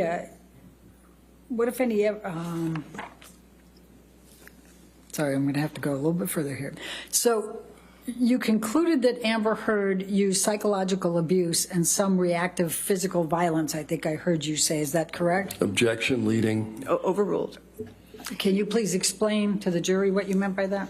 Yes, that is correct. That, you know, Amber Heard reported to me some of the behaviors that she used that were psychologically aggressive, the name calling, the putting him down and calling him very bad names and insulting his fatherhood, and she was very shamed and remorseful about that. She also indicated, you know, using, and as some of the testing showed, minor forms of violence, pushing, shoving, throwing objects. We see that a lot with women when there's not proportional force. Women are more likely to throw objects. And then the more severe act of punching him, which a punch falls in the more severe category. And the context, as she explained it, was that he was coming after Whitney, and she stood, her sister, and she stood in the way and she punched him. Now, does that make Amber Heard a perpetrator of intimate partner violence? Objection, leading. Overruled. So that was one of the tasks that I had to consider. That was one of the hypotheses that I had to consider. And given all of the other data, that was not my opinion. Okay, thank you. Now, you stated that you read a number of therapy records. Please tell the jury, why are therapy records important? Therapy records are critical for a forensic psychologist. When we have the opportunity to go back in time and see what a person was dealing with, what the content of their distress was, and what the symptoms of their distress was, it really gives us a snapshot in time. So they become very critical as part of the overall forensic psychological evaluation, because we as psychologists understand how people sort of treat in therapy and what to look for. So in looking back at Ms. Heard's therapy records, we see sort of real-time unfolding of this dynamic in this relationship. We see early on in her notes in her report with Bonnie Jacobs and in Dr. Bonnie Jacobs' notes, reports of constant concerns about Mr. Depp's substance abuse, constant concerns about him passing out and vomiting, constant concerns about not Objection, Your Honor. Hearsay. She can characterize that and say she relied on that. Overruled. Thank you. Please continue. Constant concerns about how do I get him into treatment, how do I get him help. Ms. Heard starts going to Al-Anon at this point, early 2012, in the beginning of the relationship, because she has to figure out and wants to figure out a way to support the man that she's dating right now and the man who she's falling madly in love with. There were reports in Dr. Jacobs' notes early on about his controlling behavior, about his jealousy behavior, about him not wanting to do certain jobs, of not wanting her to wear certain clothes. So this is going back to 2012 with no indication of why would she be saying that but for the sole purpose of trying to get help and trying to get guidance in this relationship that she finds so difficult. There are indications, as I mentioned before, of the sexual assault and the sexual abuse and how he would, you know, when he was angry and when he was drunk, it was mostly drug and alcohol fueled rage when he would, you know, throw her on the bed and try to have sex with her. And then, you know, if he was not able to perform, he would get more angry at her and blame her. So we have this dynamic of blaming her for his inability to take responsibility for his behavior. Those themes were throughout Dr. Jacobs' notes. Did Dr. Jacobs assign any diagnoses to Amber Heard? She did. Early on, she diagnosed her with panic disorder, and then later with post-traumatic stress disorder. All right. And did Dr. Jacobs diagnose Amber Heard with borderline personality disorder? No, she did not. Histrionic personality disorder? No, she did not. And is that important? That's very important when we're trying to figure out the course of somebody's illness, the course of somebody's psychiatric difficulties. As I stated, well, I don't think I got to state, personality disorders usually start in adolescence early. Objection. I'll sustain the objection. Next question. Okay. You also stated that you reviewed Dr. Connell Cowan's treatment notes, correct? Correct. And you also read his deposition testimony? Correct. And you had how long of a collateral interview with him? I believe it was 2 hours. Okay. And what did you get from all of that data? So by the time that she gets to Dr. Connell Cowan, which is 2014, I believe, September 2014 is when Dr. Kipper comes on the scene. Ms. Heard's psychological functioning is significantly deteriorated. She's suffering more anxiety, more sleeplessness, more agitation, more emotional dysregulation, this fluctuation in moods. And when you sort of look at the records of what happened in those first 2 years from Dr. Jacobs, and now we have up to Dr. Connell Cowan, and we see all of the incidents that she was exposed to, including the sexual violence and the coercive control, it makes sense to me that her status, her psychological functioning has deteriorated. And in Dr. Connell Cowan's notes, that's what he's always trying to do. He's trying to help her, help Mr. Depp, help her act in a way so that Mr. Depp does not hurt her. Dr. Connell Cowan was very concerned for Amber Heard's safety, as was Dr. Bonnie Jacobs. Dr. Jacobs was very concerned for her safety, and she continued to talk about safety aspects for Ms. Heard, as was Connell Cowan. They did, both of them, both therapists, understood, and Ms. Heard talked to them about it, that there were times that she fought back and she used violence and times that she screamed and she said things that she didn't want to. But nevertheless, that did not change the balance for them either. And they were very concerned that because of Mr. Depp's significant substance abuse and his sort of poorly controlled anger, that at some point he was going to seriously hurt her. Did Dr. Cowan provide Ms. Heard with a diagnosis of borderline personality disorder? No, he did not. Did he diagnose Amber Heard with histrionic personality disorder? No, he did not. Is that important? It's important that you have an individual, Ms. Heard, who's in therapy for over 2 years with one therapist and over 2 years with another therapist, and you're not seeing those characteristics of a personality disorder. If the manifestation of a person's difficulties and illness and symptomatology is better explained by another disorder, then you don't qualify for the personality disorder. You can't get the diagnosis. I mean, that's part of the criteria. So if it's not a pervasive pattern in a variety of contexts, and it can't be better explained by her trauma experience and the exposure and the symptoms as a result of that trauma, then you don't get a personality disorder. And that's why they didn't diagnose it. Did you read Dr. Amy Banks' deposition testimony? Yes, I did. And what were her findings? So Dr. Banks had one session, one couple session with Mr. Depp and Ms. Heard. Dr. Banks is very reputable. She works up at the Harvard Medical School Cambridge Victim of Violence Program, which is a very well-known program for understanding. Objection, Your Honor. What's the objection? It's non-responsive to the question. The question was, what was the findings? All right. Tell the jury who Dr. Amy Banks is. And just like I said, so she's somebody who has a wealth of experience in understanding intimate partner violence and the dynamics of violent relationships. But she only had one session with the couple, and it was her determination when they were both there and the violence was talked about that Mr. Depp did not deny the violence that he perpetrated toward Ms. Heard. She also did, as everybody has, all of our other therapists, because Ms. Heard admitted as such, that she also used low levels of violence as well. So Dr. Amy Banks had that opinion.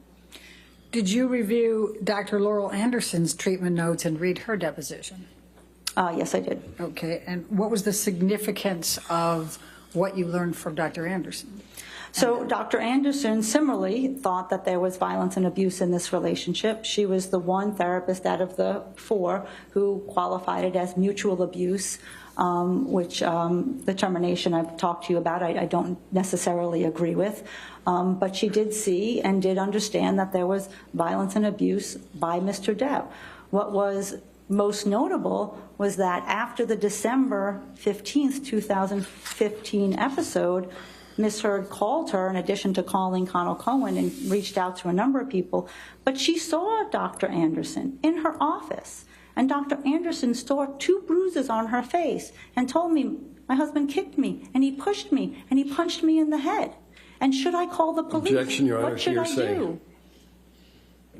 She's not reading, Your Honor. She's just saying the significance. Sustain the objection. Next question. All right. What were your... what conclusions did you make as a result of what you reviewed for Dr. Laurel Anderson?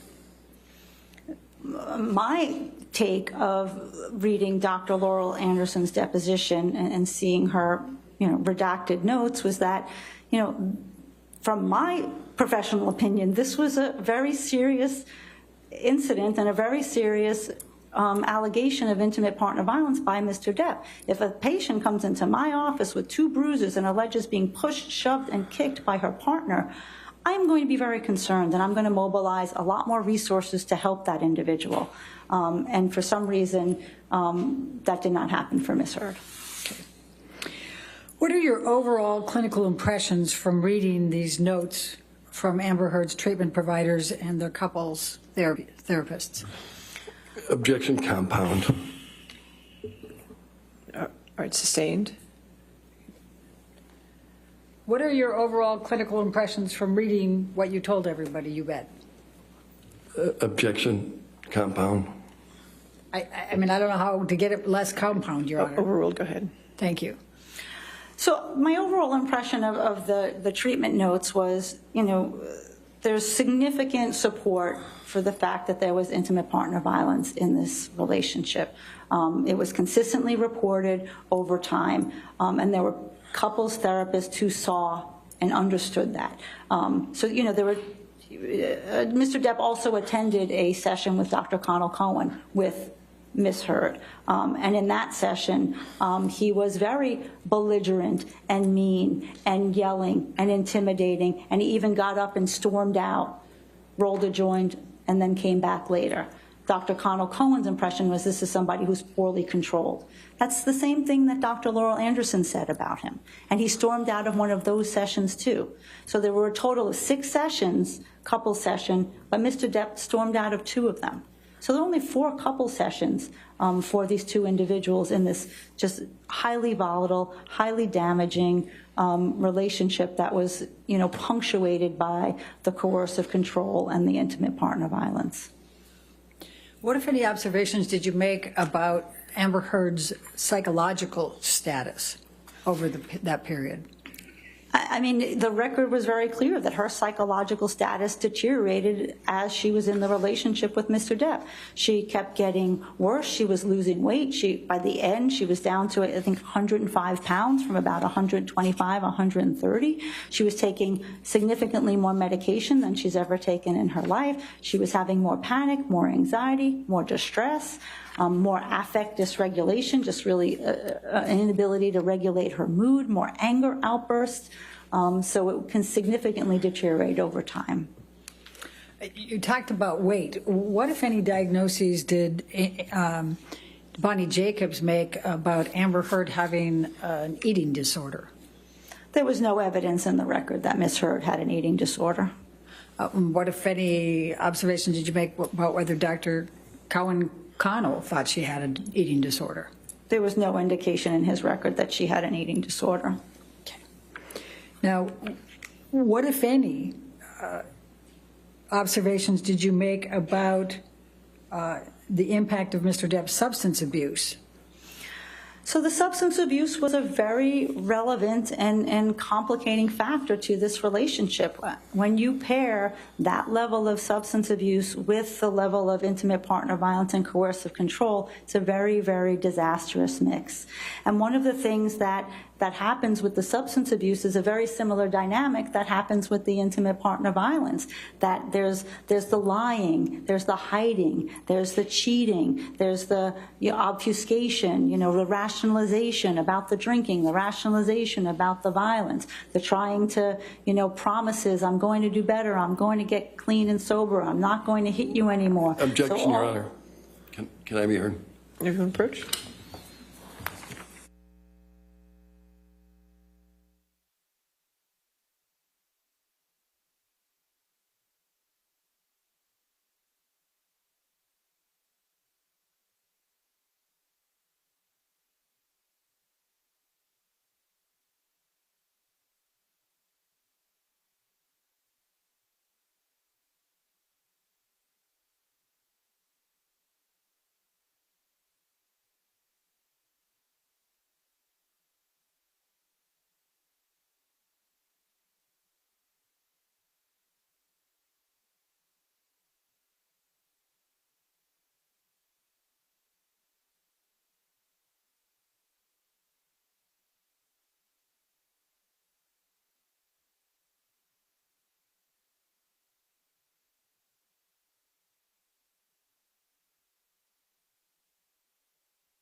What, if any, dynamics and coping styles are connected to the substance abuse by Mr. Depp? So they share similarities. There's a lot of lying when somebody's a substance abuser. There's a lot of hiding. There's a lot of concealment. There's a lot of rationalization. There's a lot of blame, blaming your partner for your inability to stay clean and sober. There's a lot of the promises to change and the promises to get better. So a lot of these dynamics sort of co-occur, in a situation of substance abuse and domestic violence. They're very similar. The difficulty in this relationship was that the majority of the violent episodes and the sexually violent episodes were in these alcohol and drug-fueled rages. That was predominantly when those happened. When he wasn't in those stages, we still saw the obsessive jealousy and the coercive control and the possessiveness. That still persisted. But when the alcohol and the drugs came together is when Amber Heard was more in danger of being hurt by him. Why didn't Amber Heard leave the relationship sooner? Well, I mean, you know why. Objection, speculation, Your Honor. Have you formed, based on your experience and based on your 29 hours of clinical evaluation of Amber Heard, what is your understanding of why Amber Heard didn't leave the relationship earlier? Objection beyond the scope of the disclosure. It clearly is not. I mean, it's clearly in the disclosure. Point to where you say it's not. I mean, Point to where you say it's not. You're- Could you come forward?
Now, you indicated that your main opinion was that Amber Heard's report of violence and abuse in her relationship with Mr. Depp is consistent with what is known as intimate partner violence, correct? That's correct. Okay.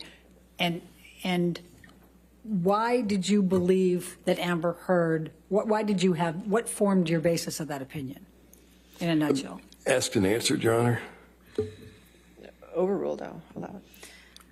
The basis of the opinion was looking at all the dynamics in this relationship, looking at not just the hitting and the yelling, but looking at how much more hitting was done, looking at the coercive control, the obsessive jealousy, the possessiveness, the sexual violence, the choking behavior, the threats to kill. Those are all, as I stated, very significant and often found in cases of lethal domestic violence. Those were significant severity factors. And looking at all those, that's what tipped the scales, that even though she yelled and said some horrible things and hit him, it never was able to shift the balance of power and control in that relationship.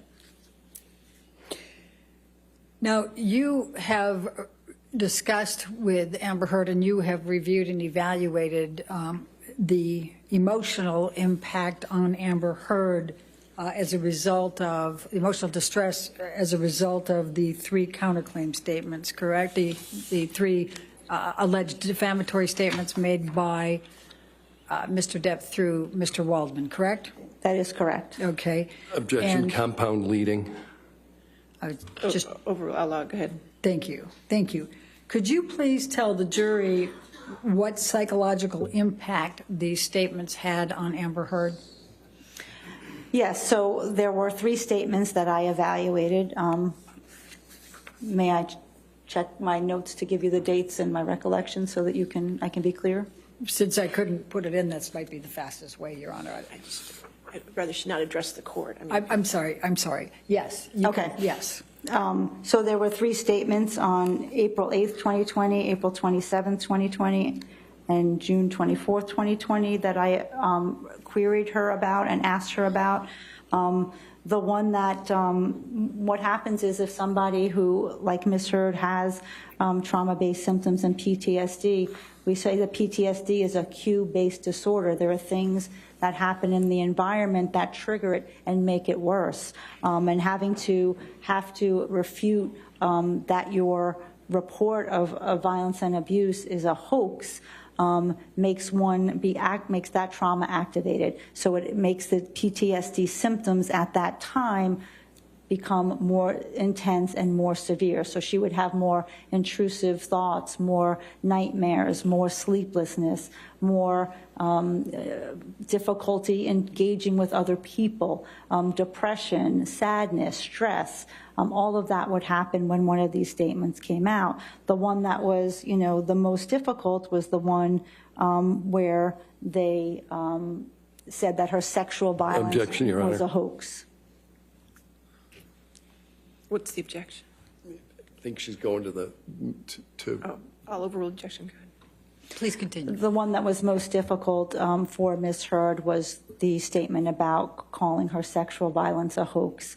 As I stated earlier, most women try very diligently to put that sexual violence in a box, bury it down, not want to talk about it, not want to have anything related to it come up. And, she's done, by my estimation in her coping, although she suffers from post-traumatic stress disorder, she also has a high degree of coping strategies. But when this would happen, it sort of everything would deteriorate.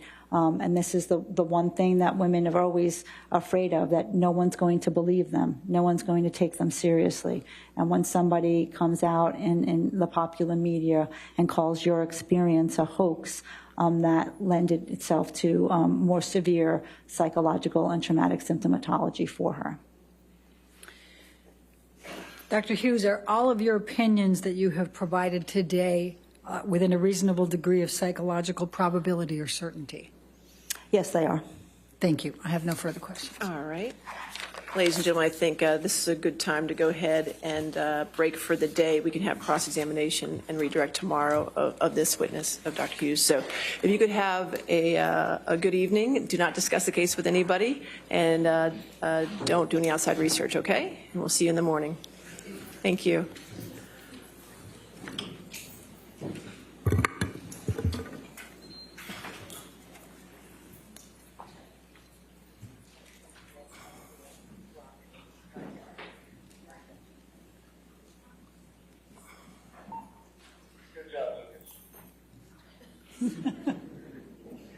Okay.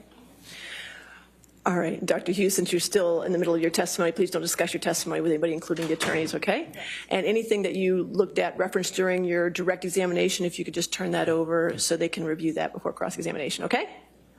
All right, thank you, ma'am. Your Honor, may I just, I presume she wants to be able to take that back with her. We can get copies of it. We'll get whatever it is. Okay, good. We'll make sure you get copies of it, so make sure you get copies of it so she can keep her originals. Okay? Yes, thank you. All right. I have copies of everything that I looked at. we don't. Other than Okay, well, no, we're not talking right now. Court's in session. Other than my Thank you. post-it note. All right. So anything else then? So we'll see you tomorrow at 10 a.m., correct? All right. Thank you. Have a good evening.